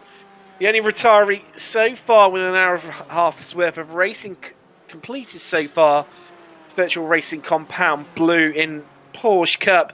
Unfortunately, after qualifying pole, had a technical problem and retired the car on lap 9. Currently on lap 38 for our leaders, and the top three, sorry, second, third, and fourth in GT3, they're all into the pits. Let's just see the BMW getting in between our two leaders here in GT4. Maybe a little off track there for Total Sim Sport, but at what run can JD get up the hill? Just see what's happened to Funk Motorsport here. The Prismatic. Oh, no, they must have had a slowdown there, which is they've moved over and it's allowed Funk to come past them. Yeah, I think at least got a slowdown on that one, Tim. So, yeah, they got to slow down, bless them. Now, interestingly, James, looking at it, FTR Esports Black, they have received a warning for avoidable contact. From... I'm not sure who against. Where? It doesn't mention that one. I'm not so. Esports I'm not too. Black. Yeah, Esports. Yeah, it's the Esports Black team who've incurred that one. So I'm not too sure where that was, as we've got pretty much. Well, we're just discussing that. Pretty much the whole of the field in from GT3 in. It's only a top 4 right now, so top 3 that haven't been in. And just having a little look for that battle out front. Okay. Just trying to see how that's shaped up. I can't really think where they would have... Now, Josh Wiggins has got into the car for RD Sim Sport. That's a driver change. Tyler Campbell has got into the car for FTR Esports Black. So they've got a driver change going on. So that means that's going to really separate themselves from Deutsche Payment. Obviously, around about 30 second loss for having a driver change. So, it's going to be interesting to see. Obviously, we know the pace of Finn Glenn is strong in that Porsche. What can Tyler Campbell do? Exactly. And also they are out of sync now as well. So this, you've got to really I think if you've got to just get your head down, James, and try and just keep chipping away and hope for the best. Yeah, I think that's the thing. And don't forget as well, Deutsche Payment have still got Robert Murph. He's soloed the first two races and won them. So, you know, he's no slouch. So Tyler Campbell's got his work cut out for him to see what he's going to do regarding that as well, if they comes to the point where Vin Glenn swaps over. So let's not forget that either, that Robert Murphy is a very quick driver there, Tim. Let's just see the GT4 battle. I mean, it's Busby for Total Sim Sport has just managed to pull half a second compared to what he had previously over Mochek for JD Sim Racing. I think big question is, can Busby hold on to that, James? Well, it's going to be interesting to see. He's pulled out a second, but as we know with traffic, a second means literally not a lot, doesn't it, really? So it'll be interesting to see if Busby can keep ahead of the traffic. He's got to traffic manage better. I think that was Busby's first problems in the first 2 stints, Tim. That traffic management, he was still trying to get involved when he probably should have been pulling out. And, you know, I'm hoping he's looking at that now and realising that he can manage it a little bit better. So Prismatic Beat, they're in the pits taking their penalty. Just having a little look at it. We've got our leader is in SIM3D Sport. Sean Campbell's bringing the car in. Likewise, Funk Motorsport, who had yet to pit, they are coming in. Just keep it then. Haven't come around enough of the track yet to know what FTR Esports rank and track is second and third overall right now, what they are going to do. As also Sunday drivers electing to take their penalty now.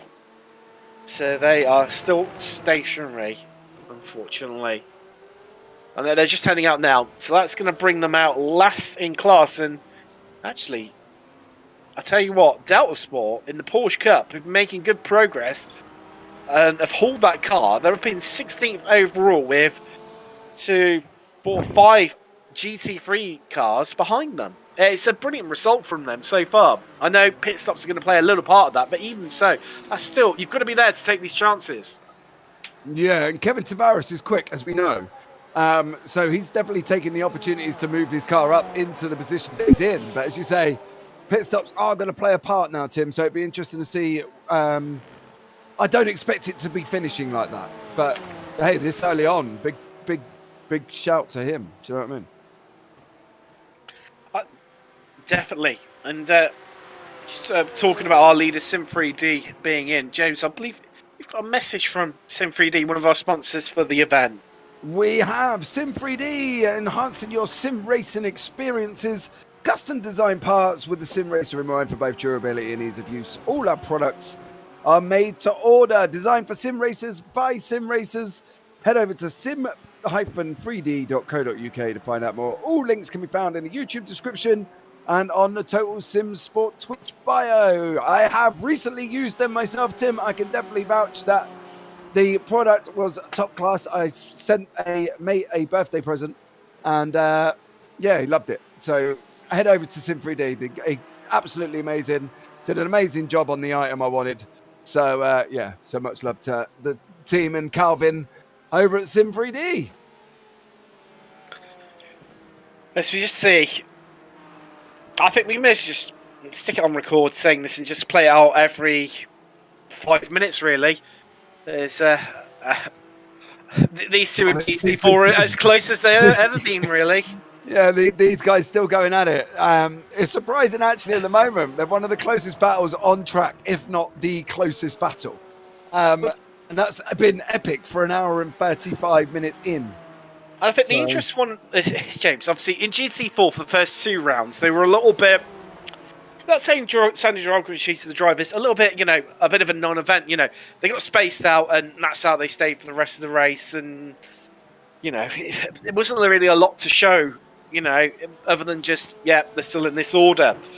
However, these two guys, they're having another race in the pit stops. Here we go. Together. Now, are they going to drive a swap, or are they? Wow, that is a killer question.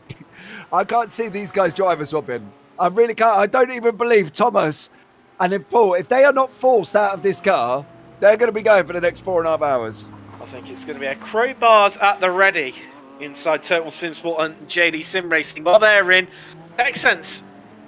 They've taken a lead provisionally. See, that's the thing in chat, or a TV just put in YouTube chat. I think GT4 P2 happy to save fuel. He can't be saving that much because they've been swapping positions and they're in the pit together. They're coming in at exactly the same time, both times. So I don't believe there's much saving of fuel there. And Calvin Dent, Deutsche Payments haven't taken tyres yet. So they're wondering how the tyres will last. So no luck. Living up to their name a little bit, just behind FTR. Actually, after that driver sport, that's they brought them right close together, and it's the first time we've actually, after near an hour and a half, we've actually seen any action really from No Luck. Yeah,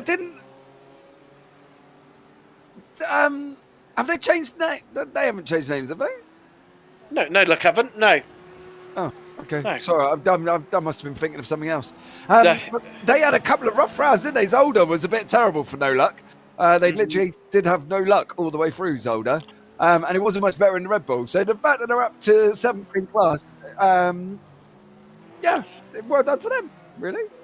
Yeah, it is. And slightly, different livery this week as well. Well, this round. Now, has Paul Busby given up the Total James. Sim Sports seat? He hasn't. But JD Sim Racing have, and Contos has got into the car. Now, I told you Busby's going to need prying out of that seat. I think he is. And how can Contos... I mean, I get the feeling it might have almost been a bit of a blink first type situation between these two teams, where neither, are you going to change drivers? Are you going to change drivers? And JD electing to, Total Sim Sport deciding to stick with Busby, and can Contos pick up from where the baton from Mocek and continue on with it? You just see it, no luck currently.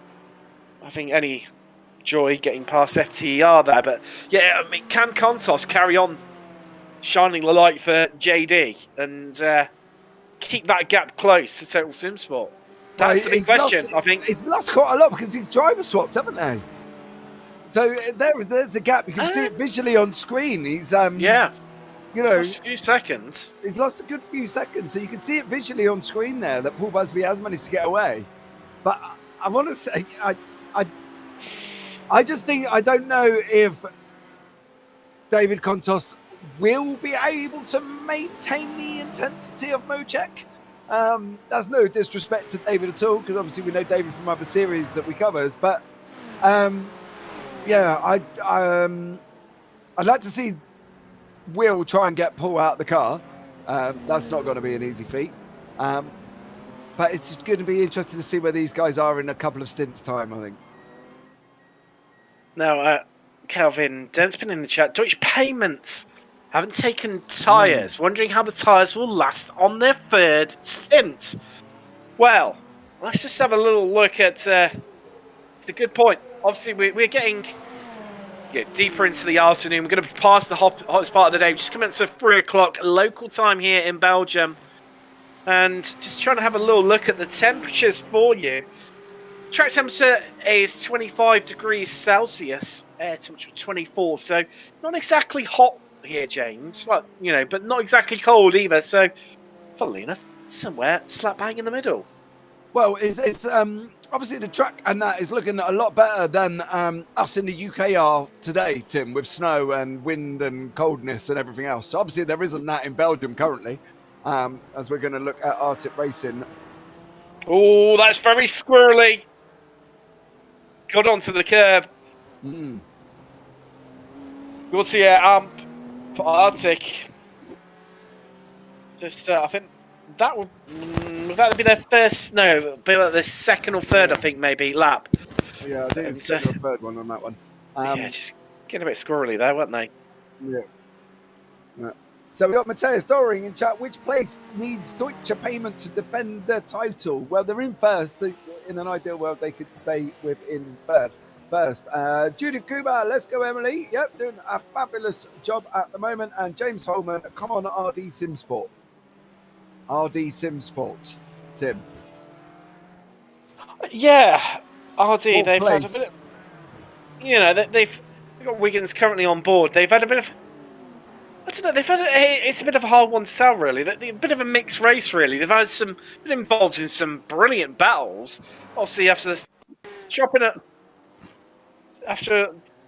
just losing a bit of time early on in the first few laps, which were just pure chaos, really. Not in a negative way at all. Just, hey, it's multi-class racing and good old close, hard racing, and you might say that they expect to be a bit higher. We are into the realms now of different pit strategies starting to take place. Obviously, you've got Dutch Payments out in the lead, but they haven't taken tyres. They're going for a third stint on them.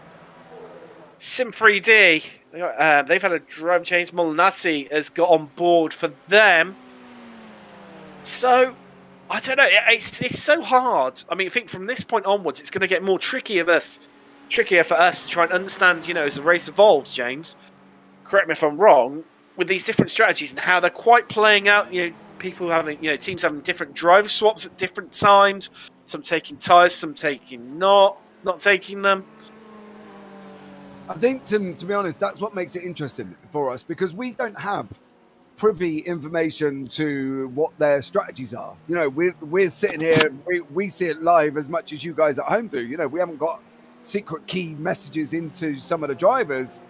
We might get some hints and tips through, but we don't have the access to when they're going to swap and stuff. So I think that's what makes it interesting. And what normally happens is it all comes to loggerhead about the last 20 minutes of the race, when everybody's strategy kind of pans out and they all end up on the same bit of track at exactly the same time. So, I think for the next 4 hours, 15 minutes, we'll keep the battles that we have with No Luck and obviously Richard Barwick in FTR. But yeah, I think we ain't going to know directly where people are until about the last 30 minutes, probably. And I think, like you say, James, it's not to that point of the race that everybody shows their cards. And they know, exactly. Let's just see, No Luck really closing up now. Couldn't this be the move into Blanchimont? No, you have to sit back in again. It's not a move you want to be making there, Tim. No, but I say we're all over the back, jinxing left, jinxing right, trying to find a way through, trying to disrupt FTR Esports Red's flow. We've got Air Force in YouTube chat. Goes to number 66, which is Tyler Campbell for FTR Esports Black. Currently sitting in 5th place, Air Force. So well done. Oh, here we go. This could be the move into La Source. Hard onto the brakes. A bit of a lock-up on the Ferrari. And they're going to go side by side, past the endurance straight. This is going to be the Ferrari, surely, with that outside line in the sheer grunt that thing possesses. It just slams off. He slammed the door shut on No Lucky M Sports there. They killed off any momentum through Eau Rouge and across the top of Radion, down the Camel Straight. And they're closing. Here comes No Lucky M Sport. They're going to have enough room to get it done into Locurium up the inside. Let's find out. FTR holding on around the outside, but have to yield. And after waiting for so long and following so closely, No Luck have got themselves up into 6th place. And that is now 6 places that they have climbed during the race here today. And James, you're saying about getting inside line, trying to understand what's happening in teams. Sat waiting in the waiting area to have a bit of a chat with us is Jess Martin from Prismatic. Should we try and gang up on her a little bit and see what information we get out and find out exactly what's going on at Prismatic? We'll give her some prods. Don't worry. You can probably get as much information as I can without me revealing too much. Nice and cryptic there, Jess. But so far, a bit of a mixed bag for the two Prismatic teams. Going well on the podium as it stands at the moment. Obviously, a bit of driver swaps and who's saying different strategy now starting to play different elements and people in different positions depending on where they are at in their own race. But Prismatic B not maybe having the best day at the races so far today. No, I think they've been relatively unlucky. Obviously, that earlier. I think La Source has just been a rough one for them today. But yeah, I mean, the first spin was unlucky, but they did a great job clawing it back. Their pace is well there. Obviously, the incident going down, and the incident they had a bit later on that they got penalised for. It's unlucky, but they've served that now, and now they've got clean air, and they've taken their 20 seconds, and they're just going to continue and do their job. Obviously, a different way of taking the penalties here for this weekend. What's the general feeling about it? Is it more logical, where obviously you don't let them get hit twice effectively due to the length? That's one of the FTRs off there. So apologies about that, Jess. No, that's fine. I completely missed that, to be honest. No, just lost it into Lacombe there, between Lacombe and Malmedy. Obviously, a different way for taking penalties this week with, having to move across to that blue part Ferme area. Is it something that's, you're finding is more palatable, especially with the length of the straight? We just see, Tyler Campbell set the car around there for FTR. So yeah, it's a bit more a bit more easier going for yourselves that you haven't got to come through twice. Absolutely. Well, I mean, once I understood the rule, and I had a nice disagreement with the stewards until I realised I was in the wrong. It was one of those things where I completely misunderstood the penalty. But yeah, I think actually it was the better of the two penalties. It really, I feel like, especially for that incident where it was kind of one half one, one half the other. I felt there was a bit less in it than, say, for example, an intentional incident. I feel like it's a happy middle ground.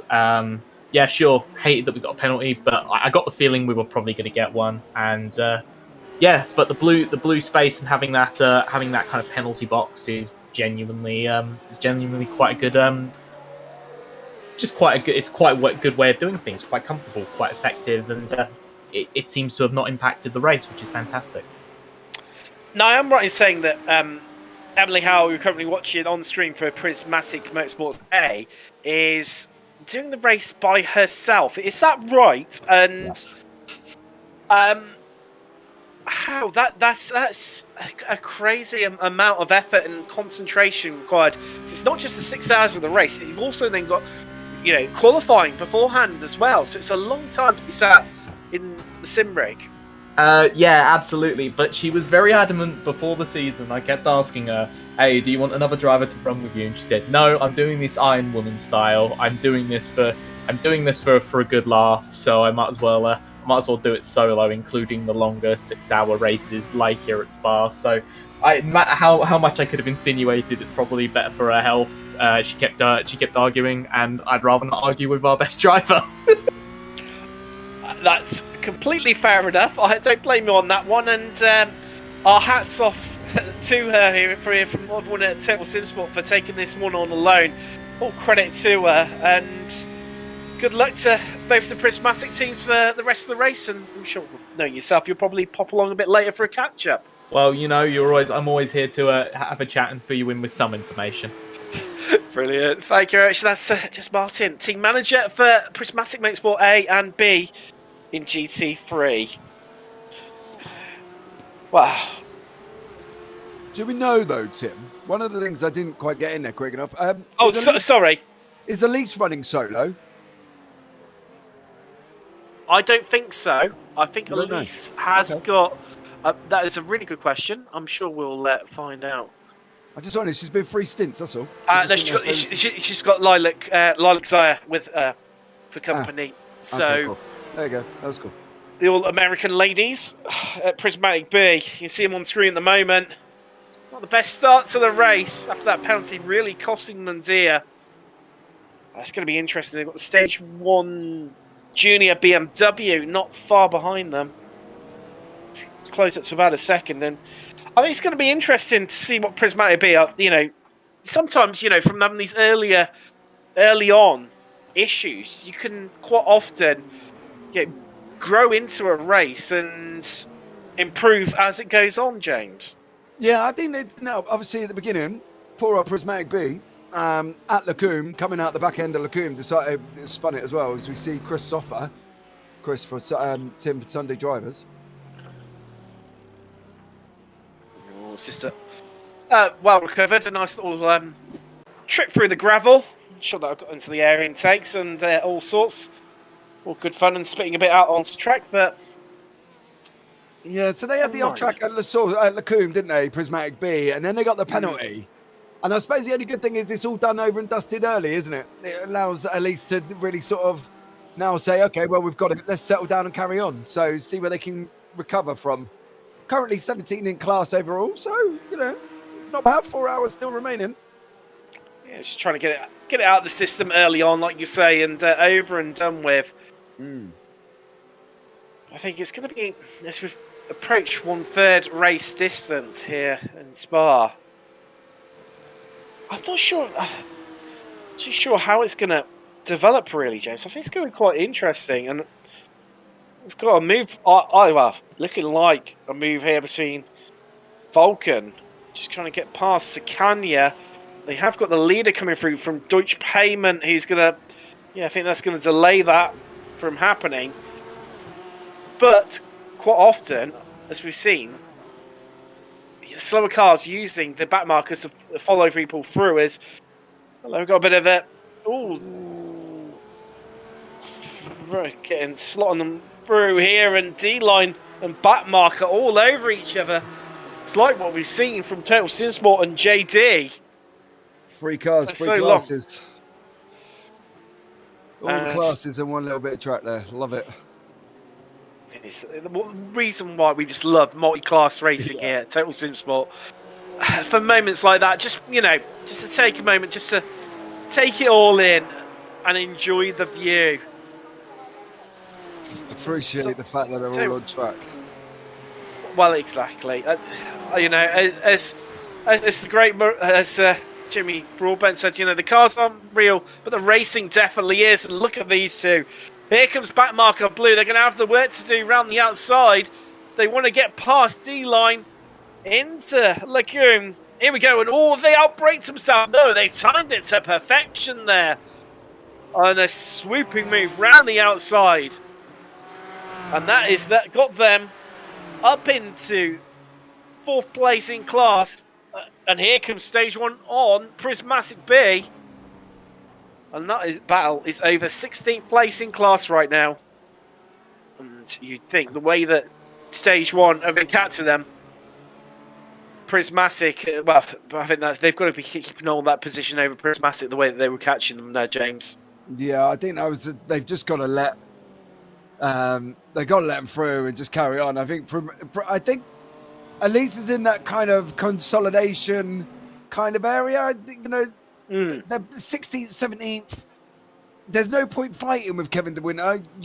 Generally he's quicker. He's up the road. He's on a different strategy. You're better off just letting him go. And I think at least he's done the right job. Don't fight him too much. Live to fight another day. You've got 4 hours, 4 minutes left. So pick your battles. Yeah, that probably would have been easier if I just said that from the beginning. That's all right. We've got plenty of time to use multiple words. I'll go round the houses just to get to the same conclusion. We got there in the end, and that's the main thing. All that matters. We got there in the end. Now, we've been obviously, chatting to Jess Martin, team manager from Prismatic, and over some of the other battles that have been going out on screen. In GT4, interestingly, you should just watching Vulcan catching up. Total Sim Sport have pulled out a big old gap over JD after spending the first 2.5 hours all over one another. Total Sim Sport have pulled out a 9.5 second gap. Now I know that JD Sim Sport did have obviously that driver swap, but even so, they're currently the only team in GT4 lapping in the 28 seconds. Map, as what we got here? So we've got No Luck. And there's a Porsche Cup in front. Oh, that's a big bounce across the curb. No! How did you not see that, Robert? I think it's hindsight on up. That looks like Porsche. That is crabbing. That has got. You're not going to get that round again, mate. No. I think that is to use a SpongeBob SquarePants reference. Crabbing more than Mr. Krabs in the Krusty Krab. That. Oh, hello. That's saying repeat of almost what happened in qualifying, and D-Line pointing in the wrong direction and at a very fast part of the track. And after getting that move done, that's not helping them at all, is it? But then they lost the move. Sorry, apologies. They lost the position, didn't they? See back marker, and. Now they've dropped. They're now 24 seconds behind back marker after being right alongside with them. And you think it goes quiet, James, and then all of a sudden everything just kicks off and happens. Oh, no! Houston in stage 1 racing green as well. Oh, dear.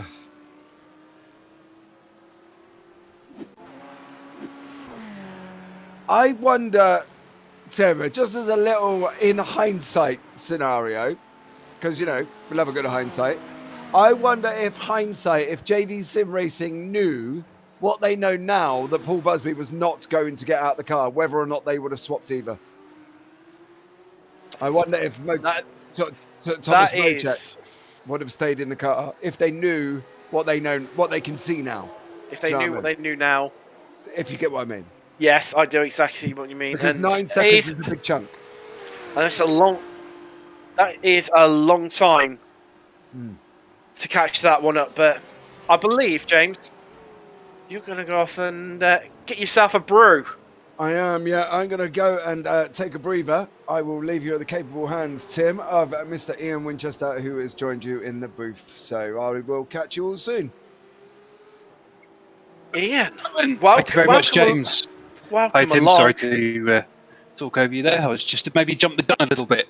I was too eager there. So that's all right. That's all right. You've come right at a good time, as it's all just after settling down a little bit. And I was just about to start talking about Porsche Cup, as we haven't mentioned them for a while, and also probably Grissetto also mentioning in chat that we haven't mentioned them as well. So don't worry, I'd already got that one covered. Just waiting for a moment. It all starts kicking off, and well, should we have a bit of a run through? I suppose with 2 hours complete, third race distance officially clicking over now. Let's just have a quick run through your top threes in each of the class. So, Dutch Payments leading the way in GT3 over SIM3D Sport 5, 4.5 seconds right now. Prismatic Motorsport A, they've climbed their way from 5th after the last round of pit stops. They are now up to 3rd place in GT3. Bit further down the field, 9th overall, it's B-Sim Racing leading the way in AM. 11th attempt in 2nd. Mark Baxter-Jones still in the car in that Porsche. And then it's the BMW of Track Limit Racing 3rd in GT3 Heading down to Porsche Cup. Delta Sport leading the way. They've got Nicholas Gausch currently in the car for them. And actually ahead of Zabi, whose injury hit car. You see him just in the background there in that blue Ferrari. Coming from, that's one of the GT3s though, so showing that really strong pace. And they are 30 seconds clear there of Scania, who've been battling out for a very long time with Vulcan. Scania, one of the newcomers to the league, and great to see on their opening outing that they're running in 2nd place. And B-Sim as well, just a little nod to them. They are 6th in Porsche Cup right now. Another one of the new teams this round.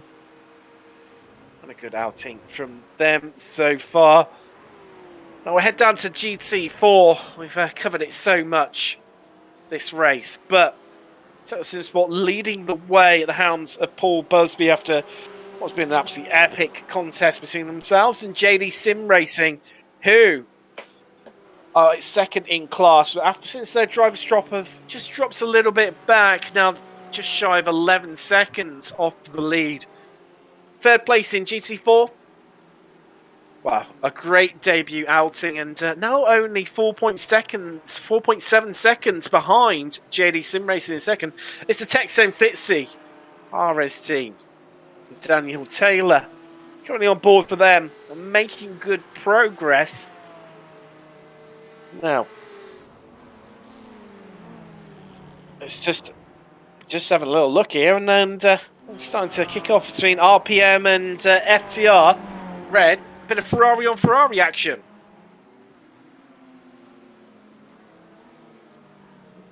Might have lost Ian there. Apologies about that one. Italians versus Italians. Sorry about that. I had my mic on. That's all right. So I didn't cough in everyone's ears. So just saying that you got a bit of the Ferrari starting to come a bit closer together now, and it's dropping off. But also, I'll tell you what, another one we've got going on as well is Prismatic are involved in, as we've got an absolute gaggle of cars here. So we've got the Scania and Vulcan Porsche Cup cars being lapped by the Prismatic and RD SimSport BMWs in GT3. And there's the Texent GT4 in there for good measure as well, Ian. It's this is going to be tight as they come round the source. Yeah, I mean this kind of pack, especially with all the all the good, all the different car classes at once coming around La Source, which is an awfully tight corner, and they've all managed it really well. And this is going to be another test as well. Coming up, Radion, a BMW takes it on the inside, holds it well, coming up that huge 180-meter climb, and zaps straight out onto Kemmel. Does that accomplished? I was going to say, Tim, as I joined, I saw 2 spins. I saw one driver spin. I wasn't sure of the team on Radion.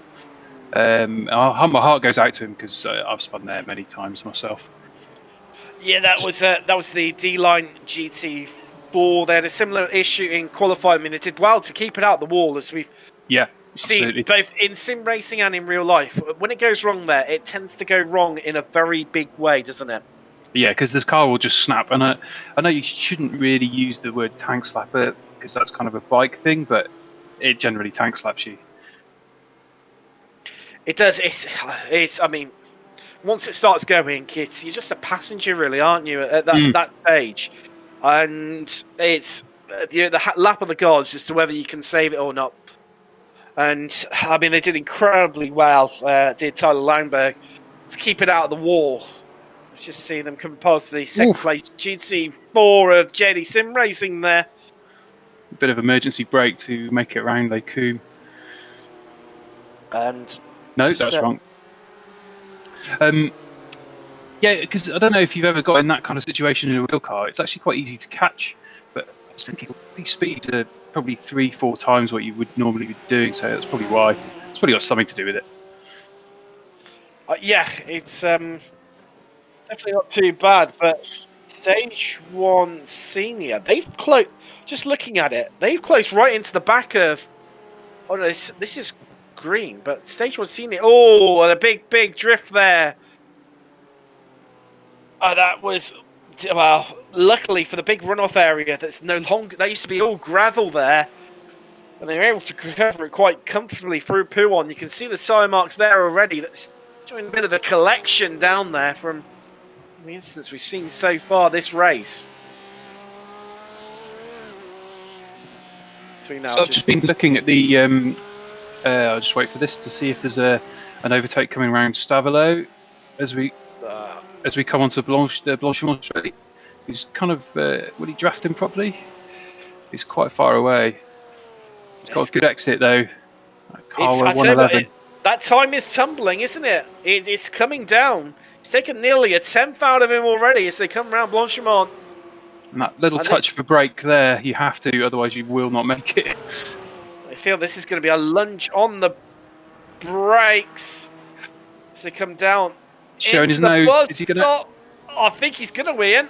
Or is it? They're still side by side on exit. They're going to come out equal, right alongside one another. But that was a beautiful overtake. It was, wasn't it? They're going to get past, and I think the question is now, Ian, what can Stage 1 Senior do up the hill? And surely they've got to be in a bit more of a stronger position because they've got the Camel Straight to come, where you know that you can really, really hook up the slipstream and catch on someone in front of you. Yeah, absolutely. But I mean, we've got to navigate Eau Rouge and Radion first, and they don't touch the curb there. They eat loads of the left to maintain full chat, and he's just drafting in nicely up Lake. Oh, there's a car on the grass there as we pass. That might have been, according to my log, Tyler Campbell has come off track. Let's take a little look for FTR Black in the Ferrari. This, yeah, different part of the track, isn't this, Ian? Yeah. Oh, let's keep on going round and Rivage and not. You should keep out the wall. Oh, and that's big accident there for another of the FCRs. That's Lee Boucher in GT4. Radion claims another victim. Here we go. Yeah, too much curb there, you see, and then there, too much curb, too much juice, and oh my goodness, that's a big off. He's lucky there's no other cars around because that would have collected quite a few others, I think, the speed he was going. And I think that car might even be crabbing as well, Ian. Yeah, and it doesn't look happy, does it? GT4 in the wars yet again here at Spa. We ride on board with Blanquart there, and I don't know. It's a tricky one, isn't it? There's that was the Greenleaf Porsche Cup, though, just getting past there. But right behind them is that no... I tell you what, no luck have been no mugs. They've been doing... Oh, no, that was contact! Did Tyler was that contact there? Or is he had contact with the wall? Contact with the wall and the driver, because it might have slowed him down, and the driver behind might have just caught his rear quarter just to give that extra bit of twist. And here we go. There's a bit of goodness me. Let's see. Oh, he's done it by himself. Ooh, that car behind did well to miss. That was really good. I think his car is quite damaged, and he probably misjudged that. Because when you come around the source, like the whole idea is to get close to that wall, so your front tyre will dig into that little dip, and that'll try and spin the car that little bit more, so you can get a great exit out of there. I wonder, you just overcooked it a little bit.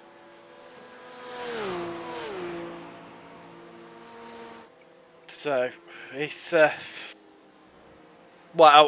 it's really it's starting to shape things up yet again here. And it looks like Belcher for FTR Esports White GT4. After that incident, they've headed to the pits. And we got really, really feel for them. And I think that might be our second retiree. What track temperature are we running, and is it getting warmer? Is this going to be... it should be getting cooler, if anything. It's 25, so that's what it was earlier. We are currently just coming up to 3:30 local time here in Belgium.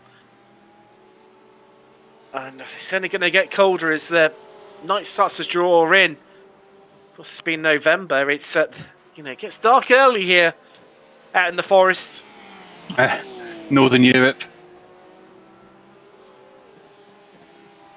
Yeah, more or less December, isn't it? So, God knows what this place will be like in January, because it would just be frigid. Well, I mean, we've seen it in the past. It was, I want to say, 2019 was when it started snowing in the middle of the World Endurance Championship event here.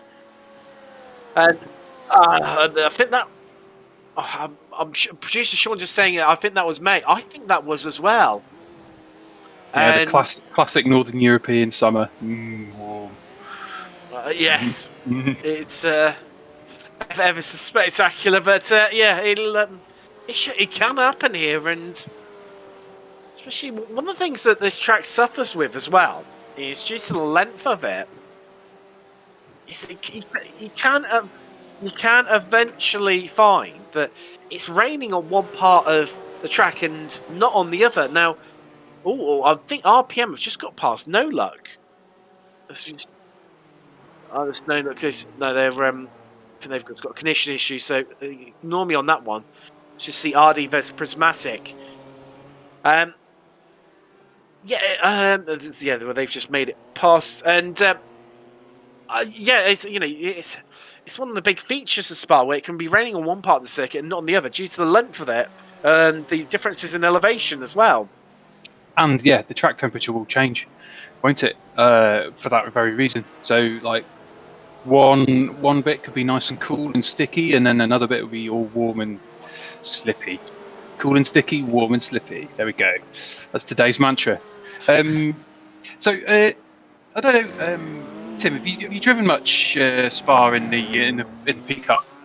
No, and that is why you are alongside me in the commentary booth, because you are definitely the driver compared to myself, and I believe you've been spending a bit of time in the Porsche Cup recently, haven't you? Know it. I really like it. It's starting to dial in a little bit, actually. I just used to spin on every corner, but now I'm starting to get the feel of how much poke you can give it on an exit.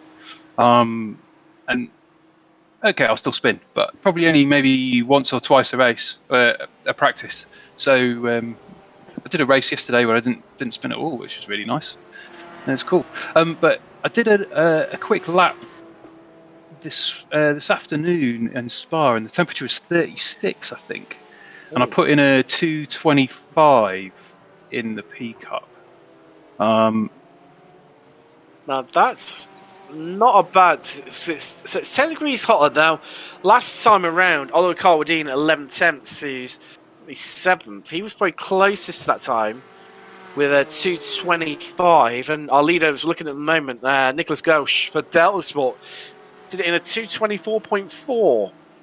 He's done. He's Obviously, got 2:21.6 is his best, I think. Is that right? Yeah, I'm looking. Yeah, that's right. Yeah, obviously that was earlier on with much fresher tyres than what they're currently experiencing right now. Yeah. So these guys, I was on. Goodness me, Radion. That's another one of the GT4s, another replica. Oh, Goodness there was me. one of the FTRs coming through. up. Prismatic. Did he just hit the Prismatic? I think that's. Oh, That must have been a Rizzler paper there. A Rizzler paper. Well, let's take a look at what happened. And was there? Oh, the words. Oh, he did put. Big such a contact shame. there for Prismatic, a complete passenger.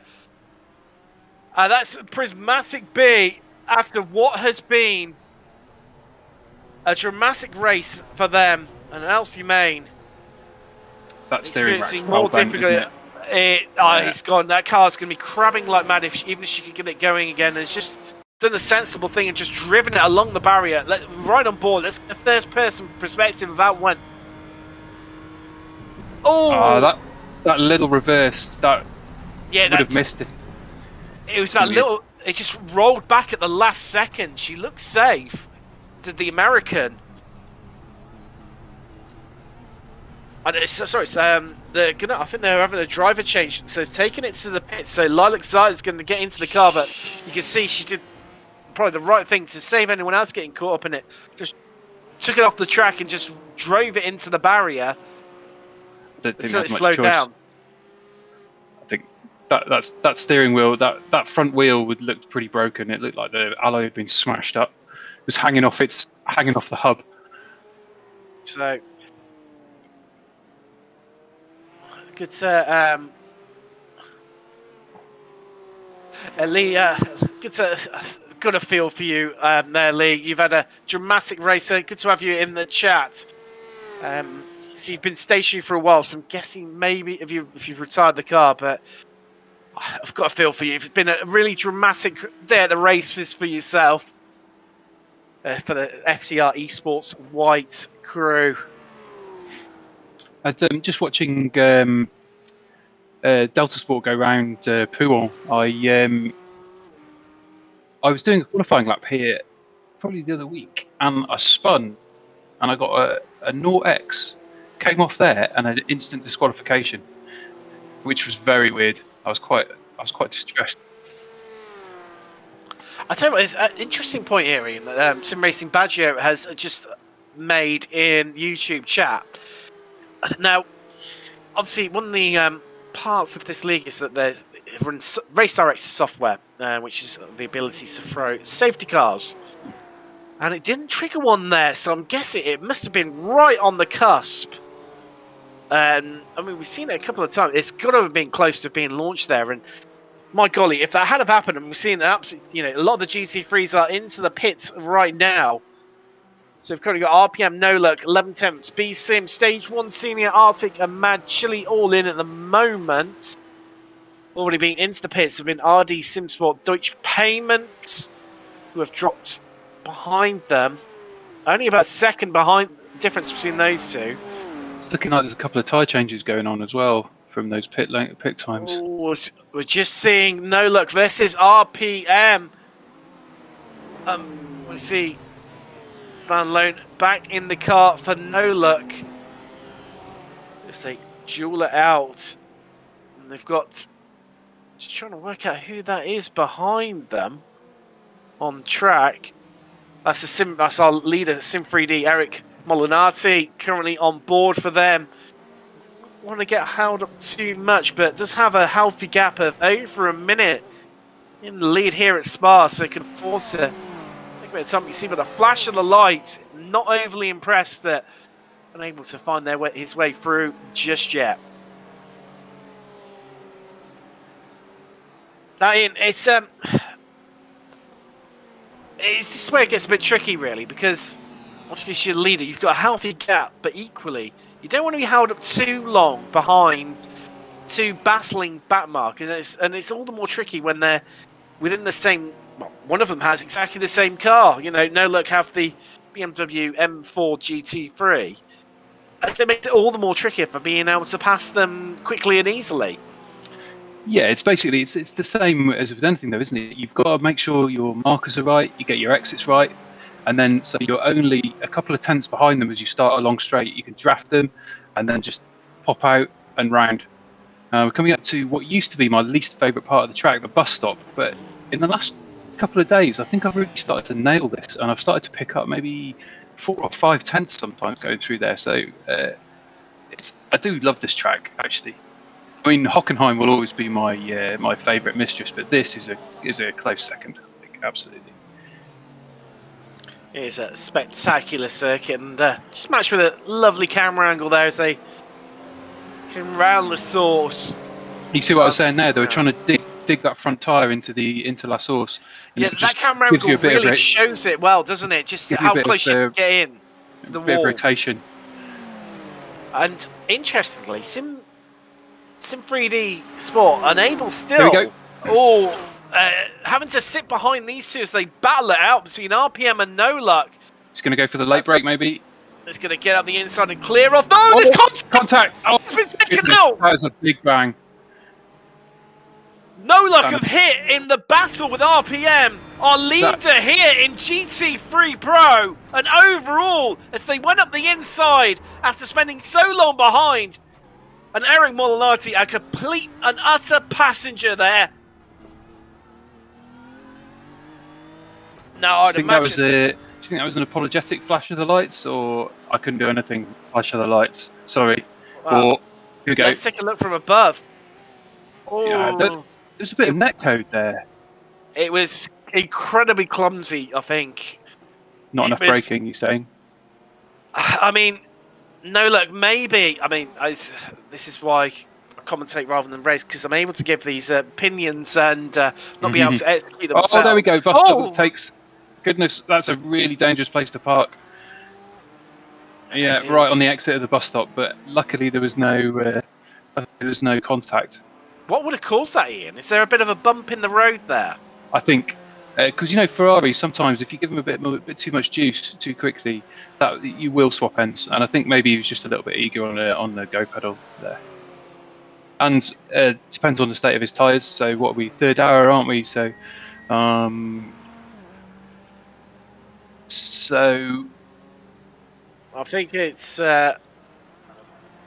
only car number 1 that has hits.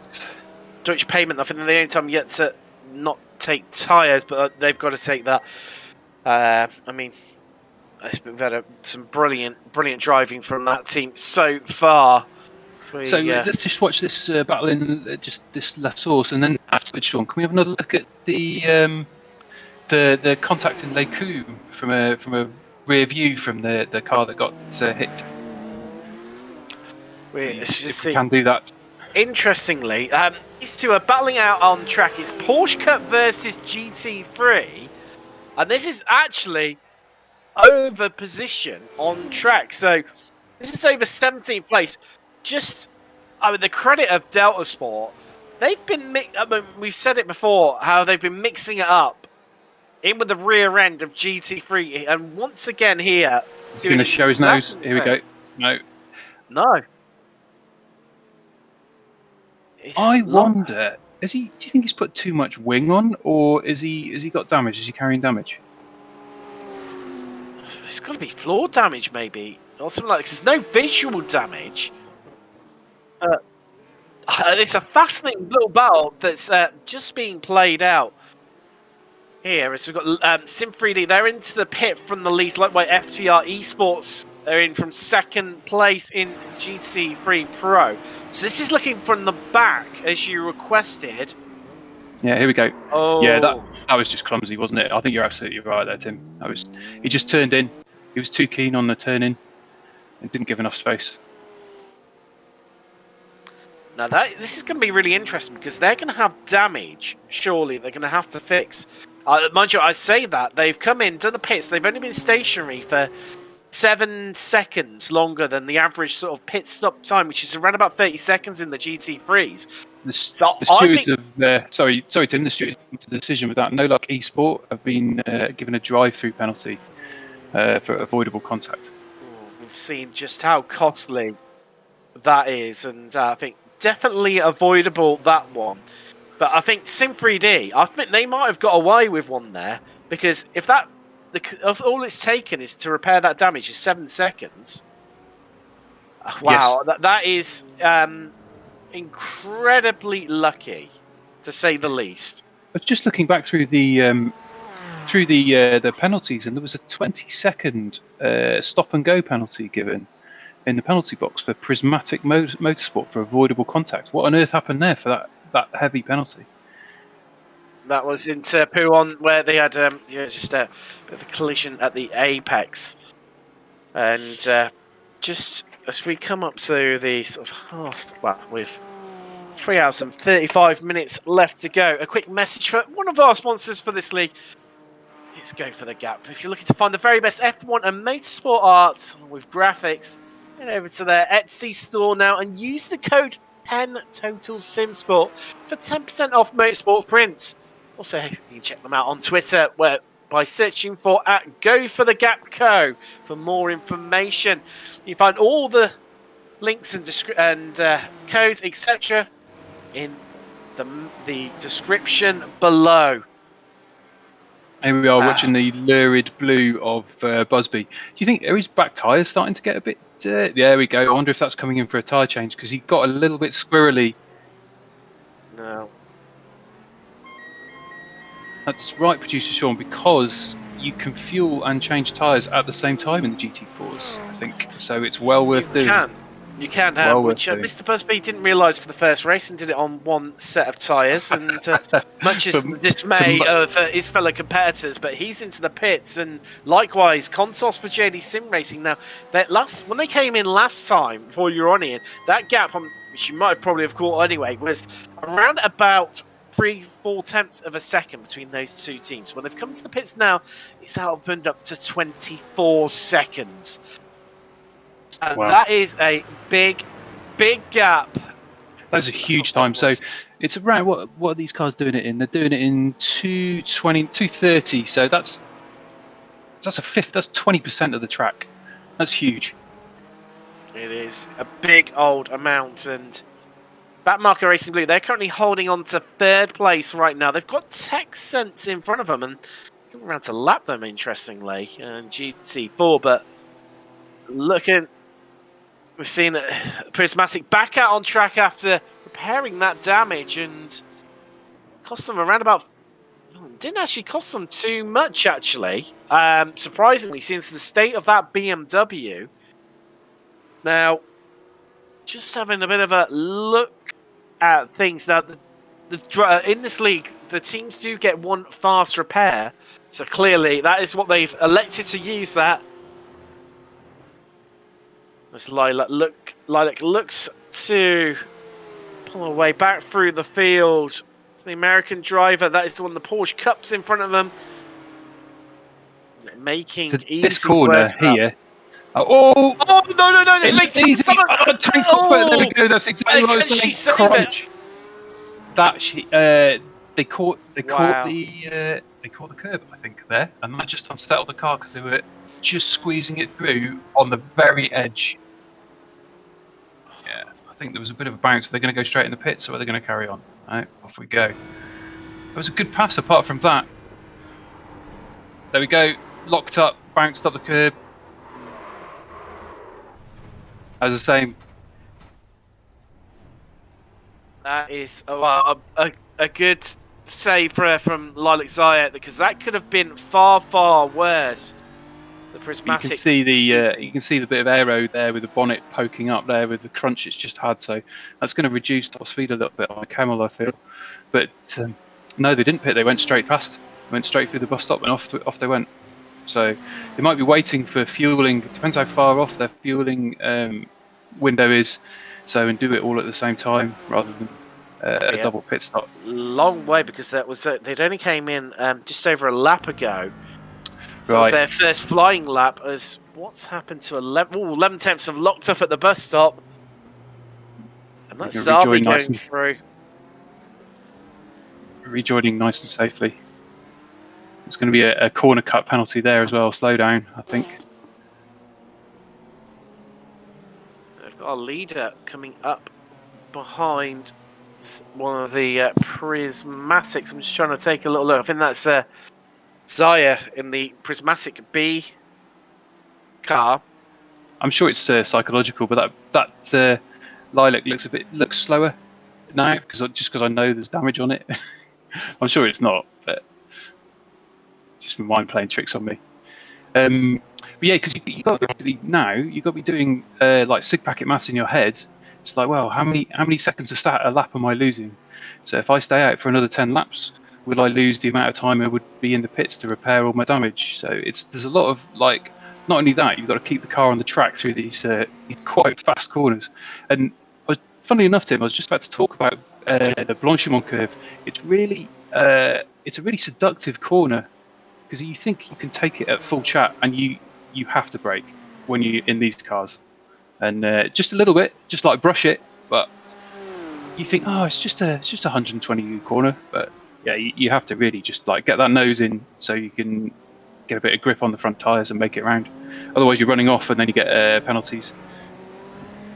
I think the interesting one is obviously where, just looking at it, the gap up front is closed right up now, thanks to SIM3D having to lose a bit of time due to that incident. And the gap between first and second place in GT3 right now is down to 4.5 seconds. Deutsche Payment aren't far behind. Now they've got Daniel Muth in the car of Deutsche Payment. And this is getting interesting. This P2 and P3 both put a lap. Well, P3 put a lap in that's a second faster than P1, and P2's half a second faster. So I wonder if there's some damage which is going to cause Eric a bit of grief there to try and reopen that gap, because clearly that gap was there to lose from that little nudge. I believe they are okay, because the way that their pit stop cycle actually worked out, they were all right, and they managed to stop a little bit later. So it's actually worked out, well, probably the best, not quite the best timing. Best timing would have been into the bus stop, but in terms of lap wise, it worked out well for them, which allowed Molinari for Sim3D Sport to keep hold of the lead for now. But like you say, the way that they're closing in, RD and Deutsche Payment, it's going to be interesting over the next couple of hours to see if they can carry on that level of pace, surely. As you see, no looker in the pits. Then, you see that BM, that was really gripping under brakes. That was heavy braking then. I wonder if, I didn't see a puff of smoke, so that was good driving there, just to like right on the edge of the tyre's grip. It's Molnar really just holding on to it, and no luck. They're just in the pits at the moment. They're coming out, I think, and 11 tenths versus track limit. Go on, Ian, call this one. How's it going to come up? They're coming up to the back end of the Total Sim Sport GT4. Who's going to get to the apex Lagoon first?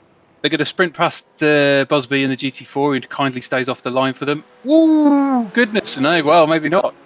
Yeah, I don't think he saw. There we go, and he's going to go down the inside. There's a flash, sorry, there from Busby. And the BM takes the inner line. The Porsche has to go wide, but gets the better line on the second corner.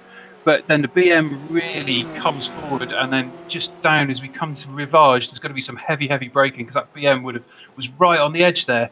And this corner, I still can't get right. It's really tough. I can't whether to go wide and then back in. Yes, it's kind of like it's nearly a first gear corner, but that BM has done super well there to just hold on to it and open a gap over the Porsche. So it's probably a good, as those two have finished that little battle there, probably a good time to mention one of our sponsors for the event, Sim3D. Yeah, looking to enhance your sim racing experience with custom designed parts with the sim racer in mind for both durability and ease of use. All their products are made to order, and they're designed by sim racers for sim racers. They're also leading the race as well. It's always It's a nice handy, bit of a handy PR. thing, isn't it?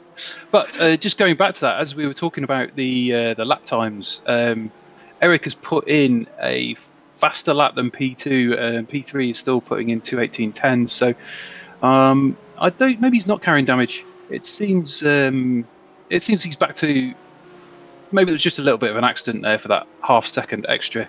So I think probably predict that there is no damage on there, which is really good news for them. Well, no, not enough damage to cause an issue. Let's put it like that, because there will be a bit of a dent from that. But it's not the end of the world. We've got Delta Sport from the lead in Porsche Cup. They are in. Nicholas that was a brave move around the inside of Pouon there. Did you see that? Not Pouon. It was Blauchemont. They all look the same there with the sunlight coming off, glinting off the boards, and that low angle. Sun is starting to say here. It's just coming up to 10-4 local time here at Eildon Forest. And the things as well. I mean, like you know what it's like in wintertime when the sun starts getting low, particularly like in Northern Europe. The sun is right in your eyes, isn't it?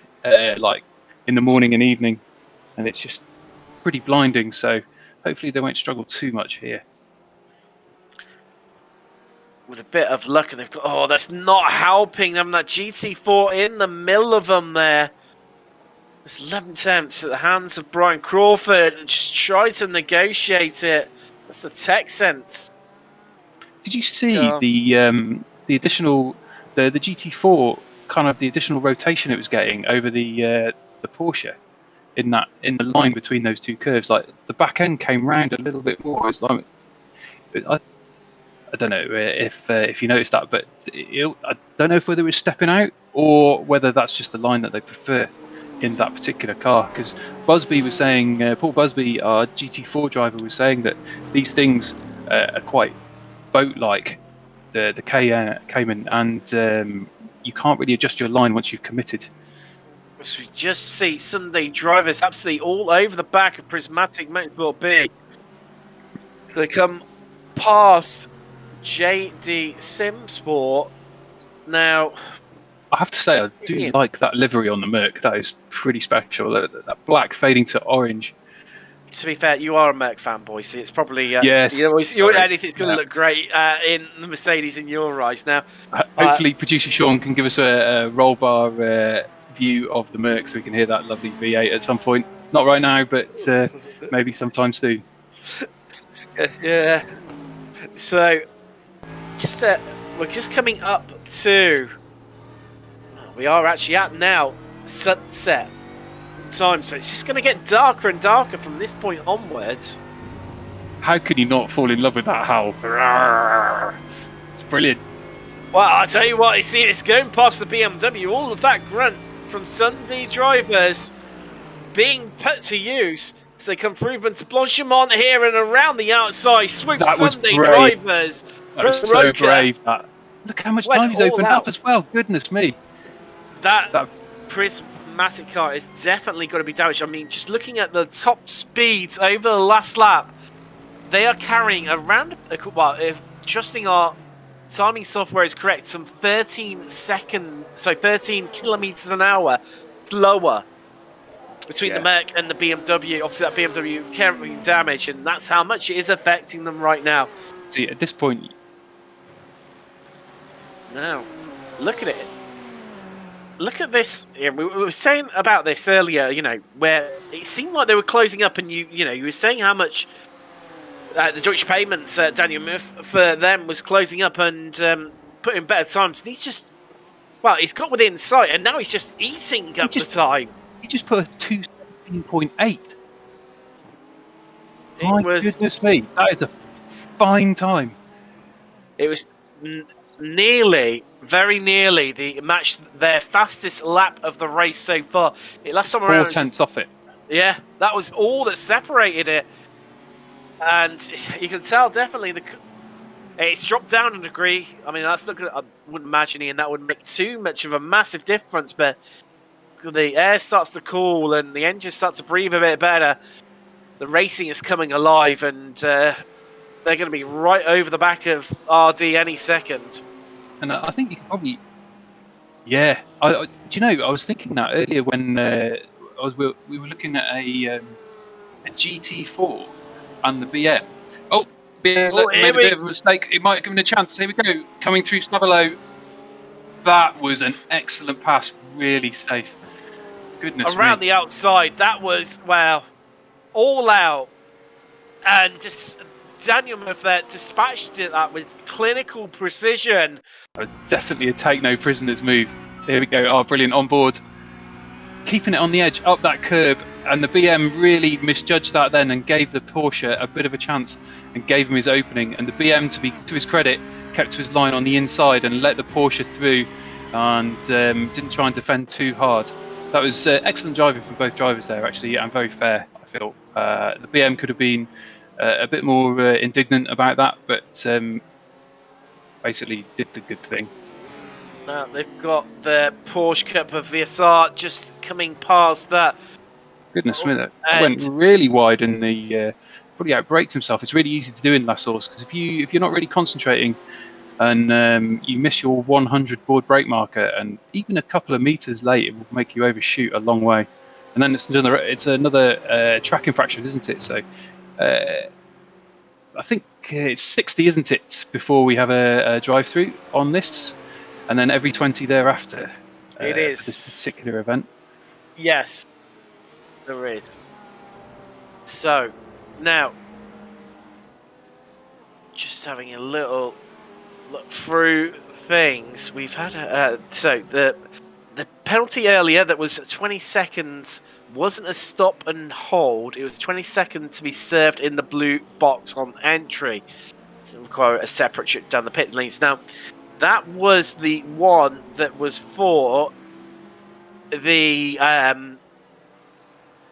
TechSense team, I believe, and a few of the others that have had. Yes, it was for them. So instead of the drivers having to take their penalties by coming round again and take an additional pit stop, they can serve them during their pit stop as long as it's under green flag conditions, so i.e. not under a safety car. And they have to, as you come into the pits, immediately on the right hand side, there's like a part ferme blue box on the floor. They have to stop the car in there for the allotted time, and then they're able to carry on with their pit stop. Obviously, that was deemed by the organisers because of the length of the pits here that Spa cost, being too heavy a penalty. How has that been working, in your opinion? Oh, goodness me! Did you see he bounced up the curb, though? He bounced up the curb, though, in no name. And it's just so gutting. Sitting there at the side of the track for a safe rejoin, watching cars drive past you is the most destroying feeling. Well, yeah. That is all the hard work done.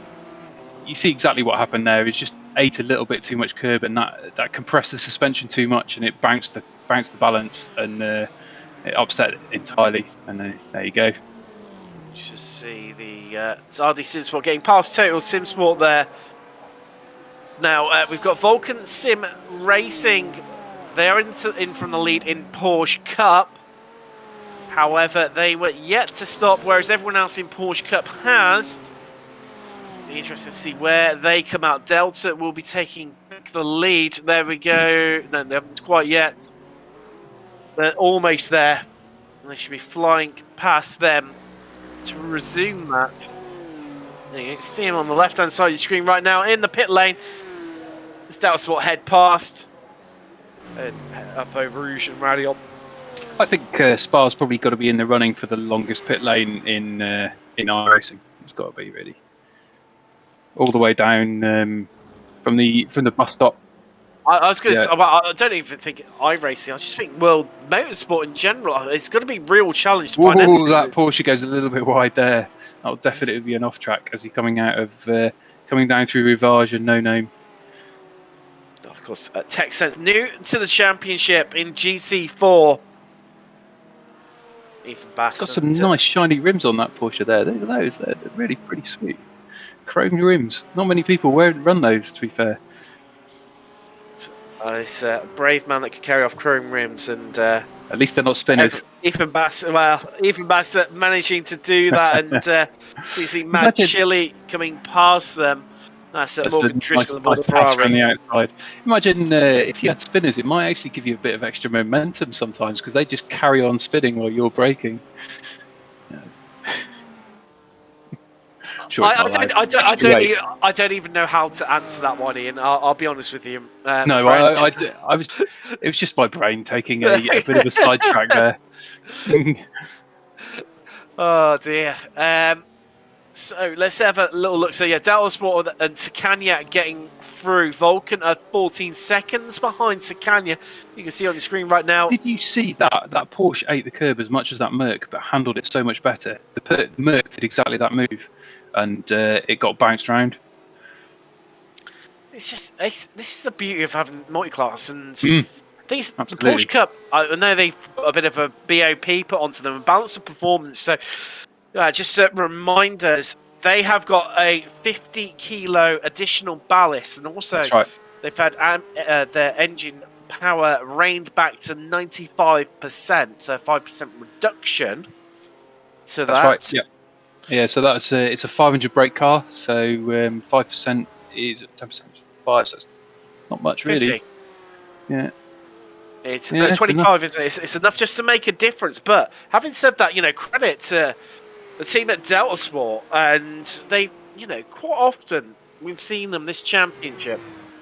They've been able to, fight it with the rear end of GT3, and.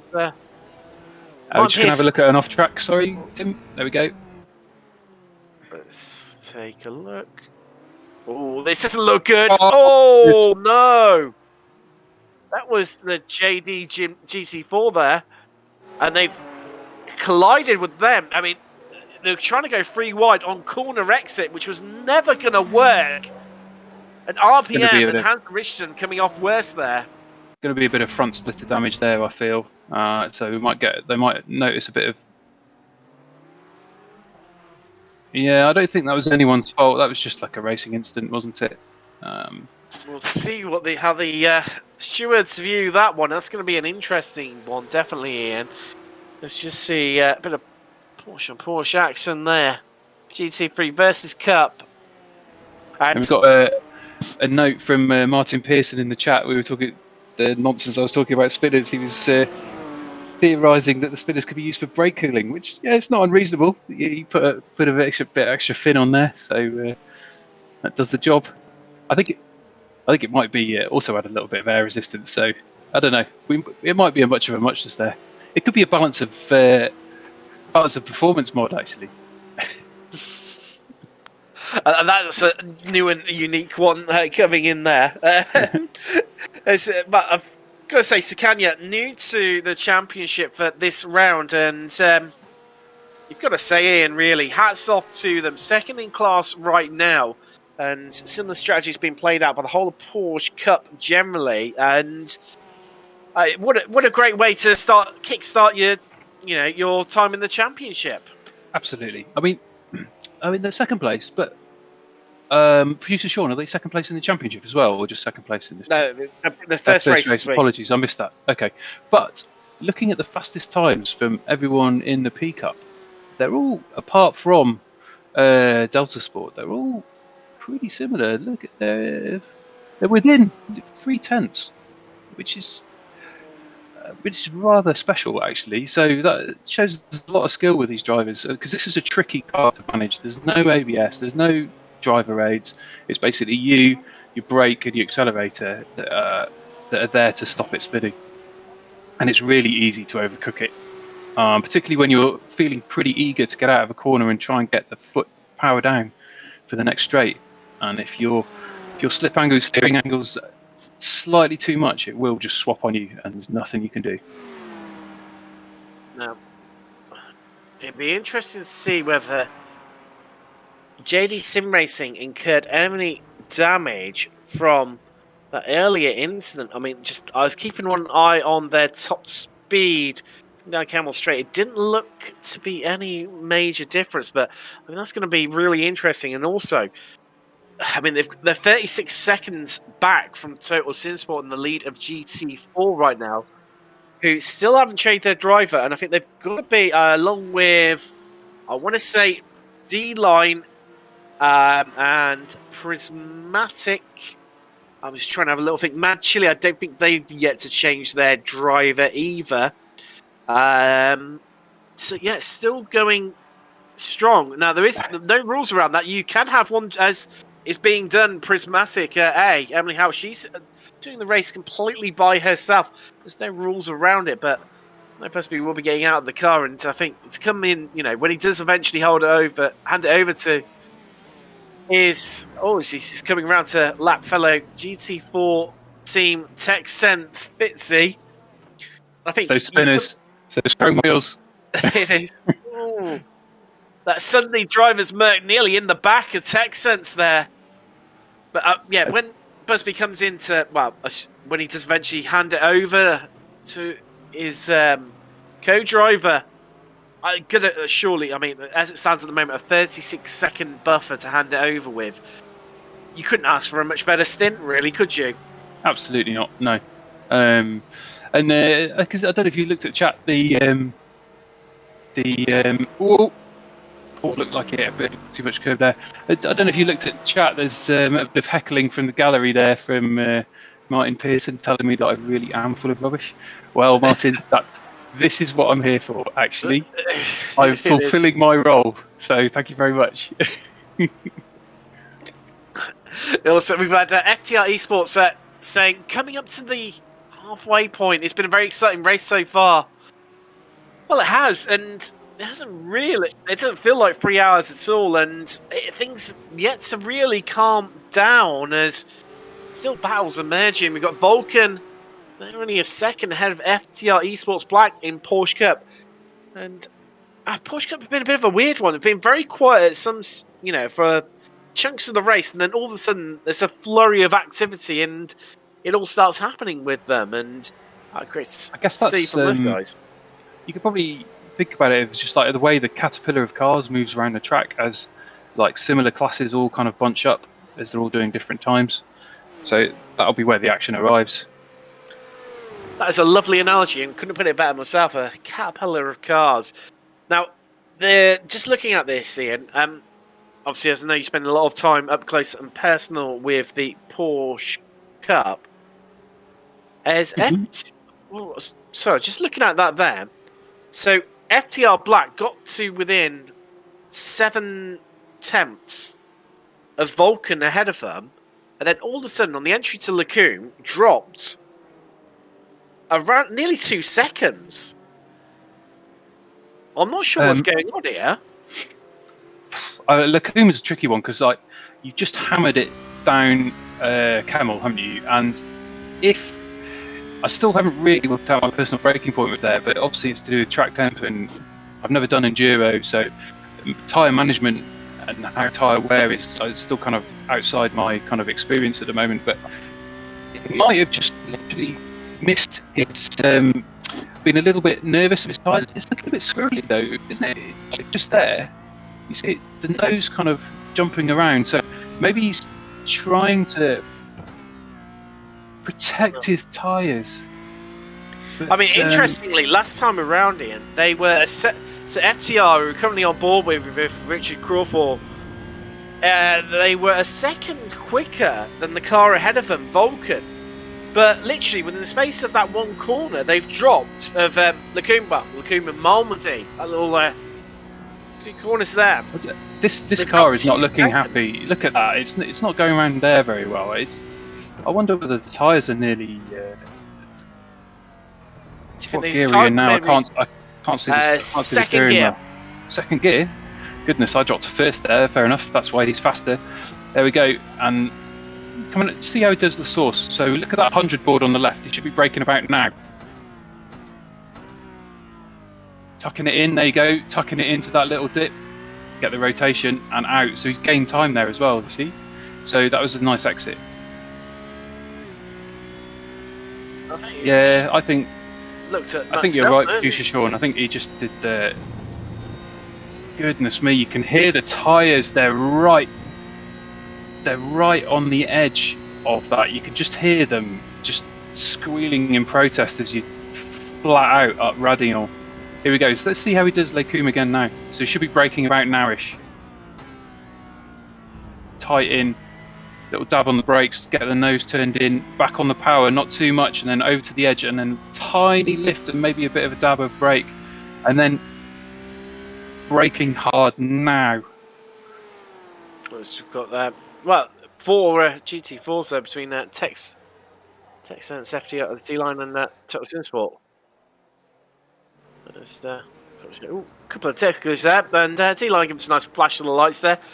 There's Total Sim Sports lapping Texsense, and there's D-Line 0.2 seconds just behind Texsense. So those guys battling hard over 4th place between Texsense and D-Line. You're not going to lose that D-Line car in the dark, are you, really? Those rims. That is definitely a very high visibility car. Yeah, well, we'll find out very shortly, Ian, because you can tell it's starting, that musk, you can see it, reflections, the shadows are starting to grow. It's getting a bit darker in certain parts of the track. It's getting dark here in Belgium. I noticed the Ferrari's got its lights on, but the GT4s haven't at the moment. So I wonder is there a certain time, do we know, Tim, where you have to turn the lights on? Well, no, they turn on automatically, and right. That's interesting. I believe that they're in endurance. I believe that the GT3s are on permanently. I'm sure someone will correct me if I'm wrong in the chat. I think you're right, actually. No, you're right. And just see the car blinking. That's so terrifying when like cars disappear in front of you and like you've got no idea where they are. Yeah. Just see D-Line. What can they do to close up? And they've just dropped a bit of time. Well, Texas, I wonder if he's just realised. I'm sorry to interrupt. I wonder if he just realised that Busby's fast and he's just basically copying his lines. Because there's 3 hours left to go. If he can learn those lines, I wonder if he'll start climbing the ranks again. It'd be interesting. I wonder if that's possible. Yeah, it's just, so the incident between JD Sim Racing and RPM Racing, that was the JD Sim Racing GT4 and the RPM GT3. There was no further action on that one. That was at Lecum where they bounced off one another.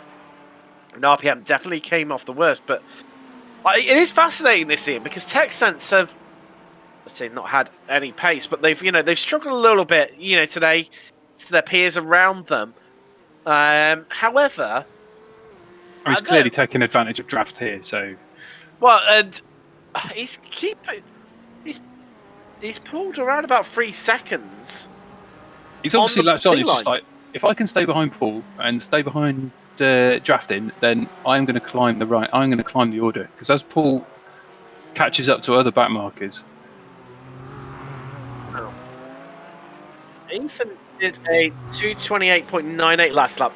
Busby was a 2:28.88, so 1/10 between them.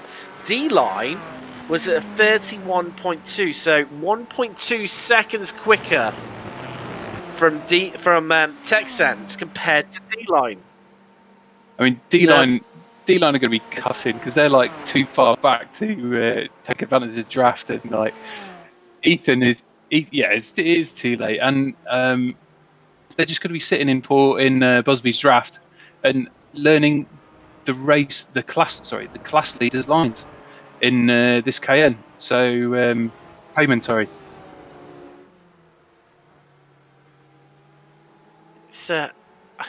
It's really interesting to see these two when they come alive. I mean, just keeping an eye on that Porsche, it's not making too much difference, but GT3, it's starting to... No, look, having another go onto the back of it. We're going to see a bit of a dive here into Lecum's. I don't know if that BMW is too heavy, really, to really... it was, I think, a bit too late maybe there, but absolutely swarming He's breaking all at over totally back. different points as well. Can you see that? The glow. Getting fascinating. isn't it, Ian? It is, yes. I keep talking over you there, Tim. Just getting a bit excited. So I do It's all right. apologise. It's fine, don't worry. And you're saying about the different lines that they were taking there. Yeah, so I was talking about the break points because you can see the discs light up at different points as they're coming into Lecombe, and the BM was just like nudged right up to the back of the Ferrari there, and I wonder whether he panicked a little bit because I picked up a tip from another driver. I think it might have been Busby actually. When someone is this close behind you, quite a cheeky tip is to kind of park on the apex, and it'll make the driver behind you back off, and you're ready for it, so you can get a better exit, and then you just leave them in the dust. So I wonder whether the Ferrari was trying that kind of behaviour, because it hasn't really worked, because the BM is right all over. He's giving it a little bit of a look there. He's just like, I'm here, I'm here, I'm here, stressing you out, psych you out. See if the Ferrari makes it around. Definitely feels that way, doesn't it? Mm. And it's fascinating how this is playing out between these two. And we've seen No Look is incredibly good at catching people. And it's then just mounting that. I mean, it'd be interesting to see how they get on across the next 3 hours and if they can pull up a few more places, because there's not much time ahead of them. But as we now, in the next 30 seconds, be clicking over into 3 hours mark. But so FTR, they've had a server disconnect apparently, so that's interesting. But that was car 201 that's at the back, so that's not too much. But do we know where they're from? It might assume it. Well, I guess it's one of those things of where it just happens, regardless of what part of the world. No, I was just thinking more about the storms and the power cuts that we've been having here in the UK recently. So I wondered, like, server disconnects are when like your internet just goes, and because clearly the server's still up. So I was just idly wondering, really. Hey, it's only gone very shortly, so that's not too bad. But we've got to just click over now. With 3 hours to go, officially half race distance. Let's take you through the order here at Spa for the SIM3D GT series by FTR events. Well, your leader right now is SIM3D Sport for BMW, leading the way. Molinari currently on board for them. Then we've got Wiggins in second place for RD Simport, BMW 1-2 right now. And then in third, we've got Deutsche Payments, Daniel Murph, currently on board for them. And in the pits right now, but like behind them is Prismatic and RPM, and they are both into the pits. There you go, you can see Prismatic just coming in there. Likewise, Richardson for RPM. B-Sim, they're into the pits. Everyone is just catching it around pit stop time now, as they always do at the top of the hour. So B-Sim... Could be a lot of air for the Prismatics on that to repair that bonnet damage. Yeah, we'll run for the order. We'll pick up that point because I've got an interesting question to ask you shortly on that one, Ian. So FTR, they're rising through a little bit at the moment, obviously due to staying out. But we're currently on board them for the Ferrari. And then it's Stage 1 Senior for Porsche. With No Luck in there, sitting for the pits from BMW in 9th. And Track Limit, they were 10th. They've just jumped up to 9th temporarily, but they've elected to stay back out.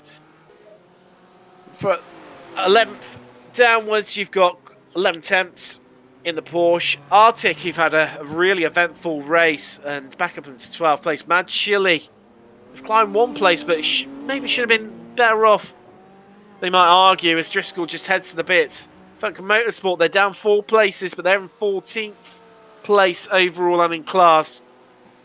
Then Stage 1 Junior, in the hands of David Van Slambrook at the moment. The BMW is 15th.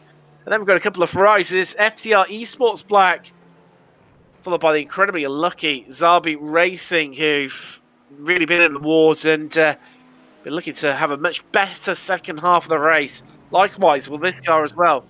And this is actually for position. Well, there you go.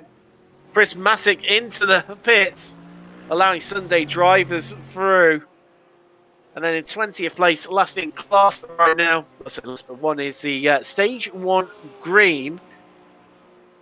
And then a few laps down, so 4 laps off the leader, it's SIM Racing, new entry. So, see them coming through. So, let's head across the Porsche Cup. Delta Sport are leading the way and continuing their, it looked like a dominant performance from those guys. It has Nisha Gush at the moment, looking incredibly strong. Slight improvement from them. See, not on the podium last time out, only managing 7th, so a much better run. I think 16 laps off the pace at Red Bull Ring. Then second place, we then got Sicania on their debut in the championship. They're in second, a great run from them. And then it's Vulcan Sim Racing. They're third, they're down 1 place. And again, another team that might be a little bit disappointed by what they are. Having said that, they are in exactly the same place as where they finished the last 2 rounds. So I'd be interested to see if they can carry on that rich reign of form of finishing third on the podium. Then in 4th place, it's Greenleaf. FTR Esports Black, they are 5th. And then 6th and last of the runners is 11 tenths in Porsche Cup. And then one of our 2 retirees so far is the Porsche Cup. It's Virtual Racing Compound Blue. We lost them, unfortunately, on lap 9. Let's head down to GT4, where we've got Total Sim Sport. They are taking the lead for now. Looking at a 41-second gap over JD Sim Racing during this stint. It's been an absolute mammoth from Busby. Contos for JD Sim Racing is second. And then we've got Backmarker Racing Blue, who are going really strongly today. They finished third last time out at Red Bull Ring and be hoping to do the same again today. Then we've got one of the new teams, 4th in class in GT4, is TechSense. And they're currently still not far behind the leader, and coming along for the ride is Ethan Bass with Total Sim Sport. Then we've got D-Line Red. They are 5th and last of the runners in... Actually, yes, they are still running. Apologies about that. They are still running, so they're 5th and last in class right now, with FTR Esports White retiring the car from GT4 back on lap 49. And that is your order as we head now into the last 3 hours here. And here we go. Buckle up, everyone. I think it's going to be an interesting one.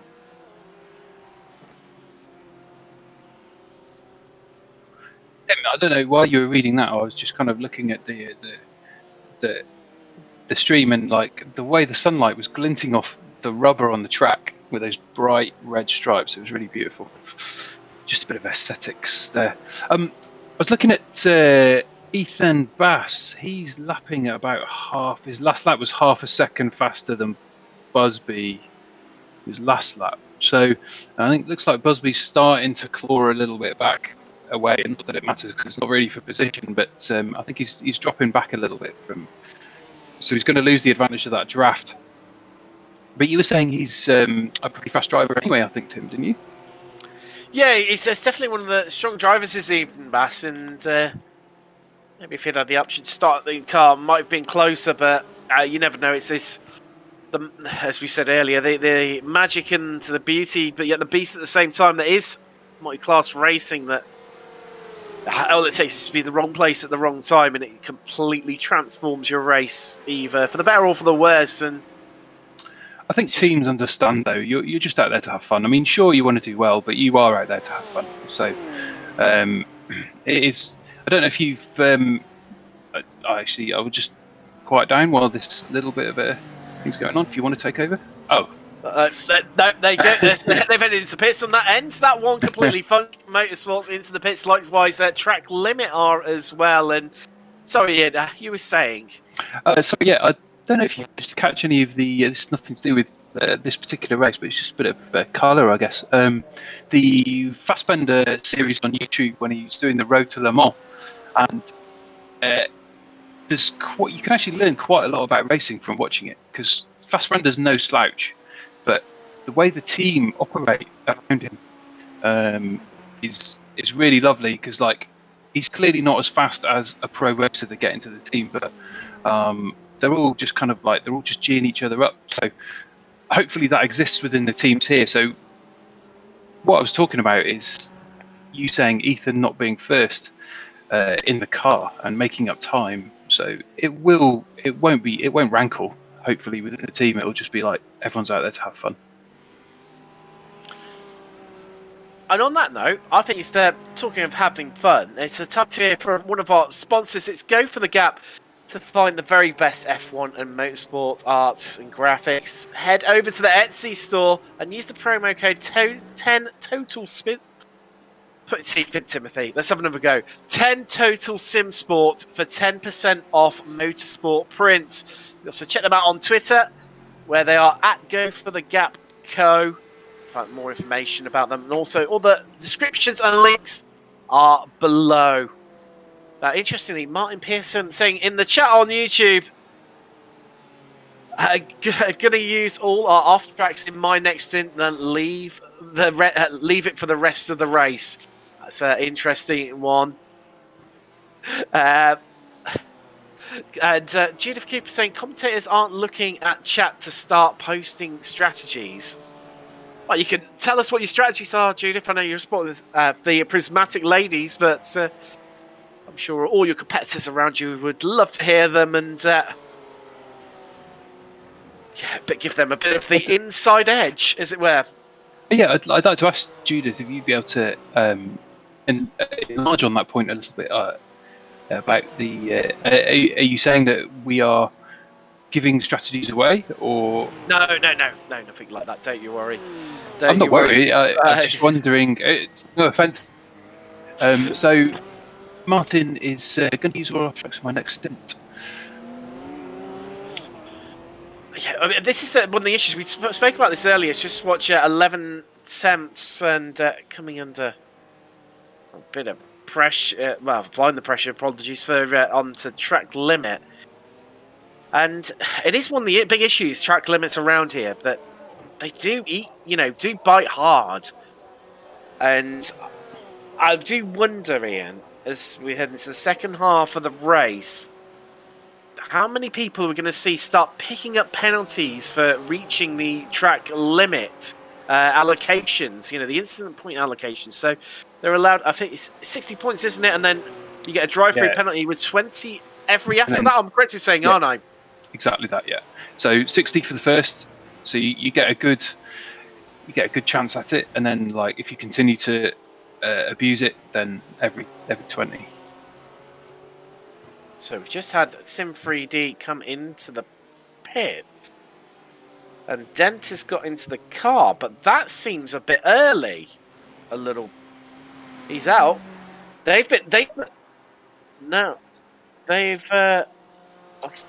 It's not.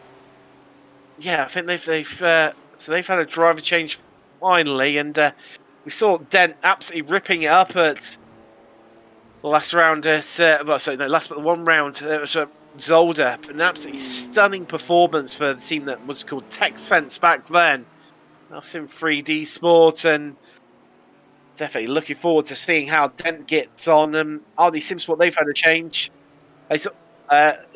Sutherland, he's in for RD SimSport as well, and it's going to be.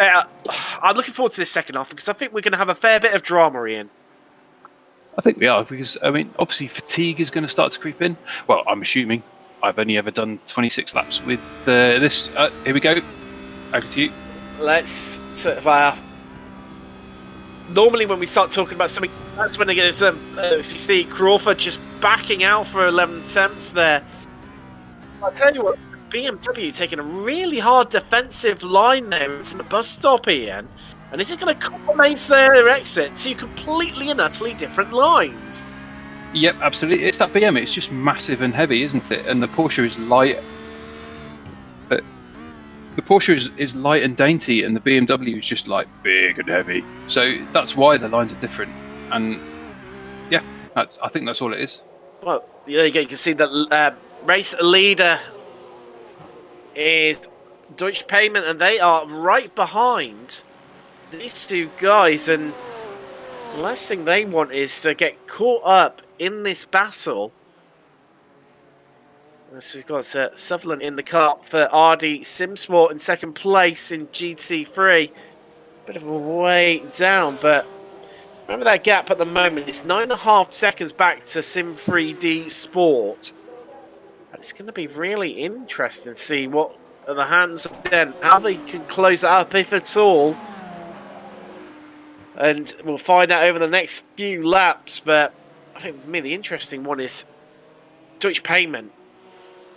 I mean, it's so tricky when you're behind cars of a similar pace, isn't it, Ian? And especially two that are battling like this, is that you're coming back through the pack to lap people. You have to wait for a mistake, and that's part of the psychology of it, isn't it? You kind of just show them your nose and just say, "I'm here, and that hopefully that will unsettle the driver before, and they might lock up, overheat their tyres, and then the next couple of corners they're not going to be as fast because their tyres are overheated, and so on and so on. So it's just a long game. But then enduro is a longer game again. It's a game of go almost at 250 kilometers an hour. It's high speed, high stakes poker, isn't it, at times? And right now, Daniel Muth dispatching. Okay, ran the outside. It almost seemed like an easy pass there. Yeah, He was really wide. It's going to start having marbles come into. I know you don't get them as excessively in multi-class, where there's obviously people constantly taking different lines, but you'll see marbles starting to emerge on the track, and that's going to get a little bit tricky in certain corners. If Brian broke really late there. Goodness me, that was great braking in that Porsche to not lock up. He was well past the 100 board. That's really... What kind of times is Brian doing? So his fastest is 2:17.9 and his last was 2:20. That's fully 5 seconds faster than mine, which is, clearly a faster driver. The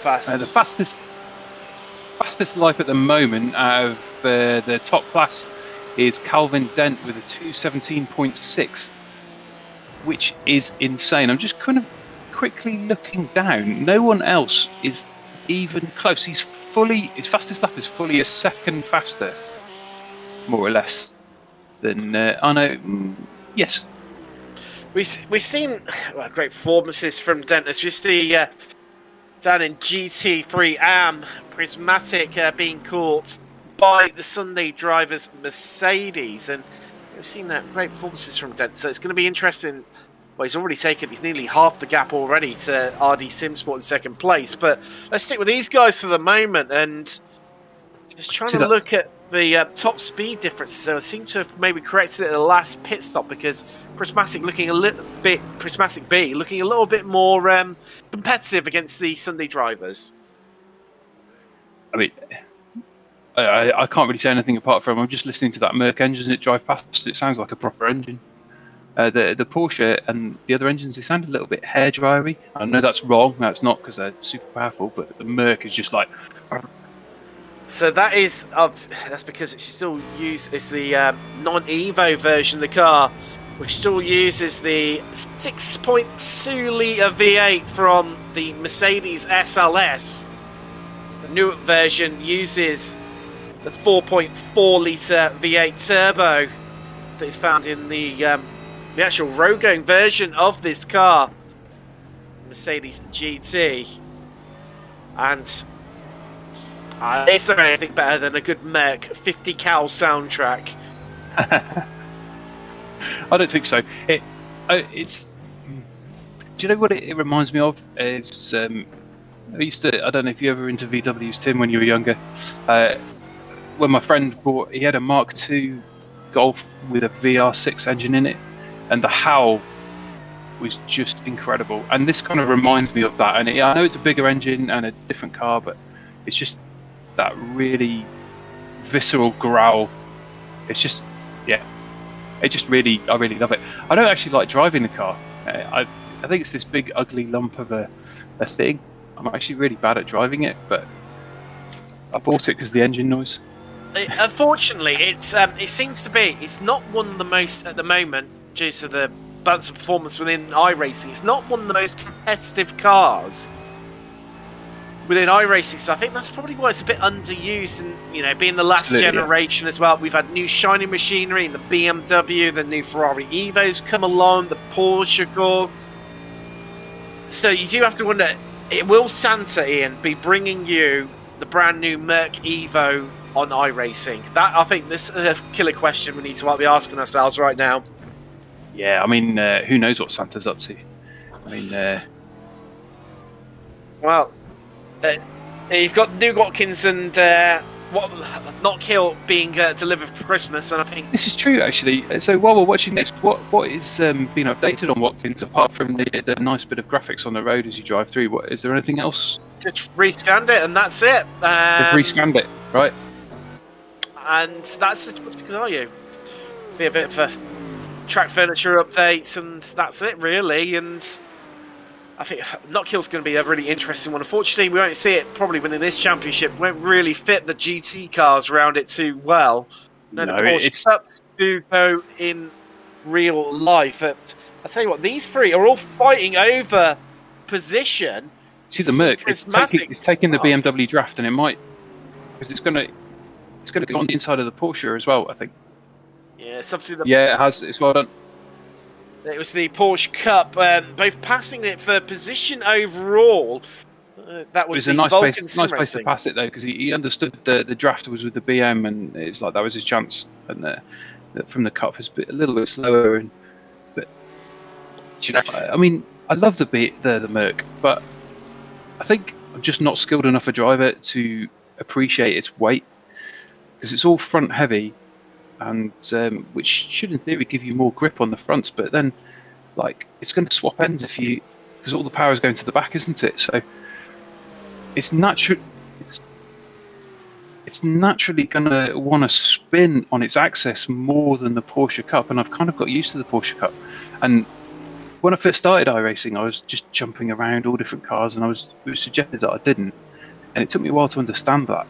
And now that I've kind of got used to the Porsche, I think I really struggle with such a front-heavy car with that. It's just a different driving style.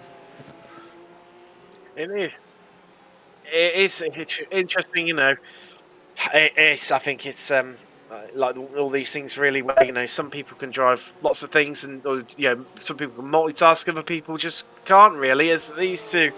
Again, so close right now between B-Sim and Track Limit trying to take the Porsche. Got the better line almost, and the Porsche's been forced to take the inside line, which is slower. So in theory, the BM should get a better line out of it, but that's not the case.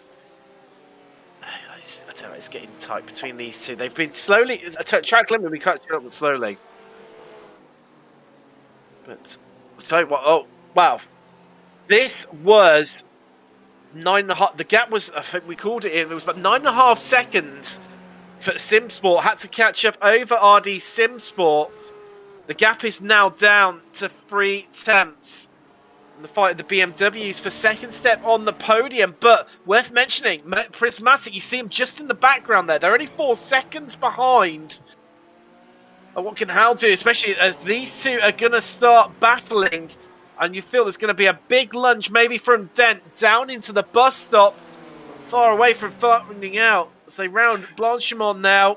Hold tight, everyone. Here we go, because you get the feeling SIM3D are going to make the move past RD. A little bit wide, goodness me. And the Porsche's moving over to cover. The BM's going and braking really late into the bus stop. The Porsche's giving up. He's gone. There we go. That is the move done. Done and dusted. Dispatched easily. SIM3D have just dispatched so easily, but well, they say that RD are coming back alongside, but it's going to take a lot into Les Sources. We've got one of the FTR Ferraris just making a bit of a menace of himself there on the apex and getting caught up in this fight. And Sutherland for RD SimSport will not be happy with this right now, as they're going to head up through. And it's all of a sudden come alive this Ian, hasn't it? It's got B-Sim versus Track Limit now. These two been inseparable for the last few laps, and yet again, here they are. Ian, the way that the BMW of Track Limit is all over the back of this Porsche. In terms of the tyres, well, I was just about to say, might have to get worried about the tyres, but there you go, they've dispatched them, and that has got them up into 9th place, and Track Limit now up 10 places from where they started. A spectacular performance from them. But yeah, absolutely. Those front tyres.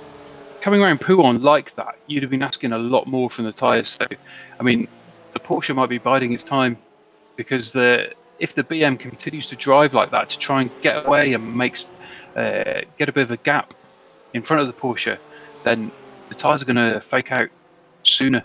So then they might start sliding around. Right, here we go. So we've got the battle of GT3 AM between these three. The top three all right alongside one another is Track Limit, then B-Sim, and then 11 Temps who are at the back of this train and almost out braking themselves into the back of B-Sim there. And have to be so careful, which is just going to, otherwise this going on. Track Limit just managing to get some fresh air in their BMW. 11 Temps, the big loser out of that, the hands of Crawford, just dropping back. That gap to nearly a second between themselves and B-Sim, the other Porsche in this fight. I think it's all just settling down, but I think it's going to be interesting. Who's going to get the best exit through Rouge and Radion? And I think they're going to be a little, I think 11 Temps definitely are, but I think it's going to be interesting. B-Sim are just going to be in striking range in terms of that draft here, Ian, and I think we could see it. They might be a little bit too far back to get a move done. Yeah, they definitely are, and they're going to make it from there. Yeah, that's way too far back. It's all suddenly coming alive here. So with 2.5 hours left, we said it'd come alive in the second half. We've got battles emerging up and down the field right now. There's Sutherland. He's interestingly not been able to keep up with Dent in 3rd place. Well, Dent in 2nd place for SIM3D. Hardy currently in 3rd. This battle here, obviously, where they're starting to pad out a little bit now. At the top of GT3 AM. Between Track Limit, B-Sim and 11 Temps. Porsche Cup, they've all calmed themselves down a little bit. Delta Sport are into the pits, though, from 1st place. But, I mean, they've looked dominant all day and look like continuing on with that one. However, the Sunday drivers are back up with Prismatic yet again. The battle for 6th place, and there's been an accident somewhere on track, but for Kevin de Winter. Let's see if we can bring that one to you. Here we go. And up the inside of the Greenleaf Porsche, and that's the Stage 1 Junior. Oh, wow.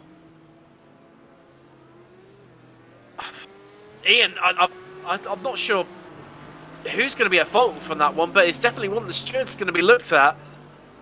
That was a huge bang, and that was a big spin as well. And again, that despair in your heart, you fought for that place, and then to watch cars drive past you so you can rejoin safely, because you never. Did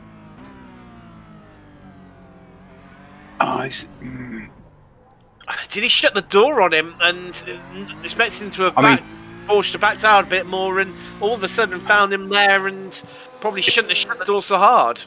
It's one of them, isn't it? I mean, the BM has a different line, and the back marker probably wasn't prepared for that.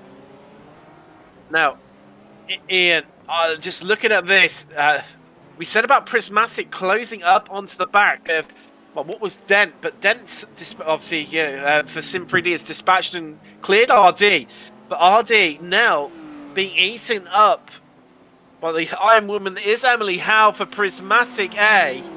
It's definitely worth the pit to repair, though. Look at that. It was that was a Prismatic B that had the incident, and Prismatic A, Emily doing it all by herself here. They're coming up on one of the FTR Ferraris there. They're going to go side by side on the run down to Lacoon. Just need to be You're going to try and go around the outside. It's worked for a lot of people, but just not alongside enough. But RD not making the best. The car looking really lumbering. You can see the roll in the body, and Prismatic on the attack and coming down now. It's a reversion note. That was a great RD defence there. shutting the door on Prismatic. Yeah, that was a nice defence there. This is. I mean, that had to compromise line. Sorry, Tim, to enjoy it. It had to compromise line, but the defence did the job. And now we're down to Puot, and then it's just showing the nose again. This feels like it's only going to be time before Prismatic get the move done over RD. Some Absolutely. 6 tenths quicker last time around.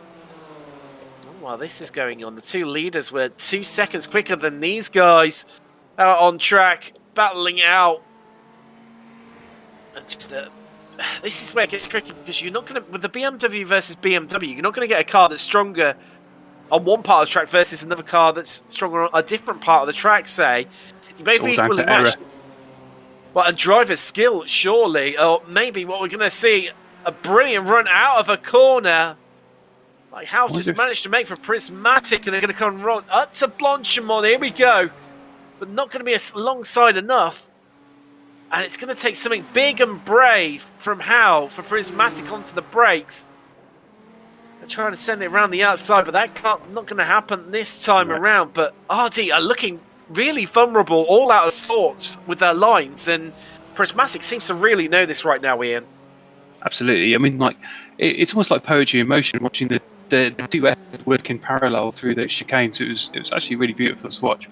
But so, oh my goodness, that was a beautiful exit. She's got an amazing exit right alongside now. I wonder whether this will be the move. It's gonna be a bit. Do you feel it's gonna be almost a little bit early, really? Would it be catching and passing? That was an aggressive move across. It was, wasn't it? Completely shutting the door on Prismatic there. But now Prismatic took right up under the rear wing of RD. Here we go for the move. It's going to be up the inside, but no, forced to the grass from RD. He's going to try and run this outside line that we've seen so many people make work. But in the end, RD just yielding to Prismatic there, Ian, and a clean move in the end. Absolutely, and I think RD did the right thing there, and they backed out of that, because that would have been a huge accident if they'd have taken the line they'd been taking the previous lap.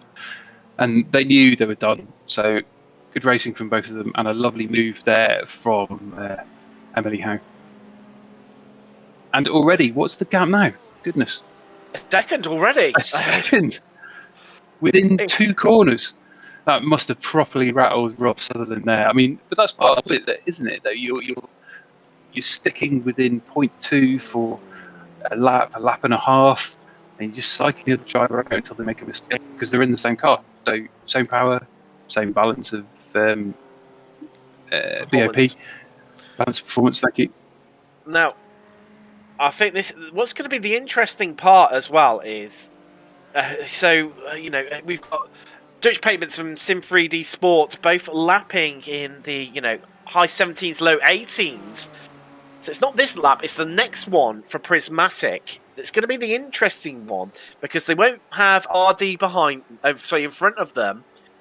And it's, can they match the similar sort of pace? But with SIM3D already 9 seconds clear of them, I know we've still got 2.5 hours left to go. It's going to be a big ask, because see what's happened to No Luck here.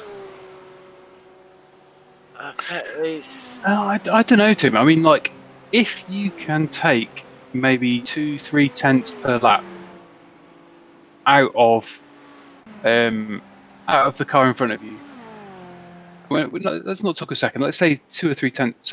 Let's say 2 tenths per lap out of the car in front of you. We've got 2.5 hours left. How many more laps is that? I think that's well doable. 9 seconds is easily doable. We've had a change of driver in Total Sim Sport. Well, we have. So we've had, yes, you're right, in. Will Goulbourne has got in. Busby and also JD, they've had a driver change as well, with Mocek getting back in the car again as D-Line right behind them. The This FTR could be spicy. Porsche. Goodness me. Almost 3 wide. Sorry, Tim, to interrupt you. I keep doing it. It's oh, they've got a spinner. That's the Texans GC4 there. Went spinning on the exit. Hands at Ethan Bass. All the beans too quickly.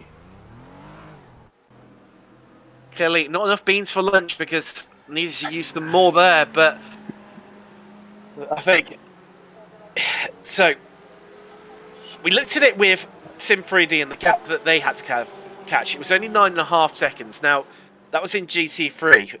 In GT4, JD Sim Racing have got to make up a 28-second gap to Total Sim Sport. Well, I mean, I know there's still a lot of this race to go in, but is it too late? I don't know. I mean, if you look at the last lap from Will Goulbourne, he's done a 2:30, but he's only just got in the car. And when did Mochek get in the car? How many laps ago? Exactly the same stop. Lap 76, right. 7 laps ago. Right. So, I mean, it was 2 seconds faster last lap. No, 1.5, sorry. And I wonder, because I know Will mainly races P2s. He's a downforce man. He loves his downforce, and he's fast in P2s. So I wonder if it's just a bit of acclimatization here for him. I think we'll see some faster laps from him in the future, and he'll keep ahead. Of course, as the temperature starts to drop as well, later it gets. I mean, currently 10 to 5 p.m. Now, what's happened to 11 temps? I've got Colin Wynn at the wheel, and that looks a bit too fast into there, Ian. Oh! Yeah. Who could tell what happened there? Was it hardware failure or software failure or just brake too late? Not too sure, but that's a big incident with the barrier there down at Rivage for 11 temps. But it's no look. I think they're should have gone to the back of RPM once again, and I tell you what, no look. They've had a bit of a weird race where they've come back from adversity and they're 5 places up from where they started. They've just been gradually, just quietly trying to pick their way through the race here at Spa.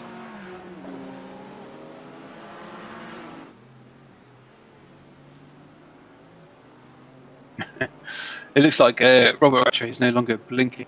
He's had a quick word with the internet lads, and yeah, the car in front is now blinking. So there we go. It's all go in the BGP routing there for the UDP packet delivery for these 2 races. A little bit of a geek joke there for. Well, I'll tell you what, Prismatic are closing right up on the back of Sunday Drivers. It's down into Lacombe. You see the stream of traffic coming down the straight behind them. Do you see how much they closed on the braking there? There was a really late brake. Yeah, but then look, they've lost it all through that mid part of the corner, so it was clearly too late. It was, I mean, they're pickling back time once again, so stronger in the corners, just maybe. Zion, not the best on the brakes. I think the lines for the Merc and the BM are probably quite similar. When you were talking about the lines for the Merc and the BM and the Porsche.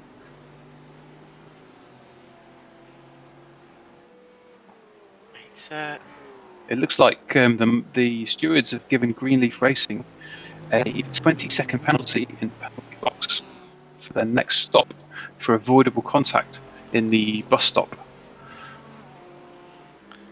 Also, Total Sim Sport picking up one for their not serving. They serve their slowdown in a braking zone in front of other cars. So slap on the wrist for those guys in the lead of GC4, but it's going to be into Lacombe surely that one. But Prismatic are closer than they've ever been to the back of Sunday Drivers. This all over 19th place overall.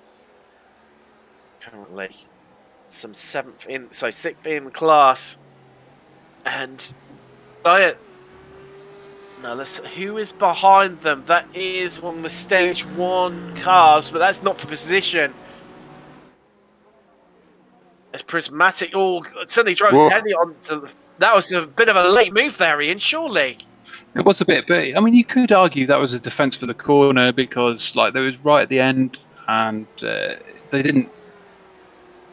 Yeah, I'm just looking at the. But let's find out how they get on, though, because this might actually help Prismatic on the run up the hill. Cross Pouon.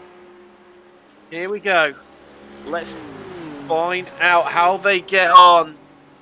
So they're going to come onto the brakes into Lacoon, but you get the feeling Prismatic just maybe not close enough back. They have a bit of a look to the inside, but elect to tuck back in again. I think that's just a classic sight. Show your nose. I'm here. I'm on you. Well, Ian, I understand you can have a chat with Phil Busby from Total Sim Sports, currently first in class in GT4. So, Paul, why did you get a slap on the wrist? I didn't get a slap on the wrist. I do apologise. The Total Sim Sport team got a slap on the wrist. It must have been Will. Not guilty, Your Honour. You say it so convincingly. I almost believe you. How you doing, Ian? How you doing, Tim? You all good? Yes, all good. Enjoying the racing, and well, it's been definitely an interesting battle up front for yourself, and especially between yourself and Mochek. You were inseparable for the whole of that first stint, really. Yeah, those first two stints, I was really quite worried because I think I might have put a little bit too much wing on the car. We're struggling in the straight line a little bit, but yeah, I think I've eked out a pretty good gap now after their driver change. And I just need Will to hold it together for a little while, and then I'll jump back in the car and hopefully bring it home. So you were saying, Paul, that the car's a little bit more of a bus, the GT4. I mean, like, how do you bang it around the corners quite so fast? So yeah, it's very understeery. The front wheels don't really give you too much traction, especially when you're going into the fast corners. It just wants to slide outwards constantly. You have to kind of give it like a little kind of dab on the brake every so often to kind of bring the front end back in. But yeah, it's a challenge. You've got to get your lines absolutely perfect in the GT4 to keep the momentum up, because obviously they haven't got the grunt of the other cars. That's right, but you did say earlier that to me that you can abuse the brakes on this car like quite horribly compared to the 992s. Like the car will not slide as badly as the 992s. Yeah, you can get kind of 90% into the brake pedal in these, and then kind of trail brake it off as you're going into the corner, and then just use kind of little dabs on the brake just to kind of unsettle the car and give it a bit more turning, because, like I say, it just wants to understeer everywhere. So, you're confident of winning your class this race? As confident as we can be. I'm praying for no safety cars. I think we've got away with that so far. And yeah, just need Will to hold it together.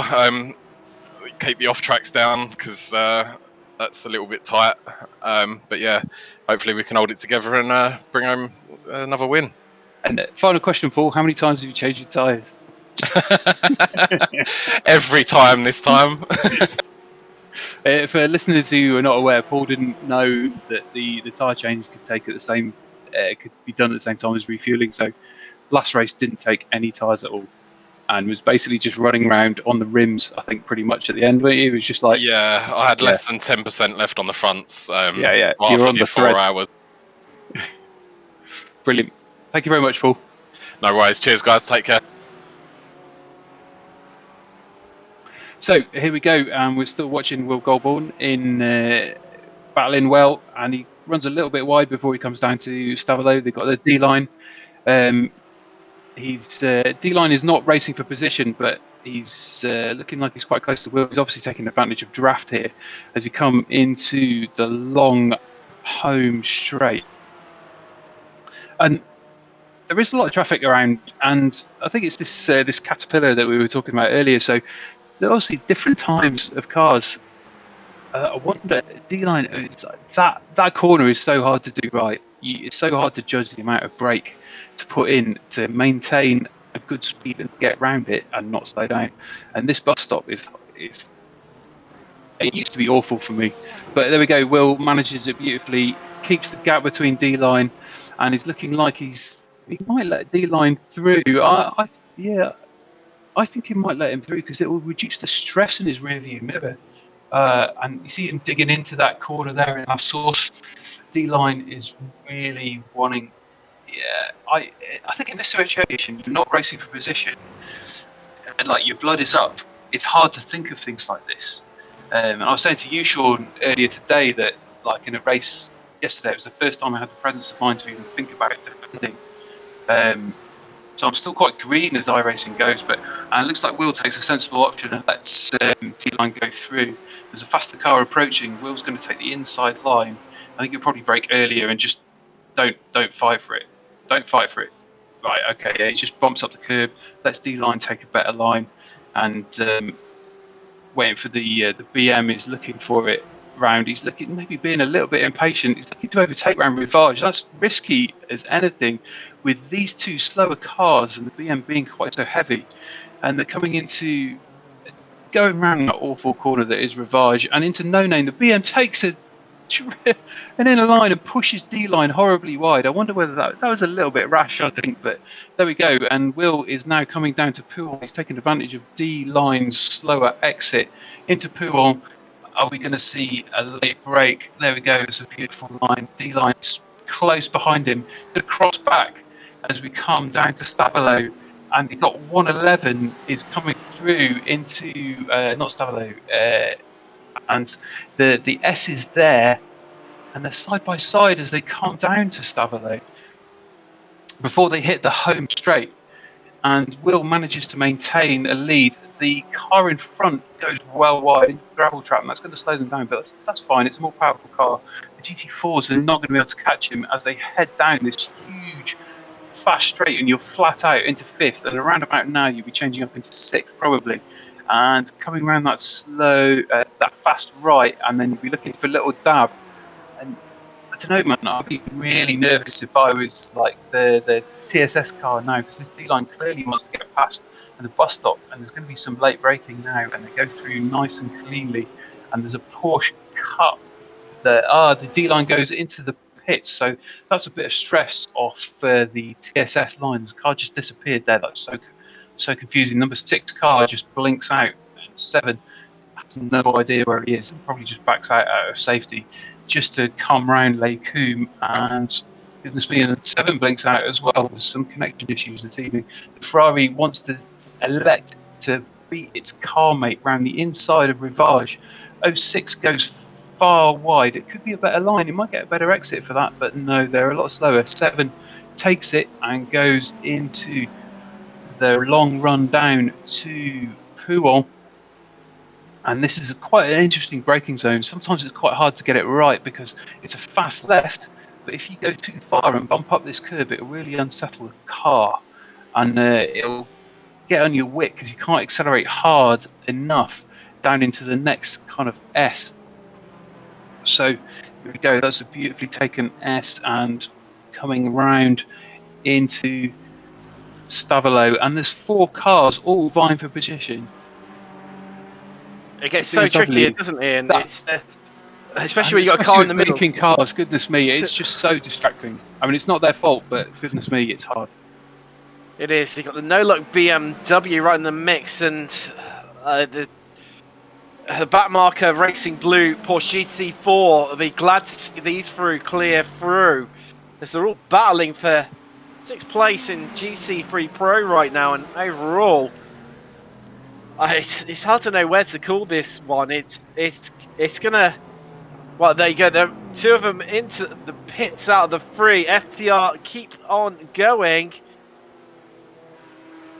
Actually, sorry, all 3 of them into the pits there. We've got Stage 1 Senior, RPM, and No Luck in the pits in GT3. Likewise, Mad Chili. A bit disappointing from their performance, but still leading Porsche Cup. It's Delta Sport from what has been a flawless display, a minute clear, Ian. That is a big margin to have over 2nd place Sakanya, who've had a cracking debut outing in this championship. let's just try and put it in perspective. So a minute is out of a two. What are these guys lapping in now? Sorry, let's get my timing screen up right now. 2:23. They're lapping. 2:23. So a minute is half a lap, pretty much. Yeah, give or take. When the car behind is going around the source, the car in front is going around Pool, pretty much. Maybe Rivage. That's a huge amount of time. Barring any serious accidents or problems, I think they'll just romp that. Now, Delta looking very, very confident out of the front, but all it takes is one safety car, potentially, as it's really starting to get dark out there in... Just going to say, it looks in the last 5-10 minutes, it looks as though the sun has really dipped. It's not... When you look on board, it's not too bad for the drivers out there, but he's starting to, you see on the horizon the orange skies as the sun starts to set here in Belgium, in Spa-Francorchamps. So I was just looking at, listening to the engine revs of Kevin there as he was braking into Rivage. Like, I don't know if you noticed, he braked as he'd gone past the front of the curb there, the red and white curb. I brake well back from that, possibly due to experience. I mean, it's probably lots of time for me to find there, but like if I brake too hard, then I lock the brakes up. So there's obviously a fine amount of control there from Kevin to do that. So that is really knowing this car extraordinarily well, because as we said before, there's no driver aids. It will lock up at you. If you give it more than about 60% brake, 60-70%, as I'm starting to get to know it better, you can give it a bit more boot as you brake really hard. But anything more than 70 and you lock up and the tyres heat up, and then like you're stuffed for the next quarter. So Scania, they are into the pits. Likewise, FTR Esports Black in Porsche Cup as well. So Vulcan, they've headed up into second place for now, but they, likewise with Delta Sport, are yet to stop. See Tavares going around again for Delta Sport. That was a nice little catch there. Do you see that?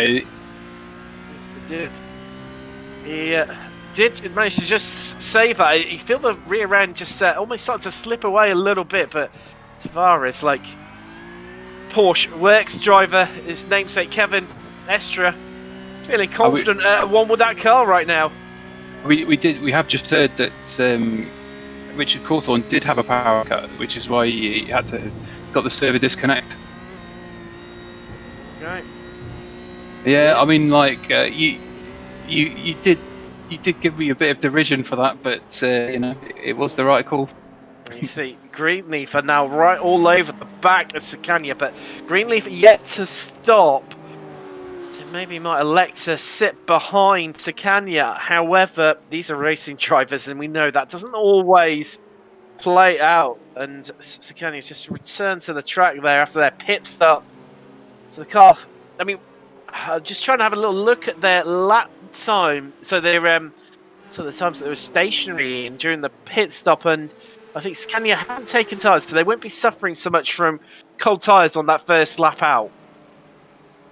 No, but they haven't taken tyres, so the tyres are going to be more worn. So at this point, like, there is no way that we can judge that. I mean, interesting one. We were saying about tyres earlier and track temperatures, how they play a part with it as well. Mm-hmm. I mean, it hasn't really dropped, to be fair. I mean, we started off at, I think it was 26 degrees when we started off with a quick warm-up session before qualifying, and that was at midday local time. It's currently just coming up to midday UK time, and I think it's about 2 o'clock local time. So 1 o'clock local time here in Belgium, but it hasn't really dropped. It's only dropped 2 degrees, so not enough surely to make a major impact on tyre life. I mean, I'm still learning about tyres. I mean, again, I keep kind of citing Paul Busby, but he's been, I love that brake glow. That's so good. Paul's a fountain of useful information, and like he was watching me while I was in the P Cup and I spun, and he was saying just take it easy because it'll be a lap 2 laps before the tyres come back, and it was not something I'd really thought about. I thought it'd be a couple of corners, but it's like no. That when the tyres get hot like that, when you've really spun, then you need to give it a couple of laps, and it's all like building knowledge to get better, isn't it? I mean, that's essentially what everyone who plays this game, you want to get faster. But it's not just about a good line, a good exit. It's about knowing what's just happened with your car. So if you've just spun, then you need to take it a little bit easy just to let the tyres calm down. Otherwise, you'll just rip them to shreds. And at the end of the race, you might be doing really well. At the end of the race, you'll just be overhauled because people have looked after their tyres, will have more grip available. Now, interestingly, so while we've been discussing that, FTR Esports Black 2, so that's the GT3 outfit in the Ferrari, currently 12th right now. They have picked up a 20-second penalty to serve at the next pit stop, obviously from heading into that blue area just at the start of the pit lane. That is for multiple warnings. So tips it over the edge. They received a warning for an unsafe overtake over the back marker Racing Blue GT4. That's going to not help these guys at all. I mean, 20 seconds difference, Ian. That's going to drop them 2 places behind 11 temps, who are about 1.3 seconds behind, and Arctic, who are 14 seconds behind FTR currently. It's not just a 20-second stop, though, is it? Because you've got the pit limit and you've got that huge long pit lane, so it could it's probably more like, I don't know, a rough guess, 45 seconds. Yeah, I suppose that's a hard punishment. It is a fair old shout. We've got a yellow flag. We've got a yellow flag for something that's happened out on track. Now, we've got a spinner. It's Greenleaf. They've spun at a very tight point of the track, and we've got contact. Oh my goodness me! That was P1 in Porsche Cup. That was Delta Sport. And what damage have Delta Sport got? They had a minute lead. And this could really shape things. As he came round, they had nowhere to go. And Porsche Cup all of a sudden could flip on its head. Delta Sport are into the pits. Straight away, yeah, they'd have to go into pits. They just need to check this. Now, this is not what Total Sim Sport wanted either. That gap is tumbling. It's down to, well, it's taking about a second out of them now. So we're under yellow flag conditions. Now, a reminder that FTR Esports Black, they cannot take their penalty under these yellow flag conditions. So everyone's slowed down now. You see the pace out on track has dropped. And there's the safety car. It is out for the first time this season. And also, this is going to really hamper SIM3D. This is the last thing they want. At the hands of Dent, they pulled out a massive, massive lead. And unfortunately, I know our fellow commentator, James Parfitt, he's had to succumb to his symptoms of COVID, and he won't be returned for this. So I know he's going to be absolutely gutted. He's not able to see this. And where there was some big, big gaps here, this is going to really bunch up the field. And with 2 hours left, a third of the race left here at Spa-Francorchamps, everything has all of a sudden been flipped right on its head. I mean, this is what you watch racing for. I mean, it's disappointing for the drivers, but because they've spent 4 hours to build up a minute lead, and now that is going to be just wiped away because of that huge accident. And it's really disappointing, but that is racing as well. I mean, you just gotta take it and just be like, ugh, and get back on it. So, I think it's going to be I'm just getting word. We think it's going to be about 7 minutes. This safety car is going to be out for. Now that's going to 7 minutes. That's 3.5 laps. 3 laps. Now, just looking at it as well, Dutch Payment had already pitted. Likewise, had Prismatic.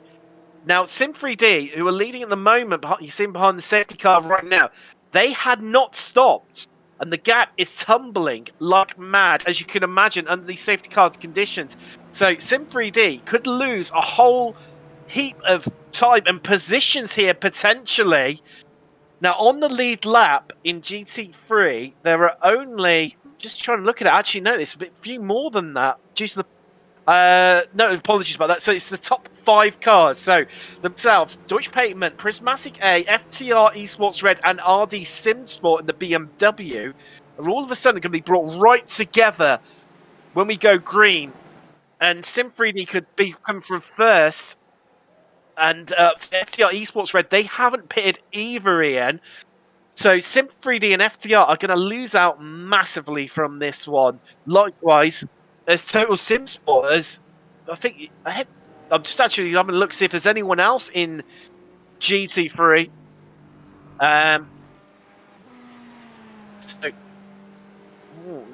Actually, Ian, looking at it, Delta Sport, their minute lead is now gone, and they're down to 2nd place, and they're still in the pits having that repaired, cured. Yeah, I mean, it's one of those, isn't it? It's frustrating. It was hard to avoid, because I don't know about you, but when I kind of get a bit of a rabbit in the headlights kind of thing, the whole idea when you're trying to avoid an accident is to... Ian, sorry to cut across you, mate, but... So our leader, SIM3D, they've come in. Prismatic have taken this opportunity to take on a new, fresh set of tyres, potentially, and also fuel. FTR Esports, they are in. All of the Porsche Cups, I believe... Actually, no, there's Sakanya and FTR. They've carried on going. The rest of the Porsche Cup is in. We've got our top 2. I think we'll see a driver change in DSS. Is that what you're going for? You think Busby's going to get back in the car and Goulbourn's going to jump out? Let's find out. It's not far away. Mochek's going to, you'd imagine, would stay in the car. And we're going to go back to... Yeah, Busby's back in the car. There we go. This... Absolutely a brilliant call there, Ian. And, wow, Deutsche Payment, hands down your muff. They are now in the lead, and it's where everyone is going to come out. RD Simsport could be a big winner out of this. So you see the field all now bunching up. Ian, I'm starting to tremble from the excitement because this is going to all... And as we know, it's another race start. It's another race start. But they're all on fresh They're all on good tyres. Well, not all of them, though. We've got some that aren't GT4s. Do you think they should be on? Yeah, I think they're pretty much all going to be on new tyres, aren't they, Ian? The GT4s will be. Yep. Why not change when you're in the pits? There's no time lost either, is there? As we've established, and earlier in the show, and so some of the lap cars are getting waved around. I think by the safety car now. Everyone's moved across to the left-hand side, letting lap traffic through. There was a rule that everyone needs to stay in single line with the safety car. So unless you're taking a position from which you feel is right, there we go. Yeah, there you go. You see some lap traffic try and unlap themselves. Well, I mean, you were talking about RD Simsport getting a big loss, but so they've done so well up until now, they can get it back again. Yeah, they're second now, but they were first, and I think they can get it back. But that gap is... I think SimSport 3D, they've been the biggest losers out of this, so they were clear out in front. They are now down to 3rd. Prismatic have remained in 4th, electing to take that stop. Now, we have... This is where it could be messy, and it is the age-old analogy... Getting a little tongue twister out there, is that we've, safeties breed safeties. As what we've got crash here. In the pit lane. So this is TechSense in GT4. They're coming into the bus stop now. Really starting to get dark, and is it one of those sort of? Does he hit the wall? Maybe just registering as a crash when there wasn't one there. I think he's... It looks like he came too fast into the pits, it looked like. I don't know.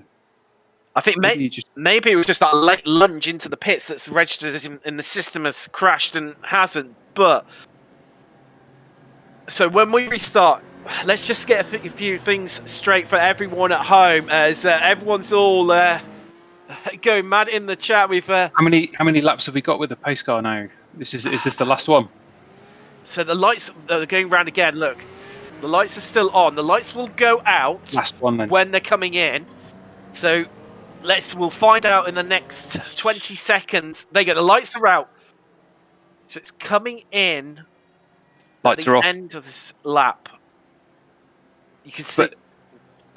Thing is, though, amusingly, the pace car doesn't have its headlights on. So has it got its rear lights on? Are we going to get? It has, actually. Brilliant.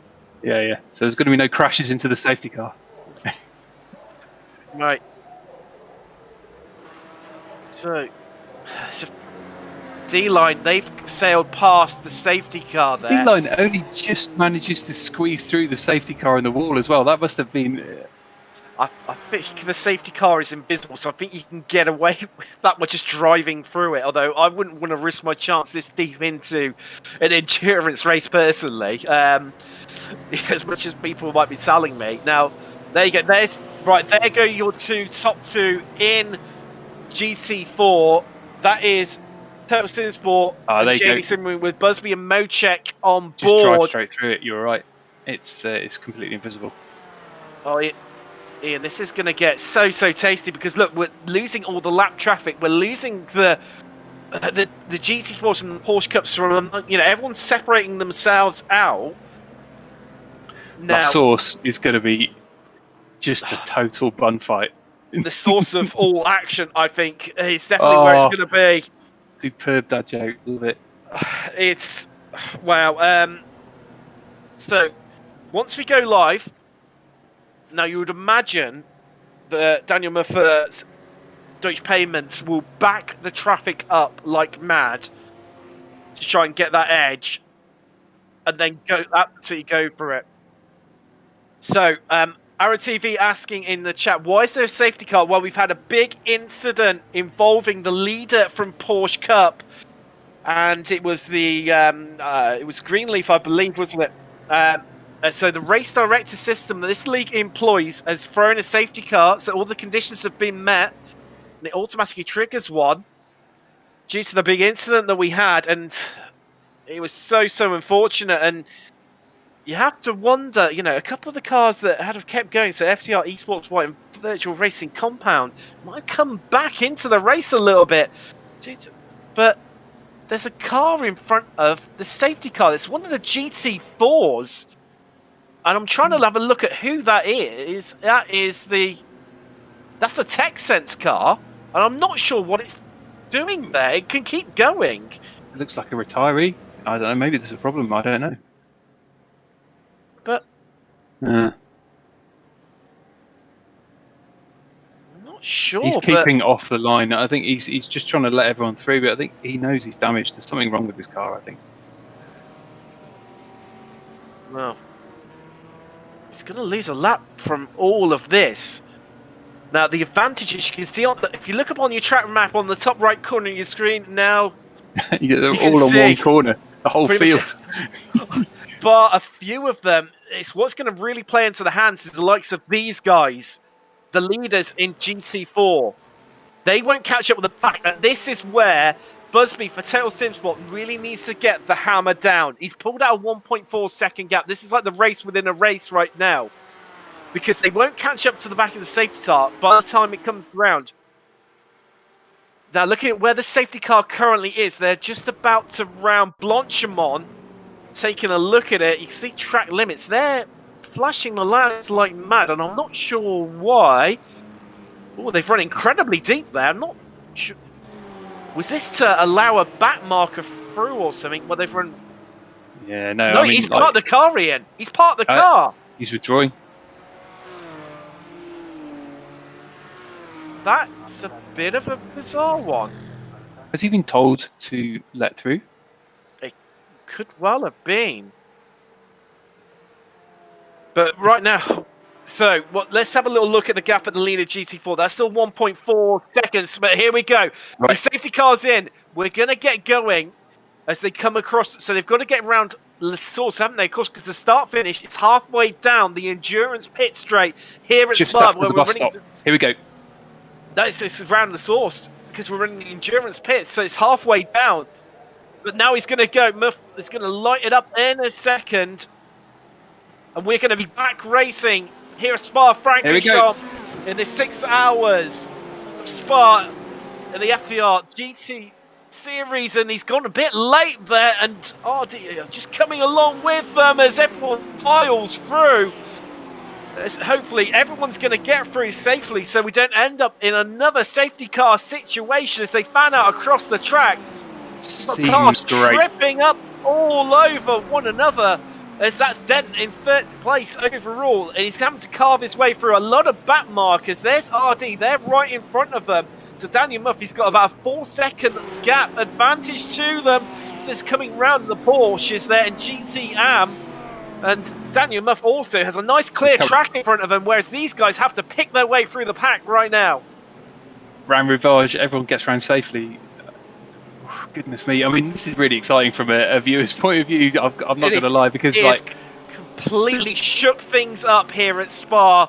The whole field going through Les Combes at the same time, and no accidents. That's excellent. Another twist of the tail here in the SIM3D GT Series, presented by FTR Esports. Well, as you see, RD on the lights there, trying to get past Arctic up the inside. Dent trying to use them as almost a bent battering ram for SIM3D to try and clear through these guys at the same time. So there's been a crash apparently somewhere. Well, let's take a little look at what's happened. It's won the Porsche Cup. It's Vulcan. Got the vehicle on. Ian, what's that? Is it cold tyres maybe? It's really difficult to say. I mean, you got to look at your tyre pressures on your steering wheel. But I noticed. Oh, there's more contact there, Ian. Sorry to cut across you. Sunday drivers just tacked into the back. I'm not too sure who that was. Was that contact? Was that contact, or was that just taking it a little bit too sharply? No, it was a stage green and just tagged it. There we go. So, we have had, just looking at this, our timing software, and we've had about 3 off tracks. We've had 2 crashes since the restart here at Spa. Stage 1, black and again, the worst. Just under attack. So stage 1 under attack from FTR. Here we go up through Eau Rouge as they come up the hill over Radion. And now that Ferrari is going to be using all of its straight line speed and its grunt to throw it around the outside of the Porsche. And stage 1 senior already been cleared, but they've got another car in front of them. That is RPM. These guys have been battling for a lot of the race, but they all slot in okay somehow. I think we learned from the last in we got this is so Total Sim Sports, they've been overtaken by JD, and another twist of the tail here of what looked like a very healthy, comfortable lead for Total Sim Sport at the head of GT4 has now just been undone. I mean, I think this is going to be a replay of the first hour or so, because I think I got, when I looked at the backup of the first hour, these two were fighting tooth and nail, weren't they, for the lead? So hopefully we'll see more of that. And Paul's going to have to drive the skin off his tyres. He's going to take a big effort from these two. And like you say, I think this is going to be the same as the first, 2 hours of racing we had here at Spa in the head of GT4, where it's going to be Busby versus Mochek, Total Sim Sport versus JD, going at it hammer and tong as they enter Les Combes right on the back of 376. You can see 376 was right on the edge there. You can see the back stepping out. Paul is right up behind him. He's going to try and take him on Rivage and try and. Oh no, he's just. This is just a bit of psychology, I think. Sorry, Tim, you go. No, I was going to say that's where he got overtaken last time around. So Busby trying to pay it back, and unfortunately, mainly where he is. No, also GT3, that's also getting really close as well, with lots of little micro battles where the pack's been condensed back up here again under safety car conditions. RPM leading what is quite a bit of a train of cars. They've got FTR's Ferrari behind them. They've got no luck. Stage 1 senior 11 tenths, and then Arctic at the back of what is that little train of cars right now. I think I'm right. We learned at the last enduro race we did that Ferraris can run less wing, and therefore have better straight line speed and can still. Mind you say about that, Ian. Look, they're going to come side by side into Lacombe. As FTR look to make the move around the outside, but I think they've run it a bit too deep, and RPM live to fight another day yet again. And those two are getting incredibly close, but that's just backing them up into no luck. You can see the fluorescent yellow front end of that BMW closing up into these guys, and they're also bringing Stage 1 Senior along for the fight in their Porsche. And what has been a fight between these two Ferraris over 6th place is now going to turn into a 4-way fight, and if they're not careful, and they all start battling, 2.8 seconds behind these guys is 11 tenths and Arctic, as we see Concerto Sinsport going to get up the inside into Lacombe. Where did that come from? Paul Busby, take a bow, but you know full well that Mochek for JD Sim Racing here we go. Back. Ooh, I thought he was going to have a look round Eau Rouge. They need to keep it clean here. JD just needs to bide their time. So we're right on board with them right now. See the total. Busby's heart is going to be pumping. It is. He's gotten defensive already to that inside line, but we've seen the outside line work so many as Busby works across to the left-hand side onto the brakes, but no, JD just electing to sit back behind for now. And there we go. Just live to fight another day, Total Sim Sport in GT4, but that is going to carry on. So I want to check back in with these guys up in GT3, where it's all getting very, very close between them. Well, it still is, and what we predicted might happen is starting to happen, where they're all really bunching up now, Ian. I think it's really excellent as well that this has happened at night, when you can just see this long line of lights all right next to each other, all vying for position down at the start-finish straight as they come up to Eau Rouge. As we see, Stage 1 Senior at the back of this train. I love that shot. You see that a lot of the cars, if you're doing it right, the car leaves the ground and then it lands and it just grips. It's fantastic. You can just see the nose just like twitch. It's fab. Love it. This time around, FTR not close enough to get the move done on RPM. But I tell you what, Stage 1 Senior, they've had a bit of a slowdown or something, because they've dropped right off the back of this group. There was a late break there from the BM, looking out the back of that spoiler into Rivage. Here we go into No Name, who's going to get the better exit down to Pool. Just look at the Ferrari able to take a much tighter line. The BMW, you saw it there. Just see lights flashing in the background. It's a bit hard to tell with obviously under the cover of darkness. And this, as you said, Ian, it has got dark incredibly quickly. What was, still quite visible first when the pace car came out, has now descended into darkness. And well, I don't know how to call this one quite, because it's close up and down the field. Also, if you look at the front of GT3 as well, there is now around about 10 seconds covering first to 5th place there as well. And it looks like in the GT4 class, Paul has pulled out a half-second lead on Thomas Mochek. Oh, it doesn't look like much, but it's half a second. I think it can be taken. Oh, as you see him desperately trying to break the toe along the Kemmel Straight there, moving left and right constantly, doing everything he can do to try and prevent JD Sim Racing from getting a slight advantage and a slight run on him.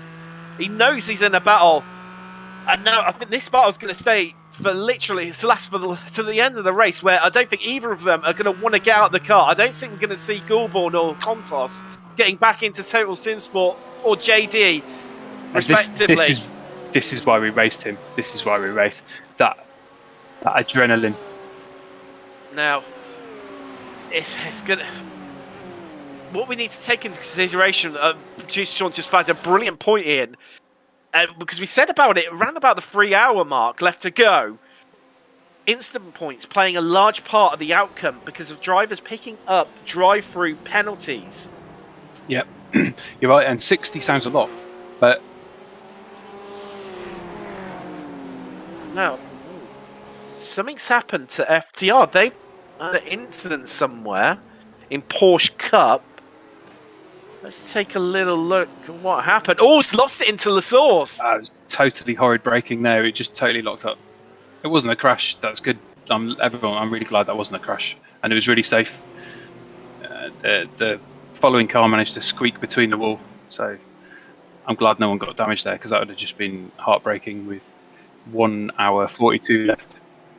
Well, as we've seen, this is the point as well, Tim. Is like, with the safety car, I've mentioned a couple of times, when you spin off and to do a safe rejoin, you have to wait for a space, and it wouldn't have been so bad an hour ago because all the cars are spaced out. But now you could lose 10, 15 places quite easily. Well, especially if you look, take a look at the track map in the top right corner. Especially look at GT3. They are all over one another right now. And one mistake, you're going to lose a lot of places incredibly quickly. Yeah.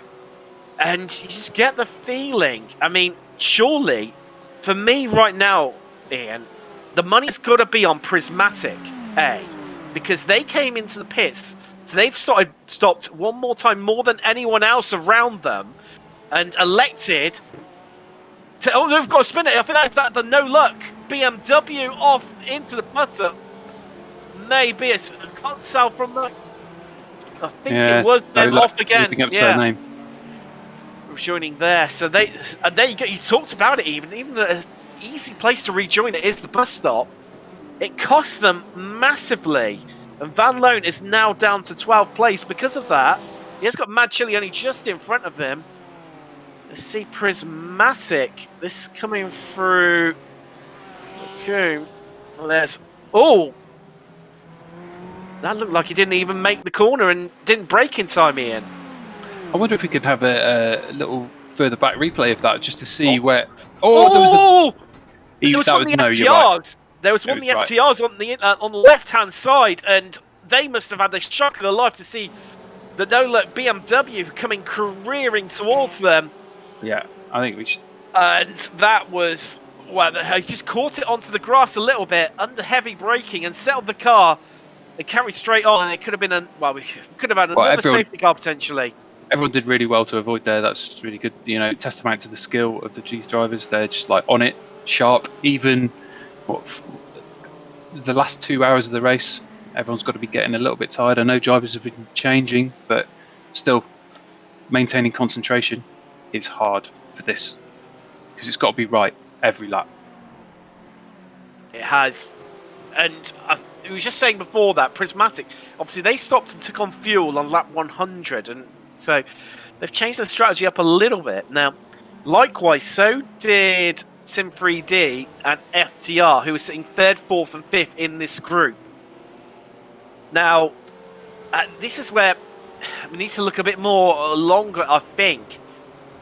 And your better brains for this is where Marl for RD and Move for Dutch Payment stopped about 4 to 5 laps sooner. But having said that, Move for Dutch Payments just set a 2:17.7, some half a second minimum quicker than anyone else. Calvin is still holding the fastest lap of the race, it looks like, so he gets that championship point. Sorry, little F1 reference, but he's there. The last laps, Calvin dropped to 2:19 in the last, and he's slowing down. It seems like. Well, obviously there was a little bit of an error in some corner or something, but. It looks like Emily is lapping 3 tenths faster than her in her last lap. So, and she's closed the gap by 2 tenths over the last lap. So, if she carries on doing that, then she might well catch Calvin. Calvin is quite clearly super fast. So, I wonder what's happening there. Is he cooked his tyres a little bit? Maybe trying to overdrive it. Well, here we go, and that's a move up the Stage 1 Senior just flying past. Cuts inside. Porsches there. That was the Funk Motorsports. So that wasn't for position. That was just where they were lapping them. Funk down in 16th place. But I'll tell you what it has done, Ian. Whereas we only had 5 cars on the lead lap, we have now got 14 But Van Loon for Nola Chemsport, he's in the pits, so that's probably going to change. But it's got 13 cars on the lead lap all of a sudden, and equally, anyone's got a chance of winning this. I think just going back to what we were just quickly talking about, Emily Howe has dropped a bit of time. She's now 3 seconds behind Calvin, so it looks like there was a bit of an error from her at some point, or I think it's maybe just where they're coming through this traffic. No, I've misread the timing tower. I was that was the interval from the leader. I do apologise. So she's now right behind him. So she's pulled up another half a second in the last 2/3 of a lap. So she's doing well there. Being aided, definitely, since they're having to come through all of this traffic. I mean, you can see it starting from the track map in the top right corner of your screen now. It's starting to spread out a little bit, but it's still heavily condensed in certain parts of the tracks. I wonder if this plays into the kind of like driver psychology, where some drivers are better at traffic and other drivers are better at. Hold on, Ian, oh my goodness! Sorry. Prismatic nearly just making a big lunge on SIM3D there. And that's going to be an out-and-out drag between the two BMWs. And we get the feeling we are in for a real dogfight to the finish over this last place on the podium. They come round La Source. And who's going to... we look back now from SIM3D, and they look like they've got maybe just a little bit of a better run. But Prismatic, they're going to be in striking distance of the slipstream range. So come up. Overage now, and then Radion, and they're going to be in striking distance. Surely, Ian, well, I haven't said that, then just pulls out another 10th for Sim3D, and that might be enough just to keep it keep the position for now. Here we come into Lekuma. I mean, see, Emily tried to break the draft for the cars behind her, it seemed, and moved out into the middle of the track, I think, and maybe lost a bit of time of draft herself. So that was a calculation. Now, this is the trouble, isn't it, Ian? Because FTR Esports Red, they've got a Ferrari, which is incredibly good on the straight line. We know this. We said it, and they've said it a few times tonight. And I'm sure Hal for Prismatic will have been, conscious of that fact, and that's probably why she's moving around. Mm-hmm. But as then, in turn, it's cost her. Absolutely. To Sim3D, who's actually put out a 1.3 second gap now over them. Yeah, well, she hit that big slab of air that there wasn't a hole in anymore, so it probably just knocked her back a little fraction. It's hard to know where to call this. You could argue that the additional air pressure could help with your braking, so goodness, I don't know, there's so many factors at play. It's a proper cacophony of conundrums. There we go. As we've got Stage 1 Senior under attack from 11 Temps. 11 Temps, the leader in Pro-Am right now, at the hands of Mark Baxter-Jones. And it's still they've got a decent gap after the restart. They've got a 15 seconds gap between themselves and second place in GT3 AM to come into the bus stop. And the Sim3D just flying up the inside, just suddenly appearing out of nowhere, and Prismatic, it's allowed them to close right up onto the back of them. They've pretty much half the gap, and now stuck behind Prismatic stuck behind 11 Temps. He moves wide to allow the BMW Prismatic through. It's just going to give Sim3D a little bit of breathing space. Unfortunately, FTR haven't been able to come along with them, because they were closing right up onto the back of Prismatic to come up over Radion. And you get the feeling Prismatic going to be a bit too far back, maybe even not far back enough to get some of the slipstream off the car in front. They can't do that into Lekuma now, they're too far back. They could try and late brake and get closer, but that's too far back to move. But there you go, they've closed it a little bit already. Hey, but not even close enough to... a second behind now, coming into Rivage. Talking of close battles, insert here, copy and paste, as it's been for so much of the race, the battle for the front end of GT4 of JD versus Total Sim Sport. What looks like a more safe affair as Chris Van Goot has come off track somewhere. We'll see if we can bring you a replay of what happened to him. So they've got one the Ferrari's coming behind them. So this is B-Sim Racing, and that's contact there. Contact. Lecombe, yeah. Contact in Lecombe. That car's rolling dangerously back into... Oh, my goodness. Oh. Was there another crash there? Did everyone make it through? I think so. They did. Good. It was. I think that was Prismatic B coming through there. You saw at the corner of your screen that car's trying to roll back onto the exit point of Lecombe. That's just like... It's everyone's worst nightmare. You see, Deutsche Payments, your leader here in the 6 hours of Spa, just coming back past our leaders in GT4 right now. So with 90 minutes to go, let's just run you through your top threes right now. Quickly, Tim, sorry, I think we might see a move on Camel Straight here from Thomas Mocek onto Paul Busby. They're so close now. Although Busby's actually pulled out 2/10 on that exit from La Source, but here we go. Anyway, sorry, over to you. It's a tricky one, isn't it? Because Busby unable. He would have been hoping for some traffic in front of him just to try and get a bit of slipstream from them. But there are the GT pros of that'd be Marl coming through, I would imagine, and Dent, as you see them flashing on the lights to let the GT4s know that they're about to come through. And that is going to play right into the hands of Total Sim Sport. As you see, RD just slots between the pair of them. And this means that Total Sim Sport are going to live to fight another day as they head down to Rivage. But your top threes right now in GT3 Pro, it's Deutsche Payment from RD Sim Sports, you've just seen, coming through our GT4 leaders. This SIM3D, a couple of us tracks there, that's well wide. Followed by Prismatic. Unfortunately, FTR Red in the Ferrari, they've dropped a little bit back. They're in 5th. Now, in GT3 Pro, it's being led by 11 Temps. Mark Baxter-Jones at the helm of their Porsche 911. Then they are P9 overall, P12 overall, and second in class. It's a track limit BMW. But in the walls a bit of that car. Be happy to hold on to second. That Porsche going through pool, you can see the brake balance was well to the back there because that rear brake disc was glowing red and the front one wasn't. It was just shrugging it off. So it's just basically driver choice there to try and balance the car, I think. We've got then B-Sim Racing. You look at the moment, they are 3rd in class. Zabi in the Ferrari, they are 4th in GT3 AM. And then Stage 1 Green, rounding out your top 5.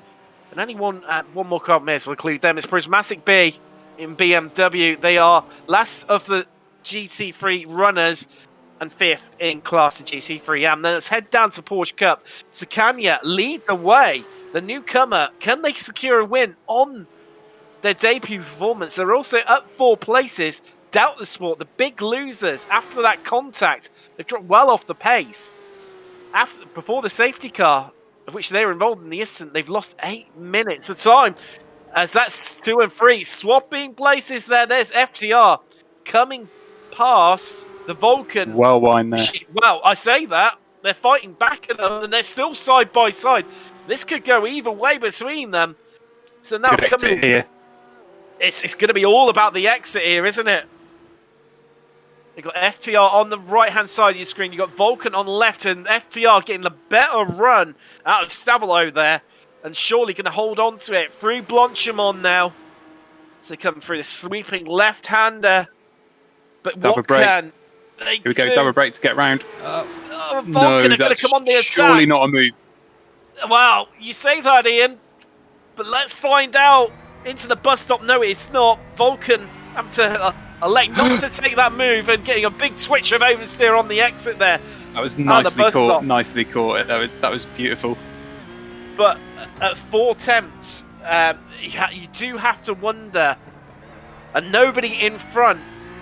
Brandon's going to have got a good exit out of here. FTR have got nobody to get a slipstream off in front of them. You feel that Vulcan are going to pounce. Sorry, Tim. Just look at this. Like, coming up Radion, and it's totally dark.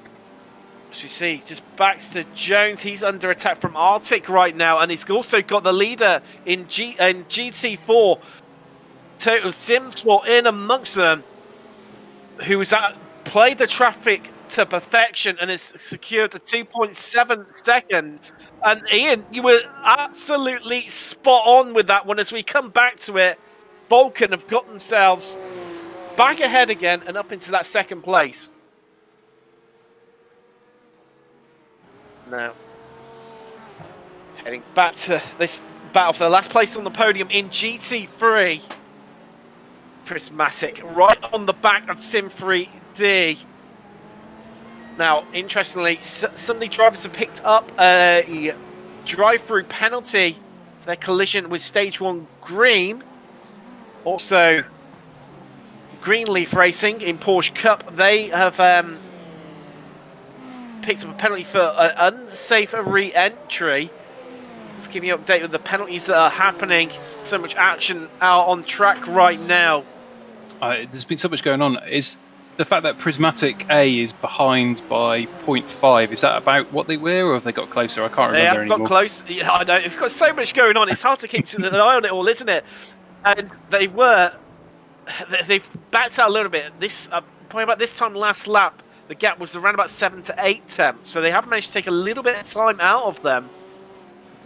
And I'm sure that Sim3D have been running a much lower downforce setup and definitely showing on the Look straight. at the last laps. So Sim3D seem to be running 2.19s at the moment, and Prismatic are like 0.3 faster, but the two in front are running 17s and 18s. So they're in a different class, aren't they? The top They two, are, but Dutch Payments and RD SimSwap. Calvin was driving impeccably up till now. So what has happened for him to be putting in such, I say slow, slow lap times? Not really slow, but I think a lot of it is just down to the luck of the safety car. Of course, Dutch Payments had a nice clear track in front of them, so could get the hammer down with no back markers to have to clear through. RD SimSwap were in a little bit of traffic, and then likewise, Sim3D and Prismatic had to carve their way through a lot of other fellow GT3 drivers. so this is a question we can't answer as commentators, but the different kind of like the way drivers approach the race. Some might be more comfortable out in front, some might be more comfortable in traffic, and like that comfort zone may give them fast or slow laps. Well, you see, they're having to carve their way through the middle there. As we see what happened to No Luck here. This is their incident, and what happened to them. You see there. Well, something's got to happen because they went in the pits after this. Let's find out. Just want to wait for that to happen. Air Force, thank you for your kind comments about the broadcast. And wow, it's all gone crazy, hasn't it, here? After the safety car.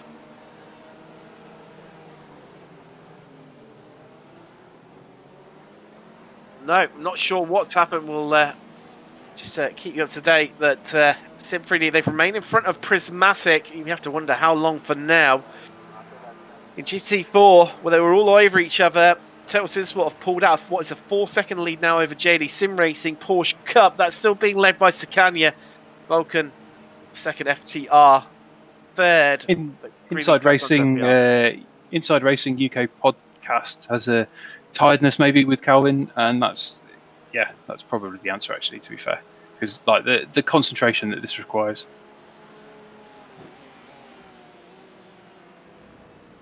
No.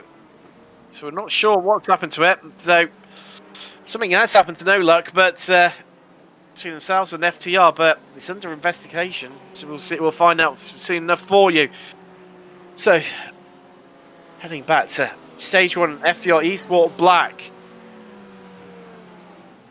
and so Stage 1 Racing Senior and FTR Esports Black just ahead of them. Only 3 tenths separating these guys. And then, what do you think? You seem to be absolutely on fire right now with the predictions into the bus stop. I don't know. I mean, they're really close down.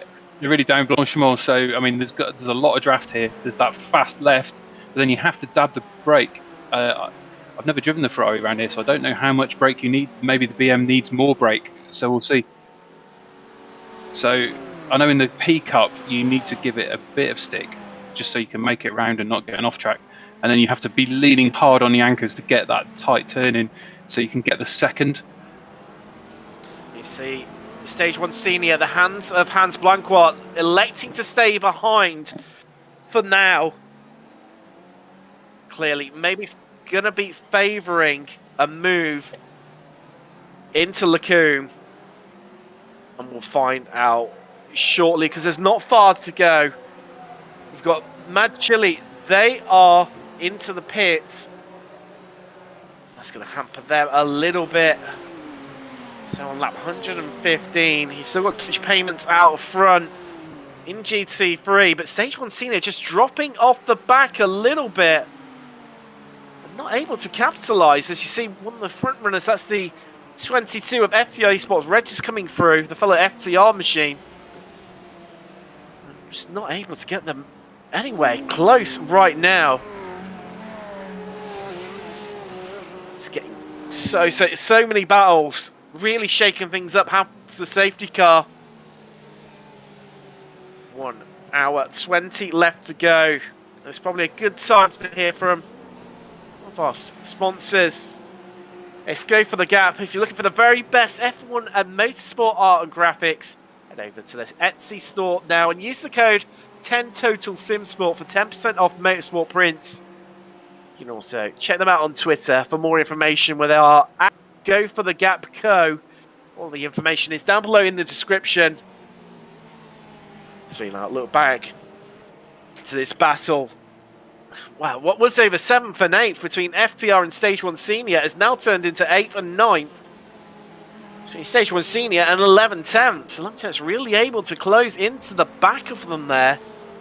The two Porsches coming together, and interesting one. We've got obviously a Porsche in lead, then it's 3 BMWs, 3 Ferraris, 2 Porsches, 2 BMWs. Look, manufacturers clearly electing to sit close together. Stage 1 Junior, they are now under the attack. That's in their BMW. There's Funk ahead of them. I think another car a little bit in the wars today. And drivers drop at the last resort, as we've got the leaders in GT3 have come in. So we have got come in. Deutsche Payments, FTR Esports Black are in. Likewise, Stage 1 Senior and Arctic. Now, RD SimSport, SIM3D, Prismatic and FTR Red have all elected to stay out and go another lap.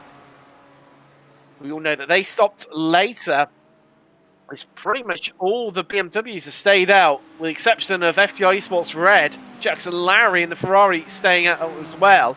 Now, of course, they stopped under safety car conditions, with the exception of RD SimSport, who stopped only 4 laps before that came in. So this is where the strategy, just getting maybe a little bit lucky, has come into play.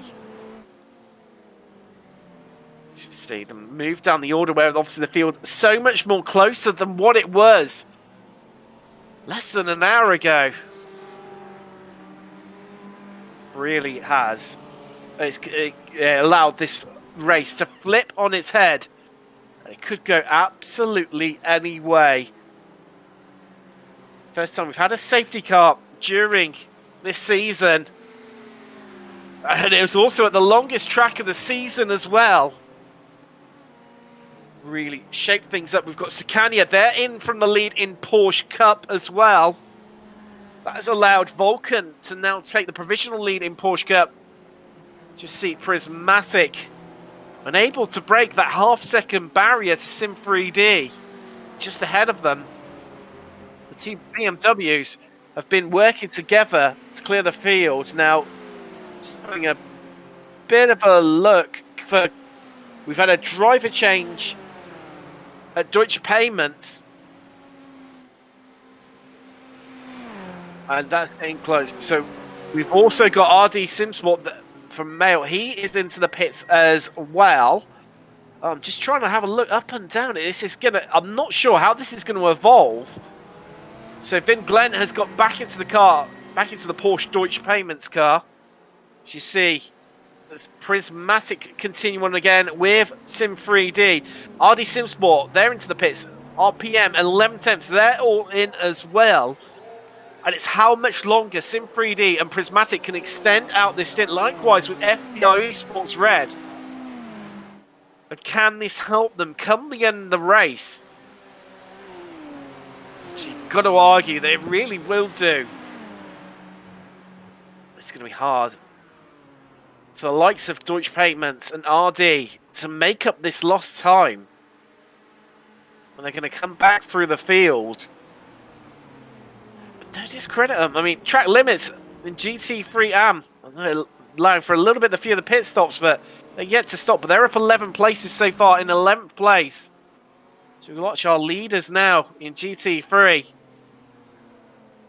Now all three other cars up on lap 100 at the front. So they're all on exactly the strategy. Now they're on currently lap 117.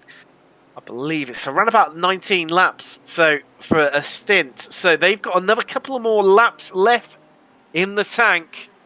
On what can they do? And this low fuel conditions now for them. They've got to really be looking to pull out the gap over the likes of Deutsche Payment and RD SimSport, who've moved down to 4th and 5th after they came into the pits. Now, pit stop time is going to cost you, without a driver stop, around about 1 minute 40. Now, it's going to look. You're looking at this now. RD SimSport are going to resume the lead, but Deutsche Payment's going to be right in amongst the likes of SIM3D, Prismatic A, and FTR Esports. Right. But let's have a little chat to Prismatic A's, and Prismatic B's, Jess Martin. The safety car has really shaken things up, hasn't Jess? I've always said it. I've said it since race 1, since Zolder. Wait until something happens, and Emily will be there to exploit it. That's... Now, interestingly, she elected to, unlike the other drivers around her, to come back into the pits again and refuel, and possibly take tyres. I'm not sure looking at the times. And it's looking to be quite an inspired strategy right now. And no one else did it. Absolutely. We're very lucky because Emily has got a really good head on her. She obviously creates our strategy, not only just for our A team, but for the B team as well. And she's been doing... she spent the last week coming up with a strategy for how it's going to lay out and how they want the stints to work. And obviously, Emily's made a bet or made a deal, and it's come up trump. So I honestly don't know what Sometimes some of the stuff that comes out of her head is absolute gold. It's looking like that at the moment. An inspired choice. It looks like they might even come out ahead, potentially, of the likes of Deutsche Payment, who've, if they just stopped, they moved down to 5th place. I mean, can she keep up with the likes of SIM3D at the moment? The gap's slightly extending right now up to 1.8 seconds. It was half a second. I honestly think so, considering how close this has been. The one thing I will give to Calvin and to SIM3D, not that we didn't think so already, but they're great under pressure. They've obviously kept their head while Emily's been hunting them down a bit like a shark. So we're it's good to see them do well, but at the same time, I'm just waiting for the moment where if Emily keeps it close enough and stays within range, I could see her forcing him into a mistake. Prismatic B, it's been an eventful race for the girls there. Currently in the pit lane at the moment. Is it become more about them just sort of getting through it and getting over the finish line for them now? Absolutely. It's been unfortunate. It seems like every sizable incident so far today that's happened almost always seems to involve our B team. Or at least almost catch our B team in it. We had one down the Kemmel Straight. We had to obviously avoid one a little bit earlier at the source. So it's kind of it's disheartening. But I mean, they've put in an absolute champion drive considering all the animosity that they've had so far. So I don't think I could be disappointed. Sometimes motorsports like that, it's it giveth and it taketh away, and today it was very much a taketh away kind of situation. You see them just coming back out onto track right now. Absolutely, And yeah. but yeah, I mean, hopefully, much as we've seen so far, all it takes is one safety car for it to flip everything up on its head, and as it has done already. So definitely not lost. And yes, we come with an hour and quarter left to go. Just have to say good luck to both A and B. Before you go, Jamie, sorry, can I just quickly jump in and ask a question? Is the any kind of like massive skill difference between the A and B team? Yes. IR? So yes, absolutely. In terms of iRacing, I believe Emily is more towards the 2,000 to 3,000 range, but she's got extensive experience within the Coke NASCAR esports circles and has done GT3 since joining us. So is a multi-talented driver. Elise and Lilac are much newer.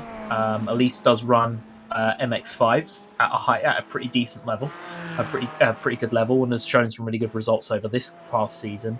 And Lilac, this is her first ever series, so she's so both of them we very much have spent time trying to get them up because we know what they're capable of. Cool, thank you. That's just Martin there for team manager for Prismatic Motorsport A and B. So, well, you may have just seen on screen there, Paul Busby has picked up a penalty and had to do a drive-fall for his incident, and has then been involved in contact into Lacombe. And now Contos has got back into the car at JD Sim Racing. They are in the pits. And this, I'm not sure how it all was. Busby getting incredibly close, battling with one of the Porsche GT3s there. And that was the no-luck car, I think, heading through. That was the BMW, and Vulcan, I think, was the other one. And, wow, Ian, I think this has suddenly flipped on its head. What was looking maybe a bit more comfier for Total Sim Sport. You can see JD Sim Racing just heading down the endurance section of the pits there. And they are out in first. Yeah, and it's going to be all the work. Are they? Busby's coming to closing. He might actually get this back. There he is on the left. He's shot past. You can see him, the bright livery in the lights. So what looked like potentially for Total Sim Sport, like they might lose the lead after take that penalty. They've managed to get out. They come out in front 3.5 seconds ahead. But they are a pit stop behind. So it's going to take a tall order for Total Sim Sport to claw this one back.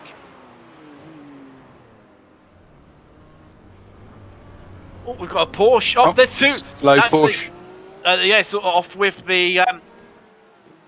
It was Van Loon and Eric Johnson. So the Funk Motorsport and the Low Luck BMW came side by side into Lacombe, and the BMW lost it, and the Porsche had nowhere to go, and then ended up making contact as they planted side by side. Oh, getting a bit close onto the driving line with the reversing there, Ian, and we saw.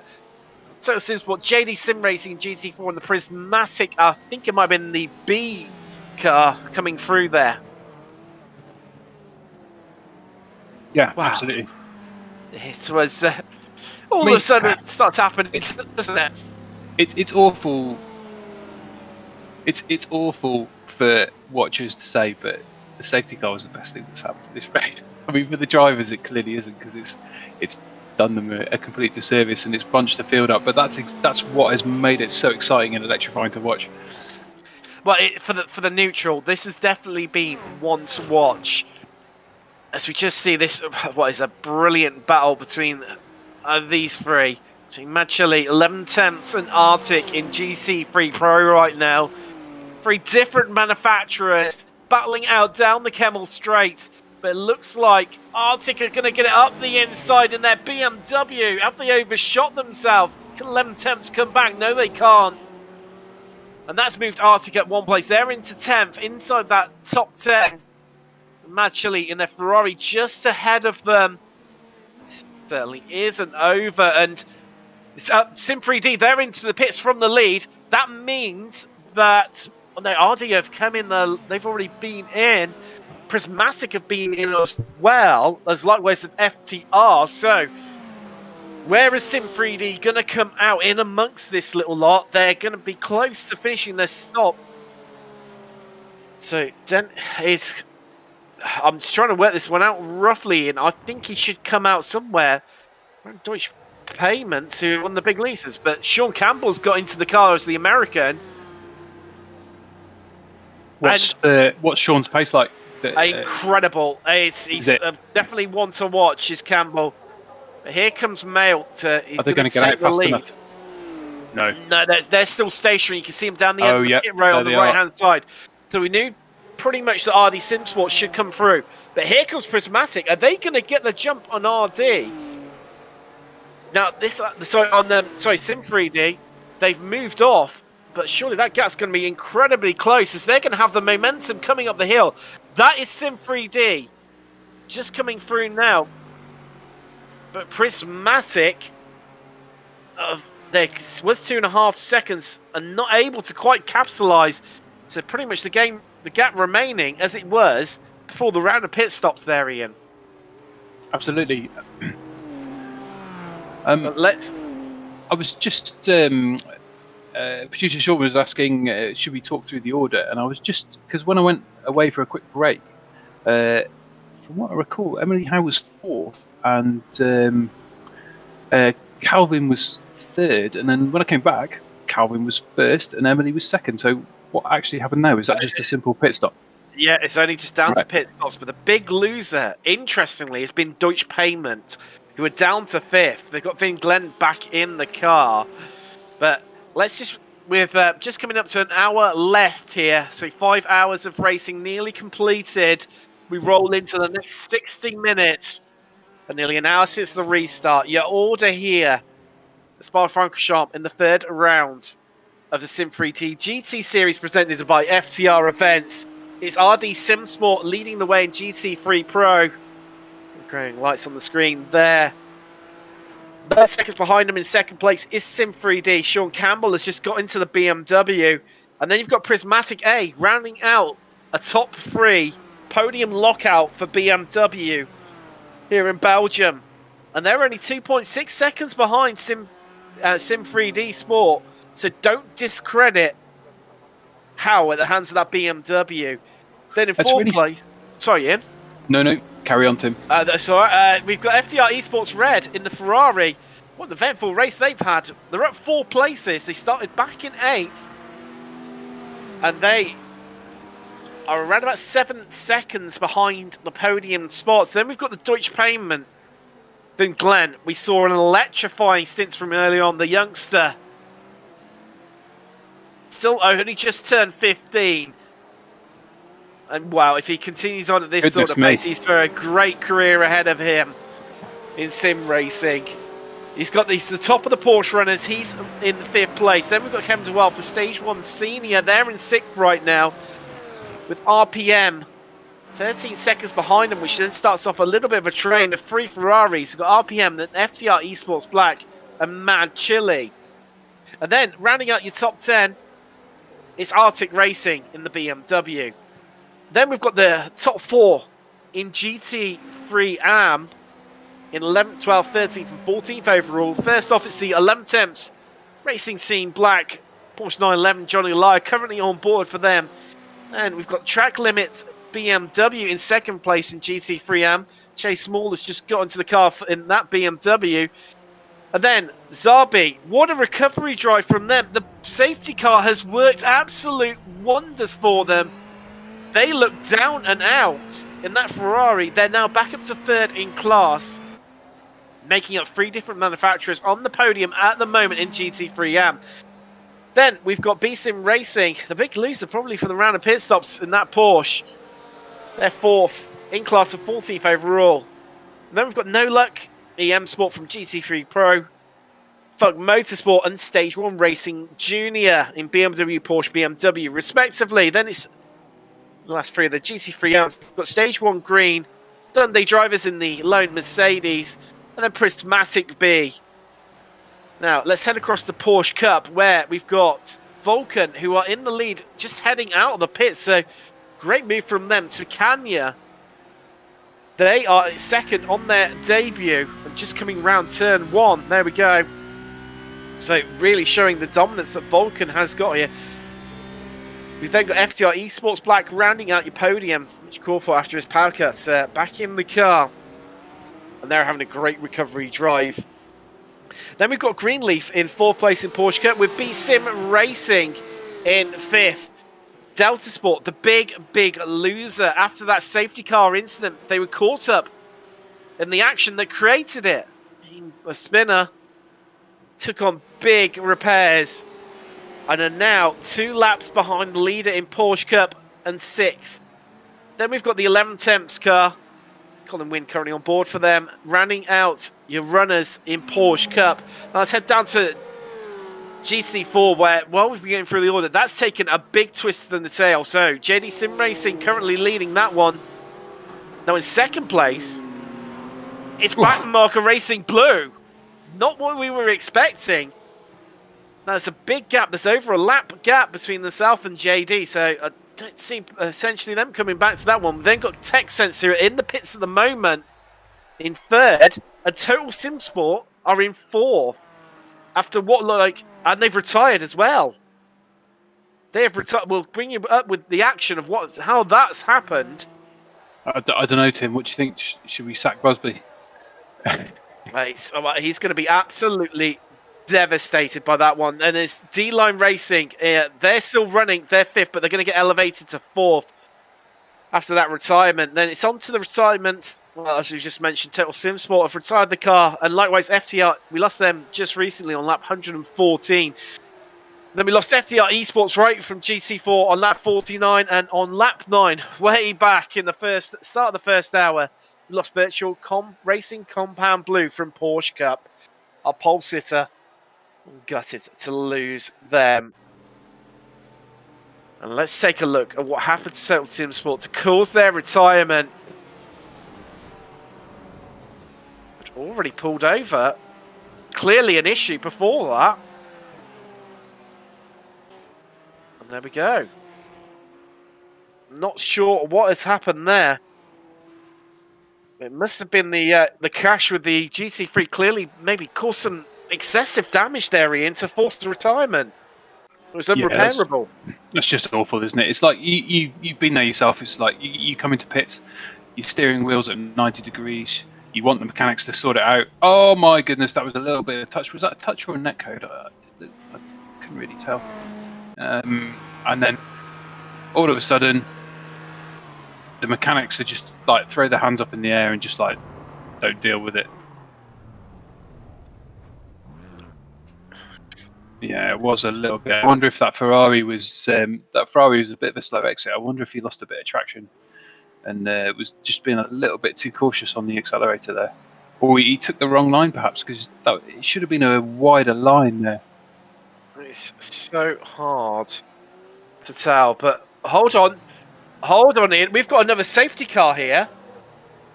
There we go. And all of a sudden, what could have maybe brought, and you have to wonder, is the mechanics racing down pit lane to try and grab hold of Paul Busby and get him back in that car as we head under yellow safety car conditions here again to enter into this last hour. And we get ready. We're going to have to go again. This is, wow, it's flipped on its head yet again. And we said it, Ian. Cautions bring cautions. And this is going to close up. We're going to have an hour dogfight to the finish between our top 5 in GT3. It's going to be the same in Porsche Cup as well. It's going to be, well, at least I'd say the top 4 are going to be fighting it out. And what this is where it's going to get interesting, because everyone's blood is up. They've been doing it for 5 hours, and yet it will still come down to the last few laps. I think, especially with this FCY, like with the safety car forcing everyone down. It's now what are they going to do? I mean, let's just listen. There you go. As we listen in to the BMW of RD Simsport, Tom Mile, currently on board for them.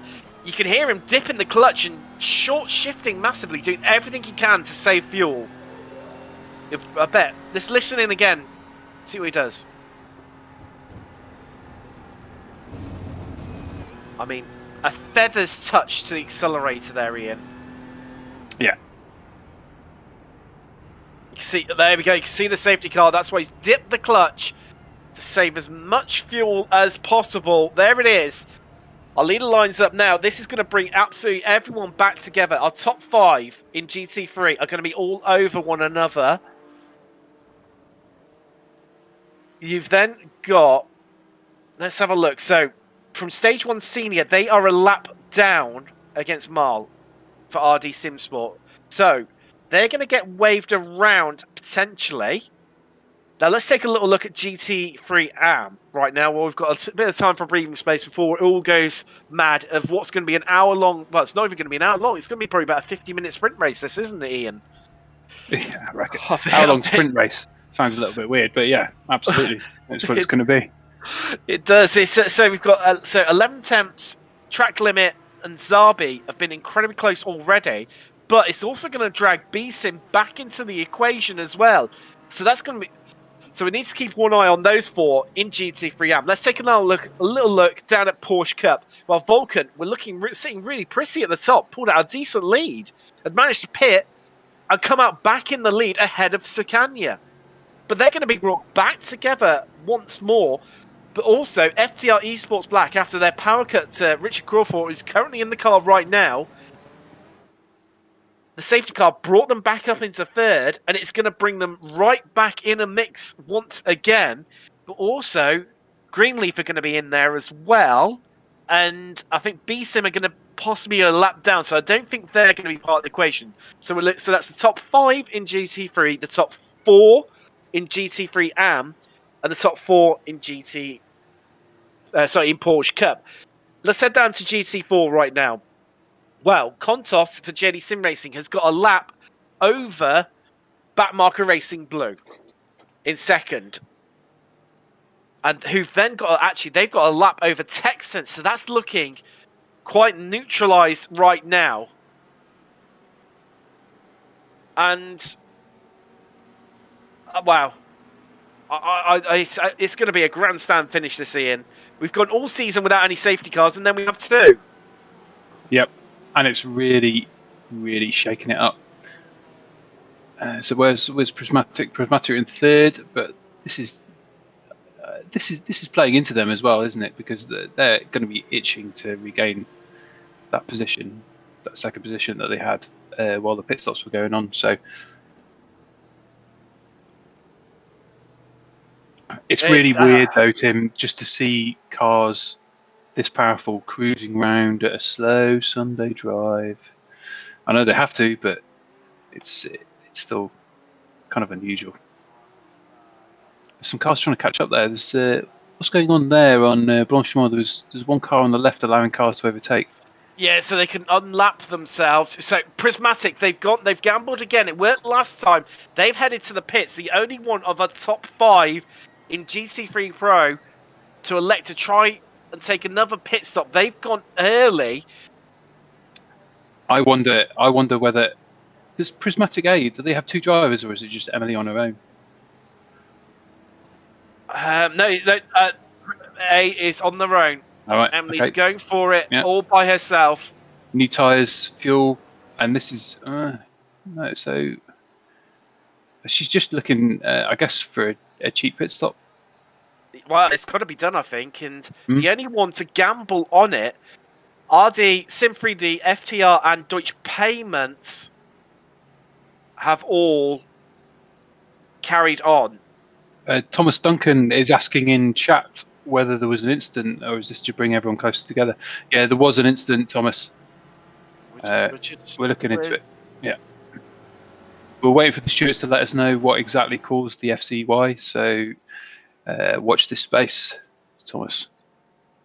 It's going to be interesting now. Also into the pits have come Madchili, Zabi, who were locked in that 4-way fight over the victory in GT3 AM, they've elected to take that same strategy. No Look EM Sports, they're in the pit as well in GT3 Pro.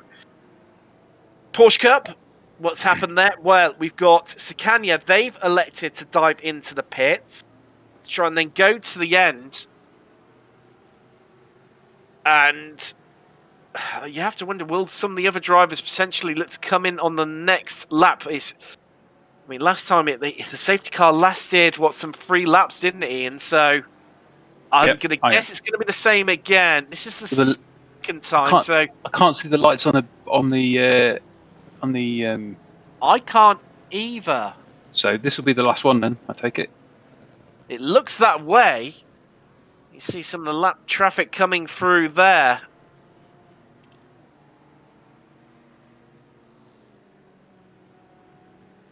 So the safety car was caused by a number of incidents over a short space of time, which is one of the features of the Race Director software that this league runs.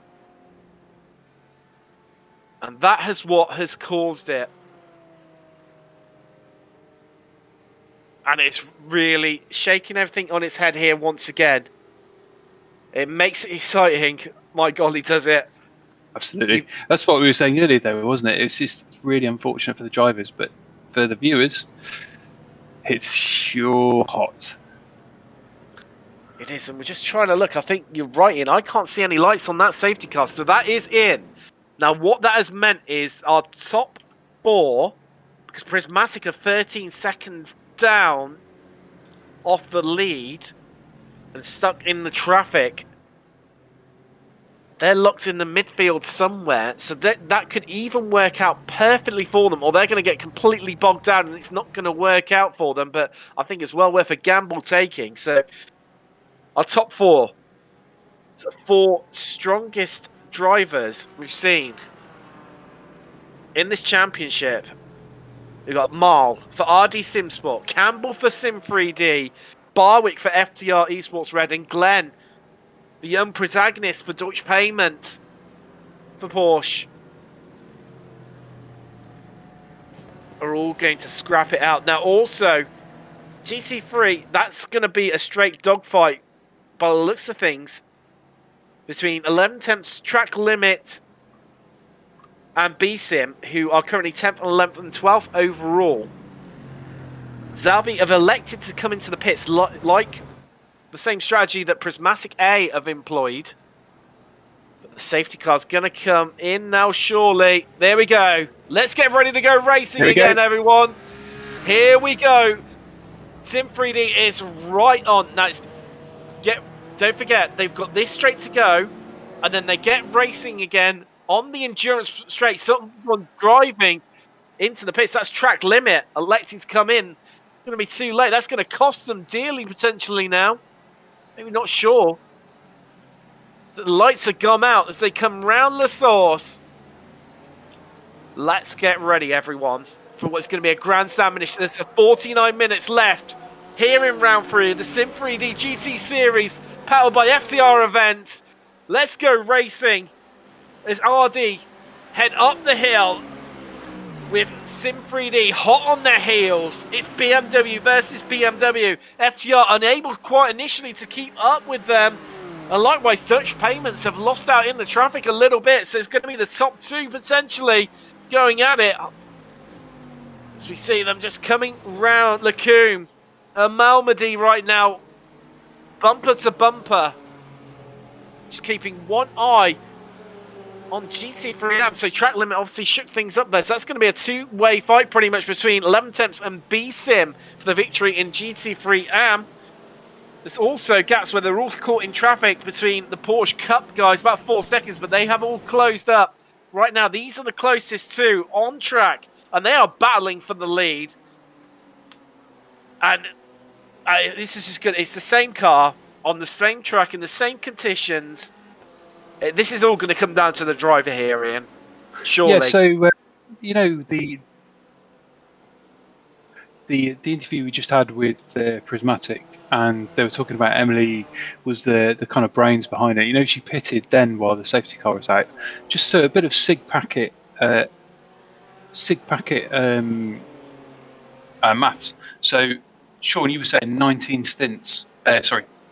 laps per stint. So that works out to 44.3 minutes. So I wonder whether that was just like pit now and then deal with it at the end of the race. And then when everyone else's tyres are starting to get a little bit weak. Interesting. I wonder, let's see. You see SIM3D just running a bit wide there. Here come Deutsche Payments up the inside into the bus stop. That's a pass position. That's got him up into the podium places, past FTR Esports Red. And right now, you have to wonder, for Prismatic A, that was either an absolute masterstroke that's going to see them through to the end, assuming the others have to stop. And you might have to break the abacus out on this one to work it out, because they are 10 seconds down. Now, if it works out, this is going to be a masterstroke. If not, that's cost them what looked like a podium finish and a chance of battling for the win here. 10 seconds down from P3, you saying? No, they're 10 seconds down from P4, so... Oh, well, P4 and P3 are kind of next to each other by the looks of it, so... I mean, a splash and dash is... You've still got that huge pit lane. 10 seconds is... No, it's... this producer Shaw's just said it's certainly not much of a dash here with this pit lane. Well, I mean... It's also not much of a dash. I mean, it kind of is a dash now because the last 3/4 of an hour we've been doing for 6 hours. So this is the dash. People's blood is going to be up. Their tails are up. There's going to be a lot more fighting now. I think. Hopefully we won't see more incidents. I heard you drawing breath there, Tim. Go on. Well, yeah, just spotted that due to track limit coming in GT3 AM, that has allowed Zabi to jump up a place back into a podium spot. Although they are down from the two leaders of 11 Temps and B-Sim, who are 10th and 11th overall in GT3 AM, as we just see Stage 1 Senior under attack from the Ferrari of RPM. Was that a track limit penalty you just talked about? They hit 60. Is that the... No, he's just getting. No, it's just pit stops at the course. There's just RPM getting onto the back of Stage 1 Senior. You can see the gap there, right in front of you right now. Only 3 attempts to head round the back of the circuit towards Blanchimont, and this is potentially within striking distance. You can hear using every little last rev, and Understeers wide there.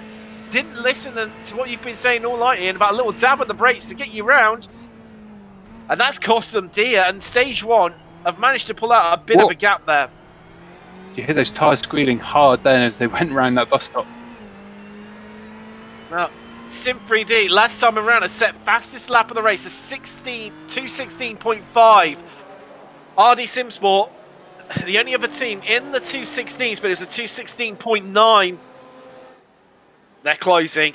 They're coming for them.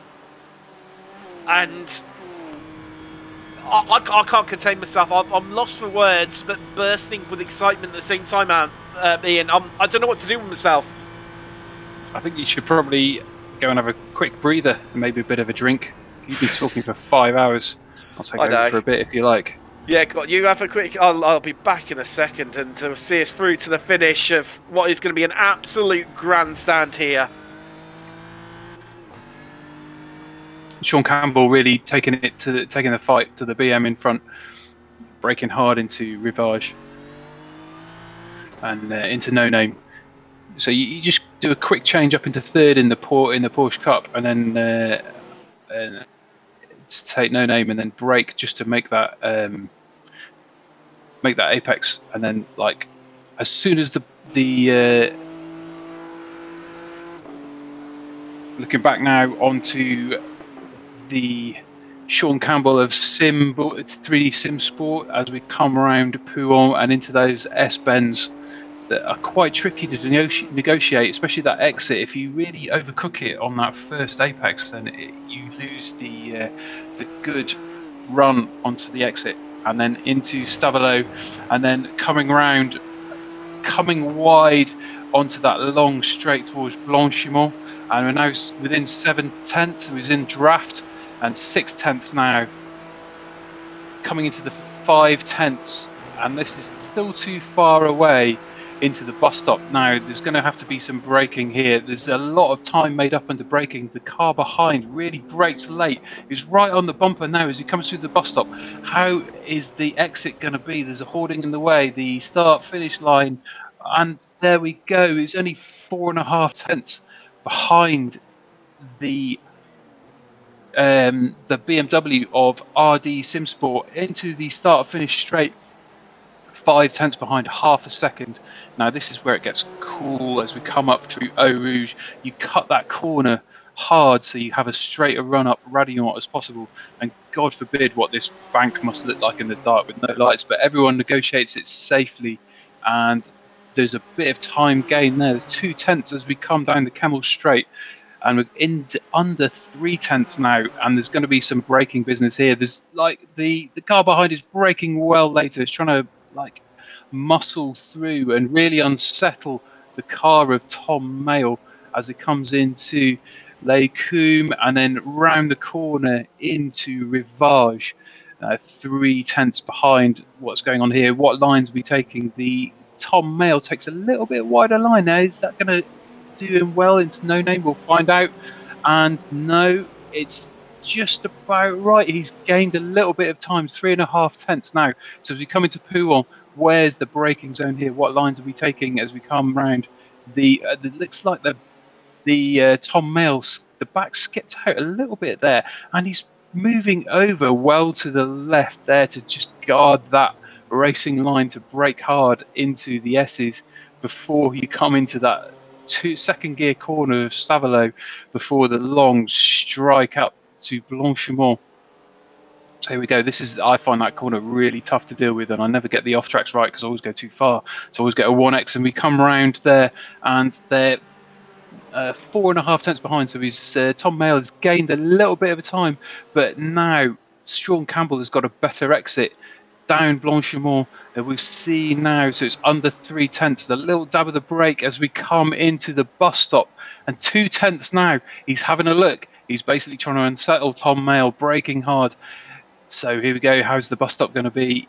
They are 3, and Tom Mayle makes a good exit, but then there's Sean Campbell makes a better acceleration. They're coming into the 3 tenths now, and they're coming into La Source onto the start-finish straight. They're neck and neck.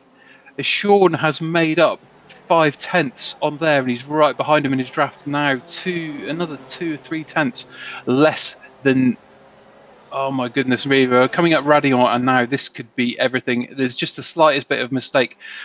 Sean Campbell is having a look, and they're down the Camel. He's got the draft. He's going to try the outside as we go into La Source. And Tom Mayle has given up. Not given up, sorry. He's let Sean Campbell through, basically because Sean was drafting well. SIM3D now is in first position. Can he hold on to it as they go through Les Combes and that hard braking zone before we get down to Rivage? And he's 3 tenths ahead. This is the exit, and the way you take this corner is everything now. And we come out of RD, tried to take a tighter line there to give a better exit out of No Name, and we'll see how that plays out for them. And it looks as though Sean Campbell in 3D Sport has taken a little bit of time out of it, but then the top speed is just like they're kind of neck and neck, really. There's 3.5 tenths in it. So they're coming down to the S's out of the back of Pouhon, and they're 4 tenths behind each other now. So the exits are everything on these. That particular exit there, if you overcook it, it's really easy to spin it. So we're coming in now into Stavelot, 3.5 tenths between them, and as they exit onto that long straight, and now it looks like Tom Mayle, the positions are reversed. He might get the draft down Blanchimont, but I don't think he's close enough. He's 3.5 tenths. It depends whether Sean Campbell does the braking right for that little left that you need to just dab and stay on track before you get to that hard braking zone before the bus stop. And they both run perfectly, and they're still 3 tenths behind. And here we go. This is what they're braking. Who's braking hard out? Right. So it seems they are 4 tenths now. And the exit, what's the exit say? Our survey says Sean Campbell got a slightly better exit there. He's now a tenth ahead as they come into La Source. Although Tom Mayle is now catching him as they come into who digs their wheel in better, who gets the better exit. And Sean Campbell runs a little bit wide, it seems, but Cam might have given him a bit of extra speed. He maintains that 4/10. There's 100th, 200ths now, 400ths, 500ths. It's coming up as we come up through Radion. The cars bounce across that curve onto the Kemmel Straight. Now, is Tom Mayle going to be close enough to take the inside, exactly what Sean did the previous lap? As we come into Les Combes, 3/10, I think that's too far away, really, for that particular manoeuvre and into that S's, and then before that hard braking zone, before that god-awful right-hand turn that is Rivage, that I just... I'm sure some people love it who can do it, but goodness me, I just really struggle. And they were sticking right into that. I think that's the line, isn't it? I think I go too fast. I try and go too deep and then back in. Sorry, Tim. And Sean Campbell is now, he's gained a 10th as they come into Pouhon. Tom Mayle is properly trying hard. And you see here, Sean runs a little bit wide, I think, but the line is kind of different. But that has given Tom Mayle a 10th and a bit as they come into those S's. Goodness me, they're pushing hard, and these guys are on it. This is total concentration. Tim, over to you. It is. It's the gap is yo-yoing between the pair of them. If they've got any off tracks right now, they will be burning through these like mad. And we're going to hear now from... We're going to have a quick chat to one of the teams involved in this. We're going to have Eric... Oh, we were going to have Eric Molinati, but I'm not sure what's happened to him. He's just disappeared out of the thing. We're going to hear to Molinati from SIM3D, but unfortunately he's disappeared. So let me get an inside line from him of what's going through the cockpit. And right now, SIM3D are just pulling out that bit of time. Have RD cooked their tyres too much? But it's all happening up and down the field as Arctic on the attack of FTR. But they need to be careful because Johnny Olawa, the leader in GT3 AM for 11 attempts in the Porsche, is right behind them. And let's move them in. We've got Eric back, and Eric Molinati from SIM3D. Wow, I think we're in for an absolute grandstand finish here between yourselves and RD. Oh, I don't think it's going to be between us and RD. I think it's going to be us and possibly Prismatic. They took that really interesting strat to come down the pit lane under caution, and she's able to save a ton of fuel, and I repeat, a ton of fuel. She might be able to go to the end. Oh, that's what we were talking about earlier, wasn't it? Sorry. Yeah. Yeah, it is. We were saying it's either going to be an absolute masterstroke of a piece of strategy from Emily Howe for Prismatic A, or it wasn't going to work out. But I mean, it could go anywhere. It's a five-way battle between essentially yourselves, RD, Deutsche Payment, and FTR, and of course Prismatic, who we can see on screen right now. Yeah, I think so. I think it looks from the pit strat right now, we've got about a 5 to 6 lap advantage on fuel, so we should be able to take less fuel than all those guys. Our biggest person that we're watching right now is P5 and Emily Howe, and if she can somehow do 3.9 or 3.8 liters a lap and just run slowly around here, she might be able to pull it off. Now, obviously, I'm guessing you must have spoken to Sean while he's in the car. How's he feeling? Because it feels tense for ourselves here in the commentary, but I'm sure for everyone else at home as well. Is Sean feeling the pressure, or is he just absolutely lapping this one up? Sean thrives under pressure, and he doesn't like to just be out there leading by himself and just turning laps, so he's got quite the challenge on his hands. We're on one stint older tires than everybody else. We made a late call to triple stint and put Sean out there because he's our fastest driver, and he knows the job he's got to do. And the SIM3D Flying Lap Media car, the new paint scheme is looking great, and I think we have a good shot here.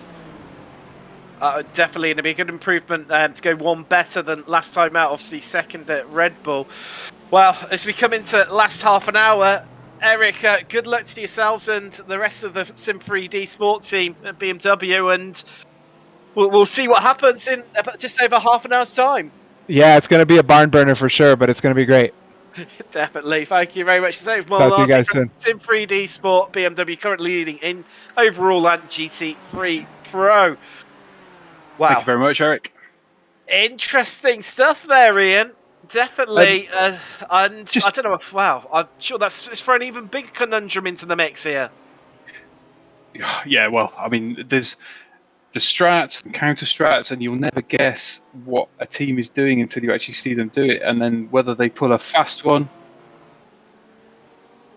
Now, just at the moment, just to keep you up to date with what's happening up and down the field, Porsche Cup, fortunately, just a safety car. They've sort of neutralised out a little bit. The closest battle is probably Sicania. You're about a second behind. You can just see the lights in the background there as they come up over the top of Radion. That gap is starting to close a little bit, but that's what's happening in Porsche Cup in the battle. Closing in ever so slightly. They took around about a quarter of a second out of Vulcan last time around. And Sicania will be hoping for that victory on their debut here. And it's anything, it really is possible. And wow, they really are, literally, as you can see it visually closing. They're really, really closing in here, Ian, as they come around your favourite corner, Rivage. Yeah, you see that Porsche, it looked like it ran a little bit wide there, but I wonder if that was so they could take No Name better, and they don't come over the curb as far as they come down to Pouhon, whereas you can eat a lot of that curb almost all the way over the red and white. So I think maybe they lost a little bit of speed there too, because if you can get on the power sooner, then you can take a wider corner. So, but that at the bottom of Pouhon where they just bumped onto, that is a nasty curb to hit at speed. There's quite a gradient on it if you're not really ready for it. So, and it can unsettle the car quite badly. Just to bring it up to date with what's happening down in GT4, just to the retirement of the Total Sim Sports Porsche. Contos is leading the way for JD Sim Racing, and they have got about nearly a lap and a half advantage over second place, which is Backmarker Racing Blue, who have then themselves got 3/4 of a lap over TechSense, who are in third place. So GT4 very spaced out. Likewise, other than the top two in Porsche Cup, everything quite spaced out there as well. Battle for GT3 Amp, that was going to look like it's going to come down to be really close, but Johnny Alive for 11 attempts in their Porsche leading the way. Race lead is about 0.4 apart. Oh, something's happened. Oh, that was a bit of contact. I'm sure there was a car on the outside there. There was. It's one of the stage one Porsches, and they're banging doors constantly. And that is a good this late stage, and just RPM cutting back in again. The Brit Lancaster coming round Virage, just electing to come back in again. That's the stage one junior with David Van Slambrook in front. No, that's actually it's not. That's the Porsche, isn't it? That's the 73 machine. I apologise. That's Kevin DeWalt of stage one senior. And although they're different points on the track, what's going to happen between these two? Is they're banging doors already, so clearly something, hopefully there's no afters that create any more issues. I mean, that's the kind of thing that will get a driver's blood up, won't it? And like there'll be resentment and animosity between them, so it might cause further issues down the line. Hopefully they can just get over it, and there's been a bit of a space so they can just both calm down and just like chill. Now, and have another go later. I get the feeling something happened, because look, there's Lancaster pointing the wrong direction. It's Ferrari, and they are in the pits. Let's take a look at what happened. This is John on board Johnny Eliot in the Porsche, and it had already happened up ahead. You heard a big smash and lockup of tyres. So clearly, here we go. So we're on board with Tyler Camber of FTR. They're going to go three wide into Lake Coombe. 3 wide never goes wide. That's why the stage one Porsche had contact on the inside with the RPM Ferrari. Tyler Campbell for FTR Esports Black will be breathing a massive sigh of relief there, because that could have been rescinding for all three of them so easily into Lake Coombe. But while that's been going on, There's a load of pit stops happening in GT3 at the moment. So Deutsche Payment, they're into the pits. They are currently dropping down to 5th place. Stage 1 Senior, they've brought their Porsche in. They're 10th currently. They've got Arctic in the pits. Mad Chili and No Lucky ends what they're in, as well as obviously RPM, who've just seen the reasons why they are in the pits. But wow. Just go back to the chat earlier. We were talking about why Calvin was maybe dropping time, and he said last night he got 3 hours sleep, so that's probably why. I think we were kind of conjecturing as to whether it was just driver tiredness, and I think the concentration it must take for this kind of driving, I've got no idea. These two absolutely duking it out at the front of Porsche Cup. We've got Vulcan leading, well, it's just dropping a place there to Sakanya. Looking on fire with Rosano currently on board for them. Now we're just coming into the last half an hour. Let's take you through the standings here. The 6 hours of Spa. So SIM3D leading the way in GT3 over RD Sim Sport. FTR currently 3rd, and last place on the podium in their Ferrari. Prismatic, they're 4th. Deutsche Payments are 5th. Now, your top 5 within GT3 AM, that's 11 tenths currently leading the way for Porsche. With B-Sim, another Porsche there, Loic Lamel currently on board for them. And then Zabi, after looking a bit more down and out early on, and then took that interesting pit strategy as well, the same as what Prismatic did. They've managed to actually come back to 3rd and get a place on the podium for Ferrari. So in both the GT3 categories, Ferrari's holding 3rd positions right now. As we've got loads of people, actually, Johnny Eliot from 11 tenths, he's into the pits. Look at the Mal as well. So our top 2 in GT3 AM, they are in. Now, can we see Zabi elevate themselves up beyond them? It's not going to be long until we can find out. So we stay with the the Porsche Cups on screen. And Zabi, they've managed to get ahead of B-Sim, but it's whether they can get ahead of 11 tenths. That's the interesting one. Then in Porsche Cup, obviously you can see our top 2 battling out here. FTR Esports Black holding on to the last place on the podium. They've got a sizable gap back to them and Greenleaf. 4 cars on the lead lap with B-Sim and 11 tenths rounding out your Porsche Cup field. Then, as we mentioned, in GT4, we've got JD Sim Racing leading by well over a lap. Backmarker Racing Blue, they've got 3/4 of a lap over Texanth. That's your podium. D-Line, the last running car in GT4. Retirements, we've had the Delta Sport Porsche Cup obviously after that incident. We've also had Total Sim Sport in GT4 and FTR retire, and we lost Virtual Racing Compound Blue retire all the way back in lap 9 an age ago, but something's happened to Rosani. We'll see if we can try and pick that one up. Let's take a little look at what happened to the B-Sim driver. Oh, Whoa! he lost it by himself there. Goodness me. Wow.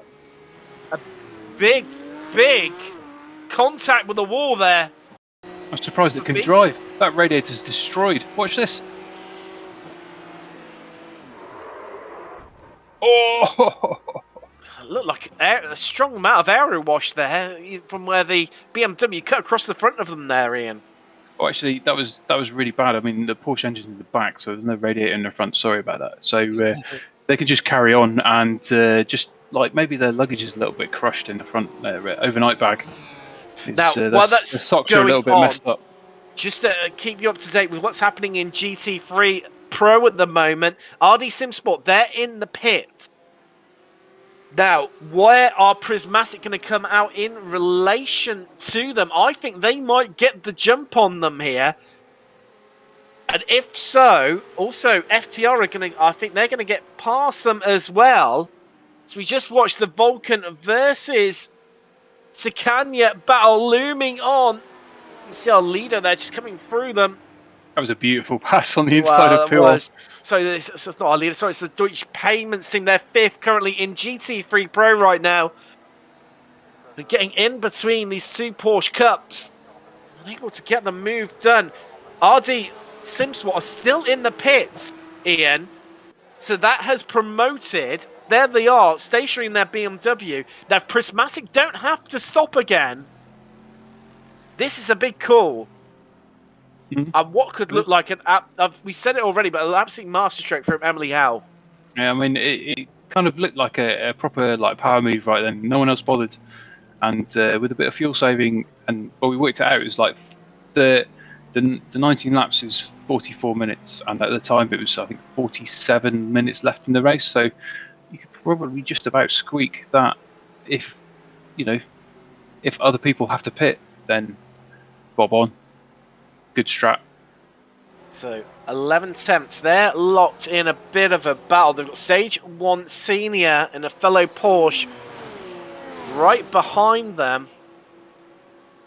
And then just ahead of them, they've got Arctic. And it is, wow, so close between these three. Arctic's BMW leading the way. Now, worth remembering that in the middle of this, the Porsche 911 of 11 temps is a GT3 AM car, so it isn't affected if Stage 1 Senior get past them. However, we know these are racing drivers and they don't want to lose a place, even if it's not necessarily for position in class.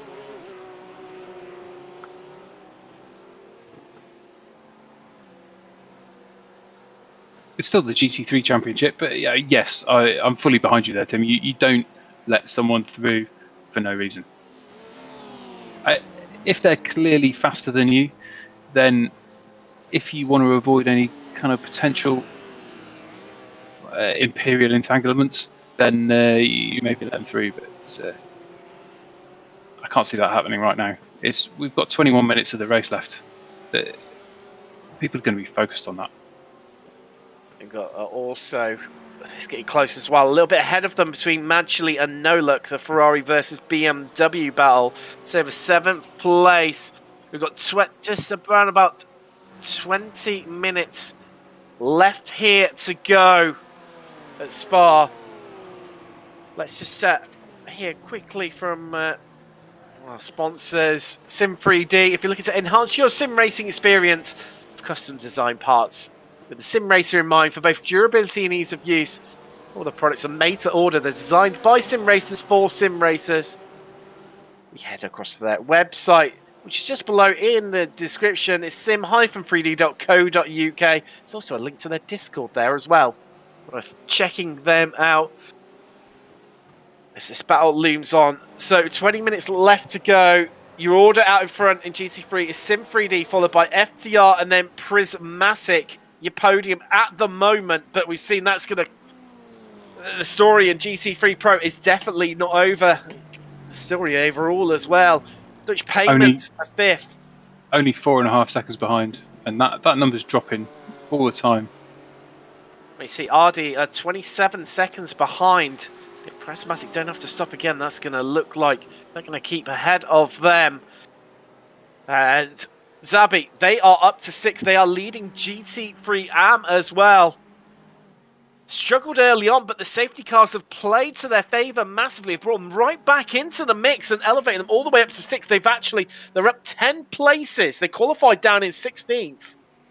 You've got to say, for the Ferrari outfit, a great day so far to them. They'll be looking to just bring that home over the next 20 minutes. They've got a big gap behind them to Madchely, 35 seconds. The fellow Ferrari, Morgan Driscoll, currently on board for them.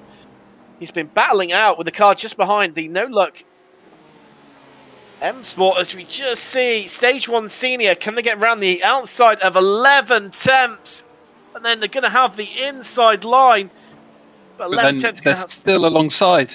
Oh, they're going to have the inside out for the next two into Campos and Stavolo. And they're still side by side. No, Stage 1 just getting ahead, getting the better run out the corner on the run down to Blanchimont right now. I think 10th Racing backed out a little bit there. I think they could see it was going to go wrong very quickly. So I think discretion was a better part of valour, perhaps, there. So just ahead of these guys, you've got Arctic Racing, the BMW. They're 9th. Obviously, you've just seen the swap, getting Stage 1 up into the top 10. 11th is 11/10. And second in GT3 AM. They've then got FTR Esports Black for Ferrari, followed by B-Sim Racing, who've just dived into the pit. So Splash and Dash clearly needed from them to get them home in GT3 AM. And Track Limit Racing are closing up to them. I think they're going to get past. They're going to swap places. There we go. They are now past, I think. Yep, pretty much. And that's going to get that move done. Then we've got Funk Motorsport. They're in 15th. With 15 seconds behind them, it's the BMW of Stage 1 Junior. And then it's now a scuttle of 3 Porsches. We've got the Stage 1 Green Machine from GT3 AM. They are 5th in class right now. Well, I like to say 2 Porsche Cups. We've seen them battling out for so long. It's Sakanya and Vulcan in 1st and 2nd. Then overall in 20th and 21st, we've got the Mercedes, the lone Mercedes in GT3 AM. Of Sunday drivers with Prismatic B, who've been in the wars a little bit all day. Yeah, from that team manager Jess Martin earlier in the show. 21st. Then it's down to Porsche Cup again. 3rd place in class is FTR Esports Black. They've got a 16-second cushion to Greenleaf Racing, who are 4th. With B-Sim Racing 2 laps behind. Still running though. And they're going to come home probably 5th, looking like at the moment. We've then heading down to GC. Sorry, another Porsche Cup. Sorry about that. We've got 11/10 Racing Team Red. They are 25th. Then into GT4. It's David Contos for JD Sim Racing. It's a retirement, unfortunately, of Total Sim Sports GT4. They lead the way by a country mile, and we just casually need to bring it home now. Then we've got Backmarker Racing Blue. I'm sure they'll be more than happy with 2nd place. But closing in on them is TechSense. They're getting closer in their debut in the championship. Can they close up with 15 minutes left now? And then we've got D-Line Racing. They are 4th and the last of the runners in GT4. Then it's on to retirements. Well, we've got the Delta Sport Porsche Cup. We lost on lap 127. And then the first of 2 GT4s, the Total Sim Sport, which lasts on lap 114. FTR Esports White retired the car on lap 49 in GT4. And then Virtual Racing Compound Blue, who we lost from Porsche Cup all the way back on lap 9. Our pole sitter and gutting not to have them on right. No, SIM3D, they're in the pits from the lead. Where are they going to come out? Versus Prismatic, as we just see Arctic taking on Stage 1 Senior. They're up, trying to get themselves up another place. So they're trying to get the move done here. They've got it done, but 11/10 just trying to get their way past them as well, but I think they've just dropped behind them again. This Mad Chili have got no luck in their BMW behind them, just trying to keep one half an eye on SIM3D and where they're going to come out as well. Let's just watch this battle between Ferrari and BMW. Coming round now to the lap past, sorry, that's into Lacombe, and then Malmedy. Got a bit of traffic ahead of them here, Ian. And it's going to shake things up, isn't it?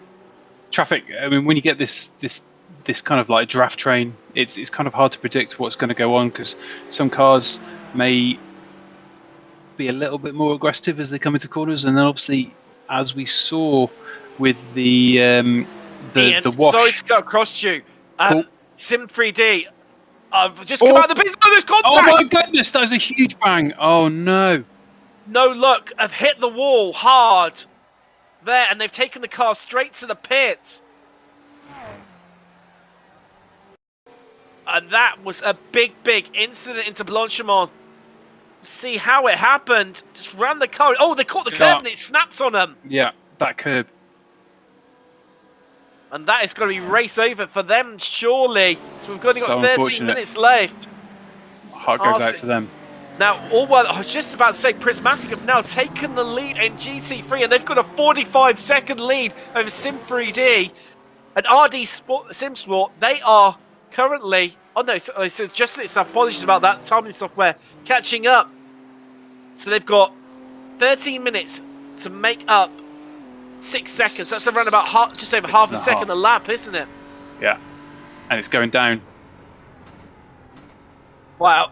Whatever you're doing right now, do not go anywhere because the next 13 minutes are going to be absolutely dynamite here in the SIM3D GT series here on Total Sim Sport. I'm watching that gap number right now.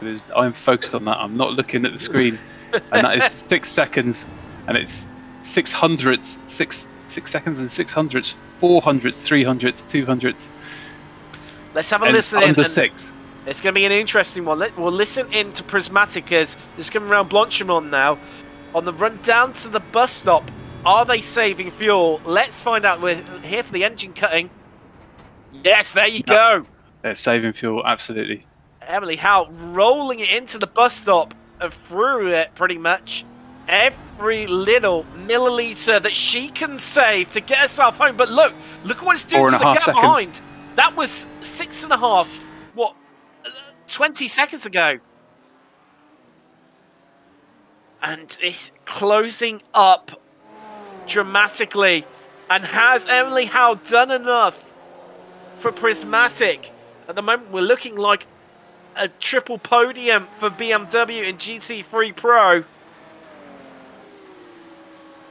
I don't know how to call this. Wow, it's going to be really, really interesting as we see 11 temps coming on the back of Arctic, and that pit stop has it's come at a big risk because he's fallen behind Zarbi, so he's got all the hot work to do. And Zarbi, 30 seconds up the road with 10 seconds left to go, so 10 minutes left to go. I don't see him catching him, and what looked like a secure first place in GT3 AM for 11 temps, it's looking more like they're going to have to settle for second. Emily is now only 2.8 seconds ahead, it looks like, I think, from the timing tower. Yeah. She's going to have to put pedal to the metal at some stage because Sim3D, at the hands of Sean Campbell, are catching hard.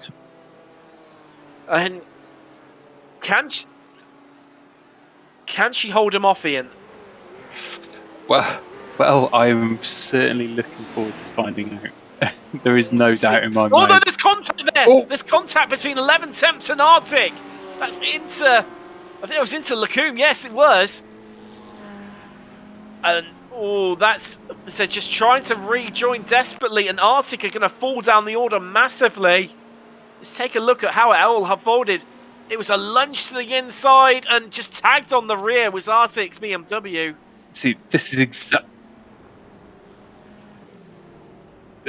exactly what we were talking about, Tim. We're like quarter of an hour left of the race, and people's tails are up, and they're starting to concentrate on the finish. And we've been doing it for 6 hours, and it's all been fairly chilled. But right now, it's coming right down to the line, and there's. Well, that's. I mean, he's still right on the back. I feel like he's giving the pace back to Arctic, but I think he's got enough of a buffer over Track Limit Racing's BMW, which is behind them on track, but a bit of a way down. Sim3D is now coming up to nearly a second behind Prismatic. Oh, wow, look at them. They're just eating them. That is the car behind. Is Sean Campbell, the American for Sim3D Sport. You can hear the engine. It's not. She hasn't got it all the way down, has she? No. There you go. Dipping the clutch as well. Now, Ian, surely she's going to with 9 minutes left here to go in round 3. She's going to turn it up. It's here comes Sim3D to the inside. It's a Rivage. I don't think she can done. No, yeah, I don't think she could defend against that. There was too much pace in Sim3D there. And Sim3D take the lead here again. Inside 9 minutes left. Now the next gap behind her is RD Sim Sport. Another BMW, Tim Marl, currently at the wheel for them. Has she got enough in reserve, Ian? I mean, we were uncertain about The time's dropping. if Sean Campbell but- could catch up, but this is well. I think this you've got to be worried right now for Prismatic, eh? I mean, the time's dropping by hundredths. Like corner after corner after corner, not by tenths. She's got it back up again now though, so it's now 11. So it was dipping underneath 11 into the 10-8, but I think the gap seems fairly stable, to be fair, between RD and Prismatic. I think Prismatic are probably going to be well stoked about second, because look at 3D now; they are 1.5 seconds ahead. Yeah, 3D are full fueled. RD are going to be in exactly the same position As SIM3D. yes, SIM3D. Prismatic, as you see, fuel saving. Last time out, Prismatic finished third after what they felt surely should have been a second place. And clearly, after some redemption, we've got 7 minutes left, 10-second gap. This is going to take something mammoth from RD to close this gap up, and I just don't feel that. I don't know if they can do it. I don't think know. it might be too much, too late. I think the strat of Prismatic will hold true, even though they lost a couple of seconds there. I mean, what we got? We got 6 minutes left, and it's back up to 9 now. So the driver's going to be doing mental calculations. Emily's going to be calculations in her head when she can give it a bit of stick, when she can open that gap up. We'll see. I mean, this is beauty of racing. We'll and the see. best thing is, we only have 6 minutes and 20 seconds left to find out here in Spa. The rolling hills, in amongst the forest at Spa Francorchamps, providing an absolute theatre for entertainment here for the last 5 hours and 54 minutes. With only 6 hours left here. It's coming. 6 minutes left here. Oh, 6 hours. Wow, it's all to play for still, and Another 6 hours, I think I'd die. I think so as well. I think I don't know if my heart could take it with some of the drama that we've had so far. And just looking up and down the field, 11 temps. They're still chasing on the back of Arctic, despite that collision with them. Within a second. Now, Prismatic, sorry, Sicania, they have pulled out a big old gap over Vulcan. There's some 52 seconds clear. Those two were dueling for the win in Porsche Cup. But Sicania on their debut are looking good. And Vulcan, there's a second. Vulcan have headed. That's why they've headed to the pits. That's why for a splash and dash they're only stationary for 6.5 seconds. So just a bit of liquid to get themselves home there.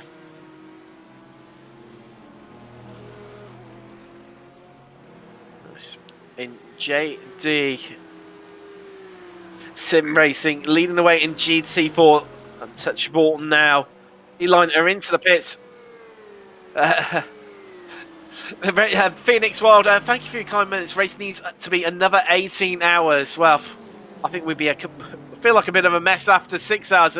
After another 18 hours, I don't think we could do it much by ourselves. And I think a big shout out to our fellow commentator, James Parfitt, who is taken ill partway through the race. He's got dreaded coronavirus and couldn't carry on for the rest of the duration, unfortunately.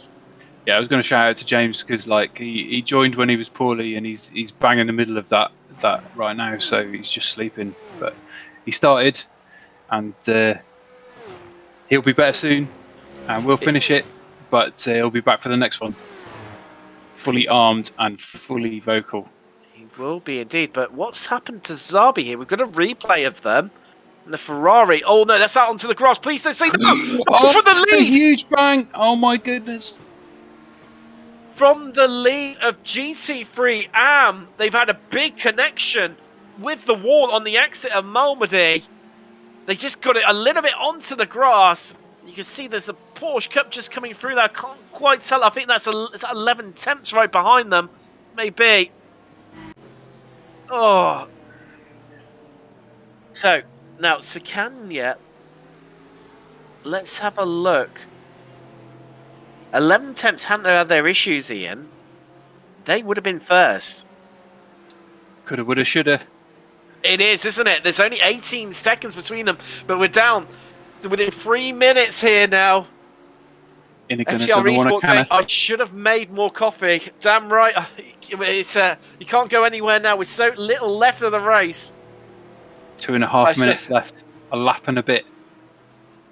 It is. Now, where is our leader, SIM3D? They've not long started their lap. So, and look, they go P3. P3 is now 4 seconds behind P2. So something. Oh, Zarbi, they've lost a place to Stage 1 Senior. They're losing time after that incident. That was a big bang. I'm surprised they can even drive at all. That steering rack is going to be bent, man. What they need to limp along. I mean, we're coming along to a straight. Yeah, there you go. It's a 90-degree wheel. No, look at it. And there we go. You see the wheel. It's too much in the dark. Oh, there we go. Yeah, there we go from behind. You can see. Let's keep it in a straight line. That's some, 33. This is going to be hard at full chat. There we go. Holds onto it beautifully. Yeah, he had to lift. He's lost time there. Goodness me. Oof. Wow, drama right to the last minute. And hold on. 14 seconds. That's going to be a big chunk of time that they need to lose if they're going to lose that first place in class for Ferrari. Going around to the same section. What they have their incident. Only a lap ago. Oh no, they've had the same issue almost. And nearly a repeat. They're in the wall again at Malmedy. It's so difficult when your steering wheel's like this and like you try and continue, but goodness me. Ian, we're on board with 11 temps. Where is Zarbi? Where are they? Surely Johnny Alive for 11 temps has got to have people on the radio to him, telling him what's happening to Zarbi ahead of them. What is the gap now between them? It's some 5 seconds. That is all it is here. We're going to have, just looking at it, the lead is coming around. They've just completed another lap. So we're going to look at, this is going to be the white flag lap. We've got one more lap. Flag, so we've got one more lap. Goodness me, this is going straight down to the wire. That is such an unfortunate crash with that steering wheel, and they've just got to nurse it home. And just trying to keep an eye on the battle as well, because I think RD SimSwat are closing right in on the back of Prismatic A as well. Wow. We knew it'd be a great race. We always have great racing in this series, but it is, yeah, again, going to the wire up and down the field. There's also a close battle between second and third right now. Vulcan, they've lost a place to FTR Esports Black in Porsche Cup. RD SimSport is still pulling in those hundreds. It's now down to 0.6. 6 tenths. 5, 8. There we go. This is how FTR got the move done over Vulcan in Porsche Cup for that second place, and a swap in the last 2 places on the podium. But Marl, they've managed, that's Prismatic just behind them. They've passed them as well. But Deutsche Payment are coming through as well. There's contact between Prismatic and they're out into the gravel. Deutsche Payment there, getting the elbows out for Porsche on what looked like a top 3 for BMW here in Spa. Let's take a look at how it all unfolded. Oh, that would put the nose in there, and the youngster Vin Glenn for Deutsche Payment Porsche. Oh, wow. That'll definitely be under steward review, I feel. It's going to be. It's going to be. I mean, we knew that Emily Howe for Prismatic was having to fuel save heavily. As we come into the last... There we go. A lunge up the inside of desperation as we're out on this last lap. We're coming through Blanchimont. This is SIM3D Sport to take the victory, surely. They've only got the bus stop to negotiate. And then the finish line is just after it. After that, we'll head back to what's happening over second, because that is incredibly tight. But your victory here for round 3, it's SIM3D Sports. For BMW, they're going to come across the line to take the race victory here in round 3. It looks like Dutch Payment, they've backed out. Yeah, it looks like RD SimSport for the flash lights for BMW. They're going to hold on to second. Coming across the line. 3 tenths ahead of Deutsche Payment, where Prismatic, they are coming across the line. They're going to feel massively aggrieved. And we can only give you the results as they stand, but I'm sure that's going to be looked at post-race, Ian. We can't talk about that right now because we don't know the outcome of that, but Ian, definitely. Well, sorry to cut across you, because it is a crucial point. Well, that's all been going on. Zabi have lost 2 places in class. What looked like a certain win for Ferrari in GT3 AM. They're now down to 3rd. And where are they on track? They're about halfway round, nursing home that heavily damaged car with a bent steering rack. It's horrid. 11 tenths have got past. Tracked limit have got past for BMW as well. And this is Johnny Eliot coming through. Oh, there he is. Oh, nearly. My goodness. Your gasp of breath, Ian, sums it up perfectly. And that was nearly a disastrous end there for 11 tenths, who have come across the line to take the victory in GT3 AM. What looked like going to Zabi, who they've come across the. They haven't even come across the line yet, Ian. They've lost another place. BSIM have got ahead of them for Porsche.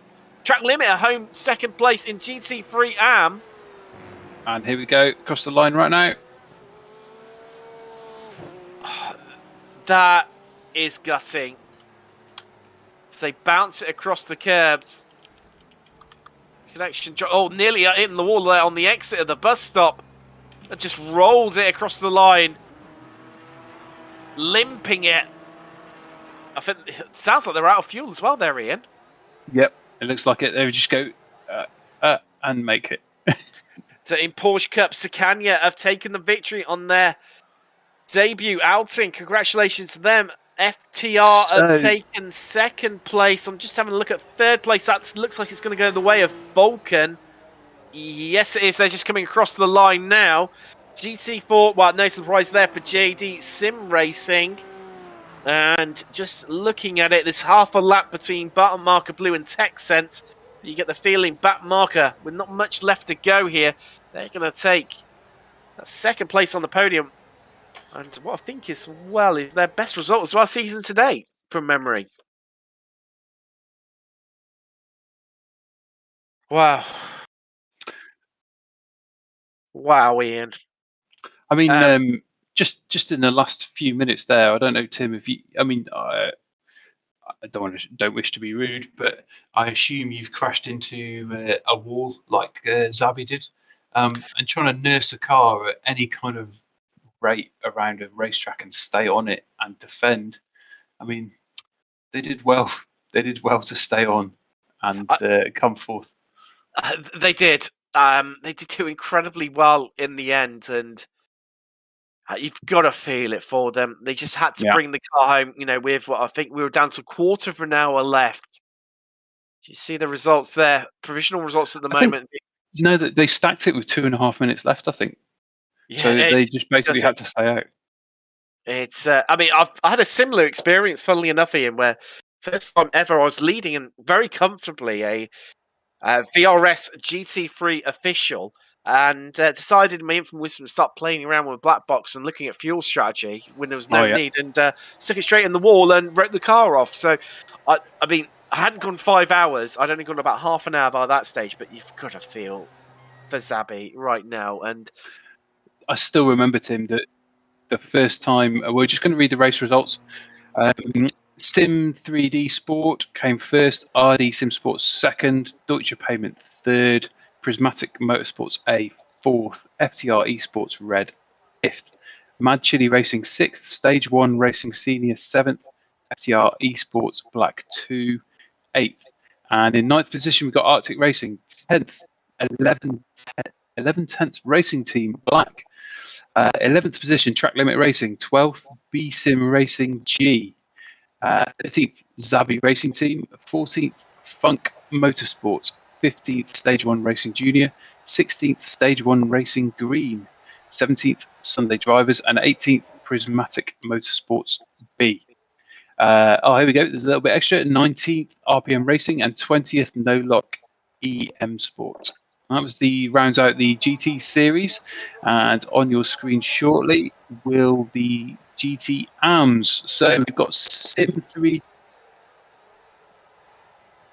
So we've got 11 tenths Racing in second, Track Limit Racing in third, BSIM Racing G fourth, Zabi Racing Team fifth, Funk Motorsport sixth, Stage 1 Racing Green seventh, Sunday Drivers eighth, and Prismatic Motorsports B ninth. And that was the breakdown into the amateurs of the GT3. So any second now we will have the P Cup coming up. Scania Endurance Motorsports in first position with 252 points. FTR Esports Black, Vulcan Sim Racing P Cup in third, Greenleaf Racing Red in fourth, B Sim Racing S in fifth, 11 tenths Racing Team Red in sixth, Delta Sport in seventh, and Virtual Racing Compound Blue in eighth. And shortly we'll get the GT4s. There we go. JD Sim Racing first, Backmarker Racing Blue in second, TechSense Fitzdie Aries in third, D-Line Racing fourth, Total Sim Sport in fifth, and sixth, FTR Esports White. And that's it. We're now, I'm just having to move them across because there's so many of them. We're joined by your winning team here in overall and in GT3 of what's been an absolutely thrilling race here for round 3 at Spa. Congratulations to the SIM3D Sport BMW team. What a finish.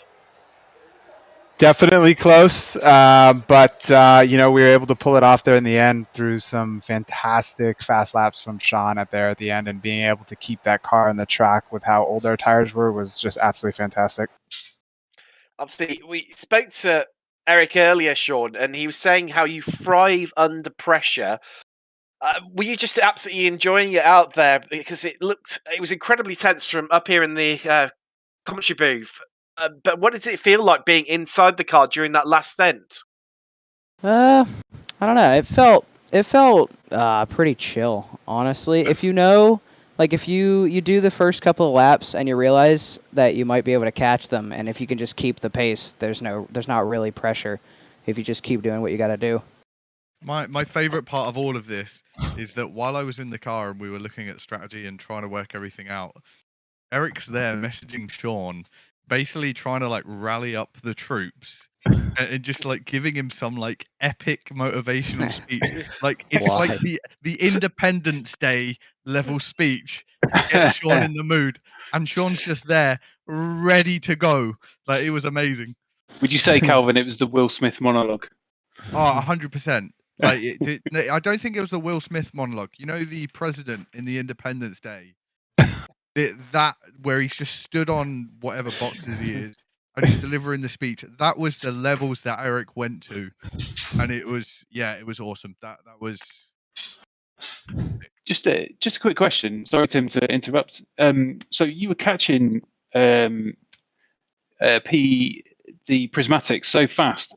Did you have a full fuel tank? Did you not care about fuel usage right then? Were you just pedal to the metal? Yeah, we had enough to go to the end, and honestly, I was kind of surprised. I didn't think I was surprised about the prismatic car because we thought they weren't gonna make it to the end, and like props to Emily for getting there because holy cow, that's a ton of fuel saving, and it almost paid off. Honestly, she gained like somewhere in the region of 30 seconds, right? So the team manager for Prismatic told me that she was out of the fuel over the line. So that's some like pretty bang on calculating. Yeah. Did she calculate it all herself, or did she have someone? I haven't spoken to her about this yet. But if she did all of that herself in the car on her own, while also doing a 6-hour solo, like that's drive of the day. Like, Yeah. no offense, Sean, but get in the bin. No, Like, no, I agree now, with you. I agree with that you. drive gets drive of the day. Like, if anybody votes against that or votes for anybody else, they just need to be deleted from the. They're YouTube. just wrong. Well, no, Just apparently, wrong. Emily is the one that works the strat out for the two teams as well, and she did that all on her own. So yeah, full props. Full props. We were kind of. I think the pressure that we felt was after the yellow ended, and we're like, hang on, Emily might go to the end without stopping and just drive past everybody. There was a lot of Excel calculations going on Yeah, to make there was a lot sure of that we were okay. frantic panicking in the on the Google Drive. Yeah, when she pulled in under yellow, we were like, Tim and I were both like, this seems like a good strat move. This seems like just like, here we go. This is Yeah. So last question would be, obviously we had 2 safety cars today, which really played an influential part in the race results up and down the field, really. Just especially this the second one seemed to be more pivotal. Did it alter your strategy at all, or and your thinking, or was it just carry on as you were and not worry too much? No, I think we learned quickly that we should have triple stinted at the beginning, and at the end there, we knew that once we put Sean in the car, it would just be flat out. The caution actually helped us a little bit because we were about an 8-second gap, and it brought that gap way down. But overall, our strategy was to put Sean at the end of the race and just let him go flat out. So no benefit or negative impact on the caution. Brilliant. So that's Kelvin Dent, Admiral Arty, and Sean Campbell, your winners here for SIM3D Sport for BMW in GT3 Pro and overall in round 3 of the SIM3D GT Series. It's time for some champagne now. Yeah, definitely. I'm not old enough. I'll get like a Coca-Cola bottle or something. No, we'll get shots of sparkling apple juice. It's fine. Yes. Just quick, guys. I just want to say this is we've recently put together Sim3D Sport as a sort of like proper team to sort of try and push things, and to get the first win in our first ever outing as Sim3D Sport is bloody incredible. Definitely, and you weren't the only ones to take victories on your debut as well. So can you manage it in Porsche Cup? So congratulations to them. Clearly, a winning day for new teams. Yeah, indeed. Thank you very much, gentlemen. So, next one we will hear from will be we've got Tom Mail from RD Sim Sports, who managed to come home in second place for BMW. Do you want to speak to Tom, Ian? Tom, how were you feeling like in those last few laps when that you must have been properly twitching when you were seeing these times drop in your relative? Yeah, I was. The tyres were so gone by the end of the race because we down decided to the threads. Yeah, quite literally. And I was just doing my absolute best to try and pick up the pace, but Vin from behind was just catching sort of lap after lap, even though I was going flat out. And also had to think about Emily in front. And we sort of knew it might be a 3-way battle on the last lap. So I kind of had to just prepare myself to kind of just send it, I guess. This is kind of a bit geeky, but I mean, like, were you monitoring your tyre pressures at the same time just to make sure that nothing was getting too hot? No. No? You were just like full on focused. This is my break point.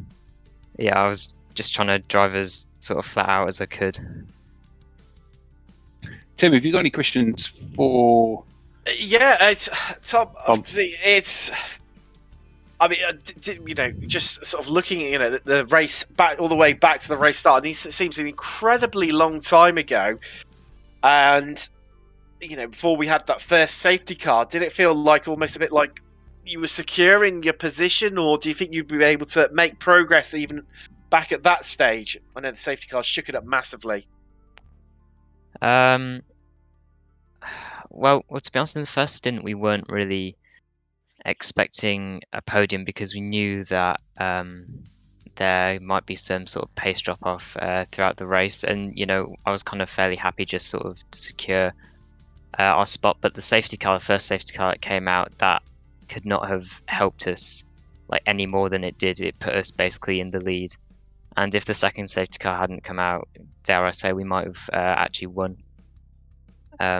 So the second safety car was so beneficial, and sort of really put us in a position where we could think, okay, the win could be on now.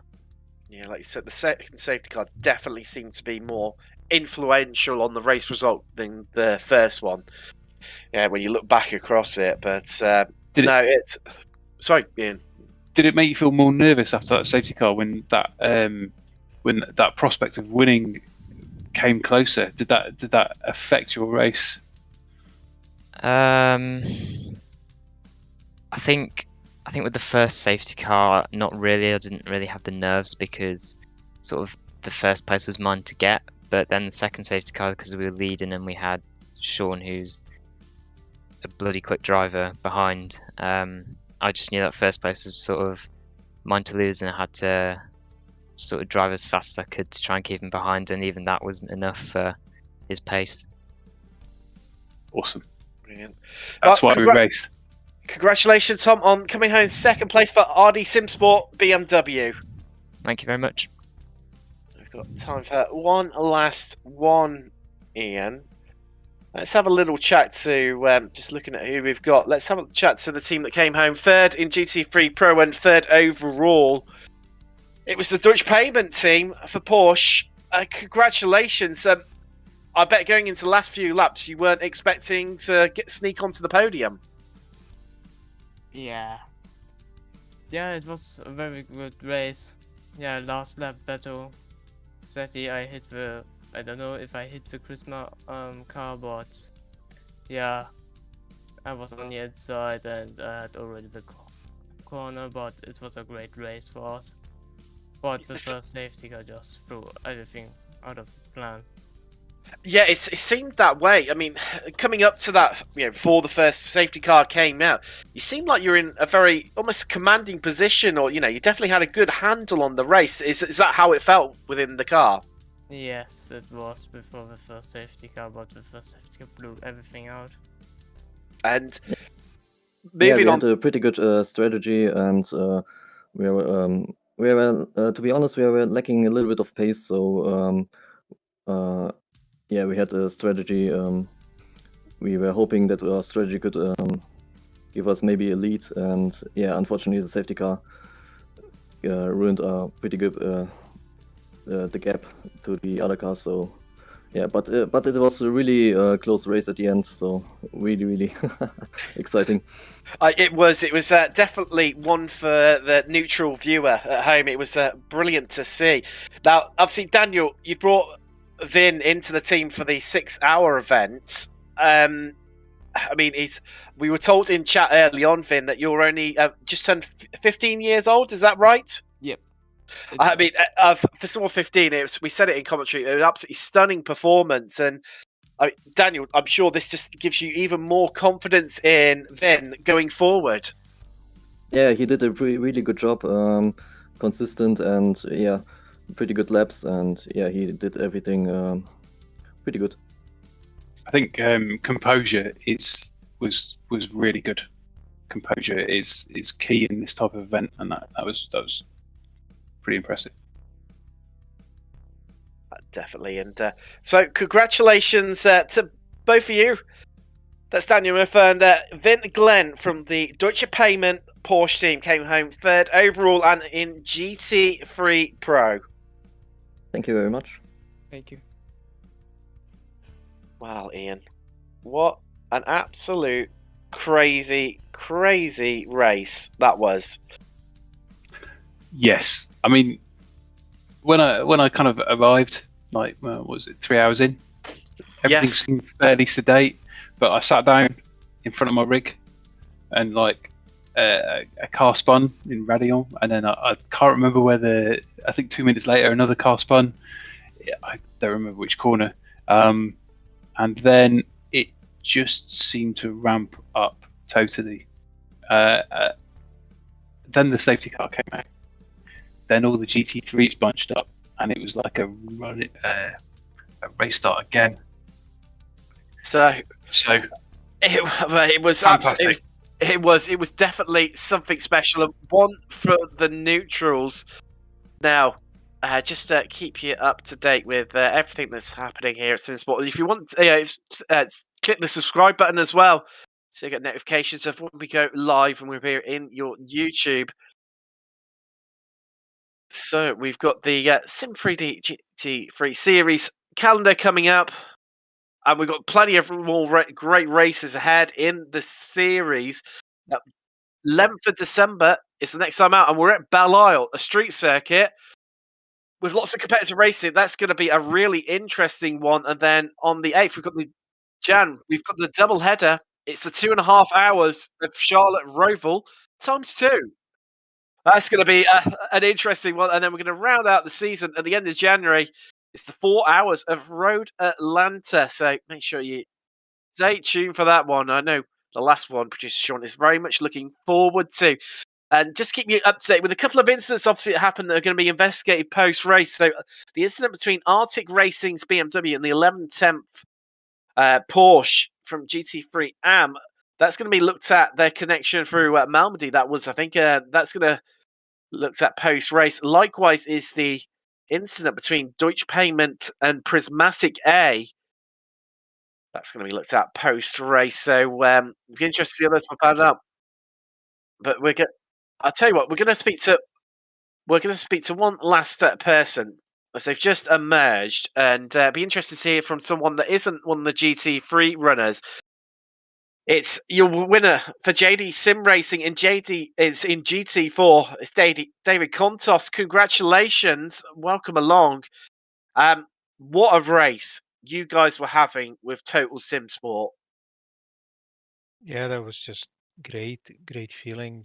That the battling Thomas with Paul was amazing. That the 2 stints was just great for the fans. We just want to follow our strategy, and then obviously it paid off in the end. It's an amazing race, good race.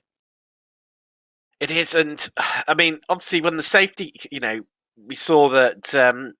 Obviously, when there was driver swaps, obviously you got into the car. Paul stayed in, and he managed to pull out. I think it was something like about a 25-second gap between you, and then of course the safety cars struck and brought you guys right back into contention again.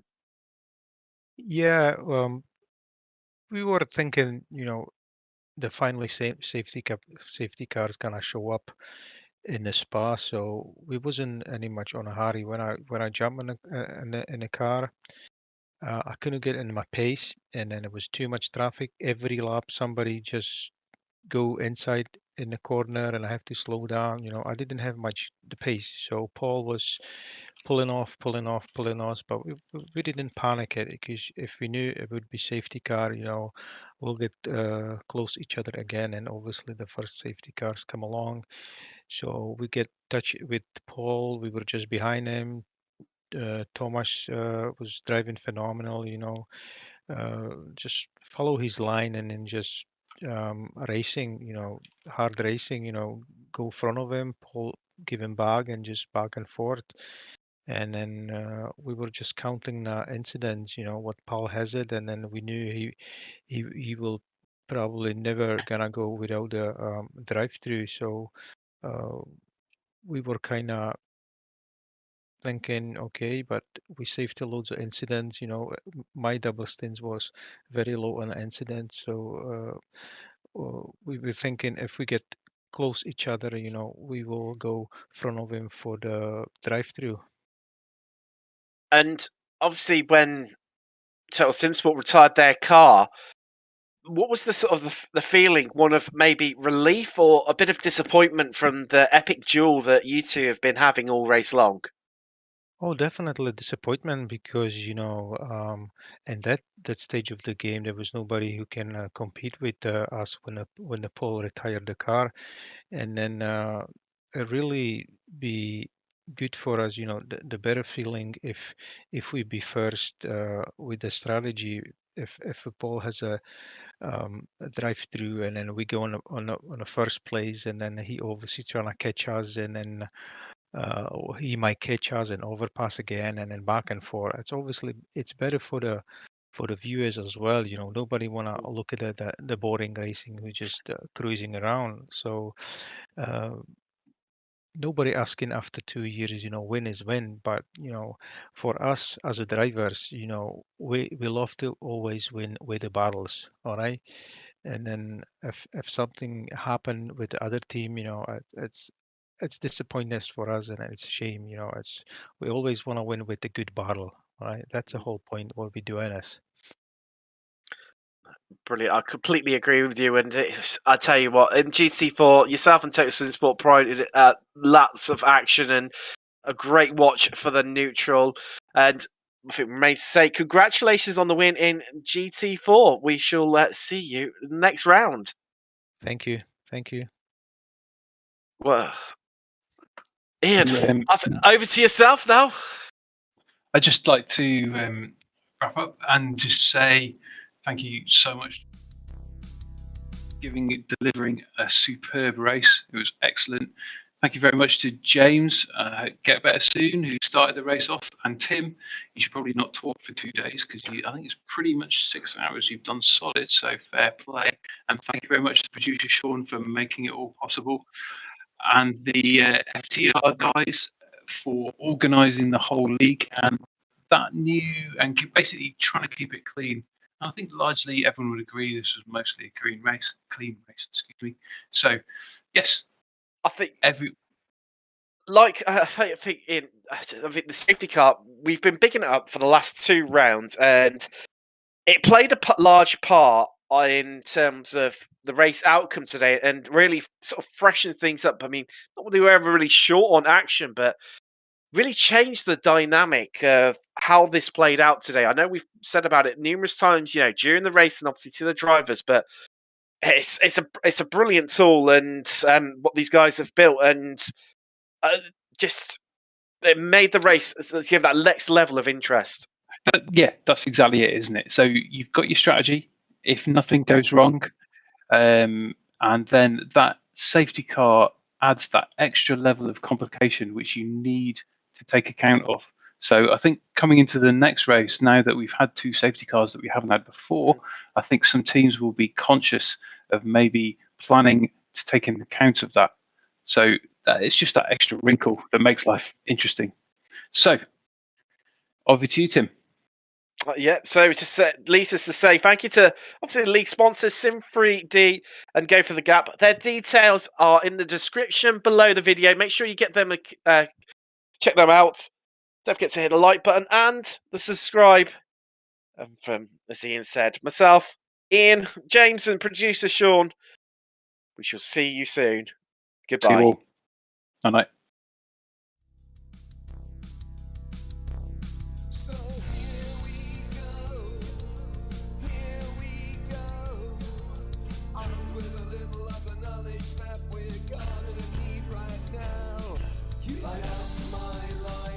I wish that you could read my mind. Maybe we could dance all night while the streets are empty.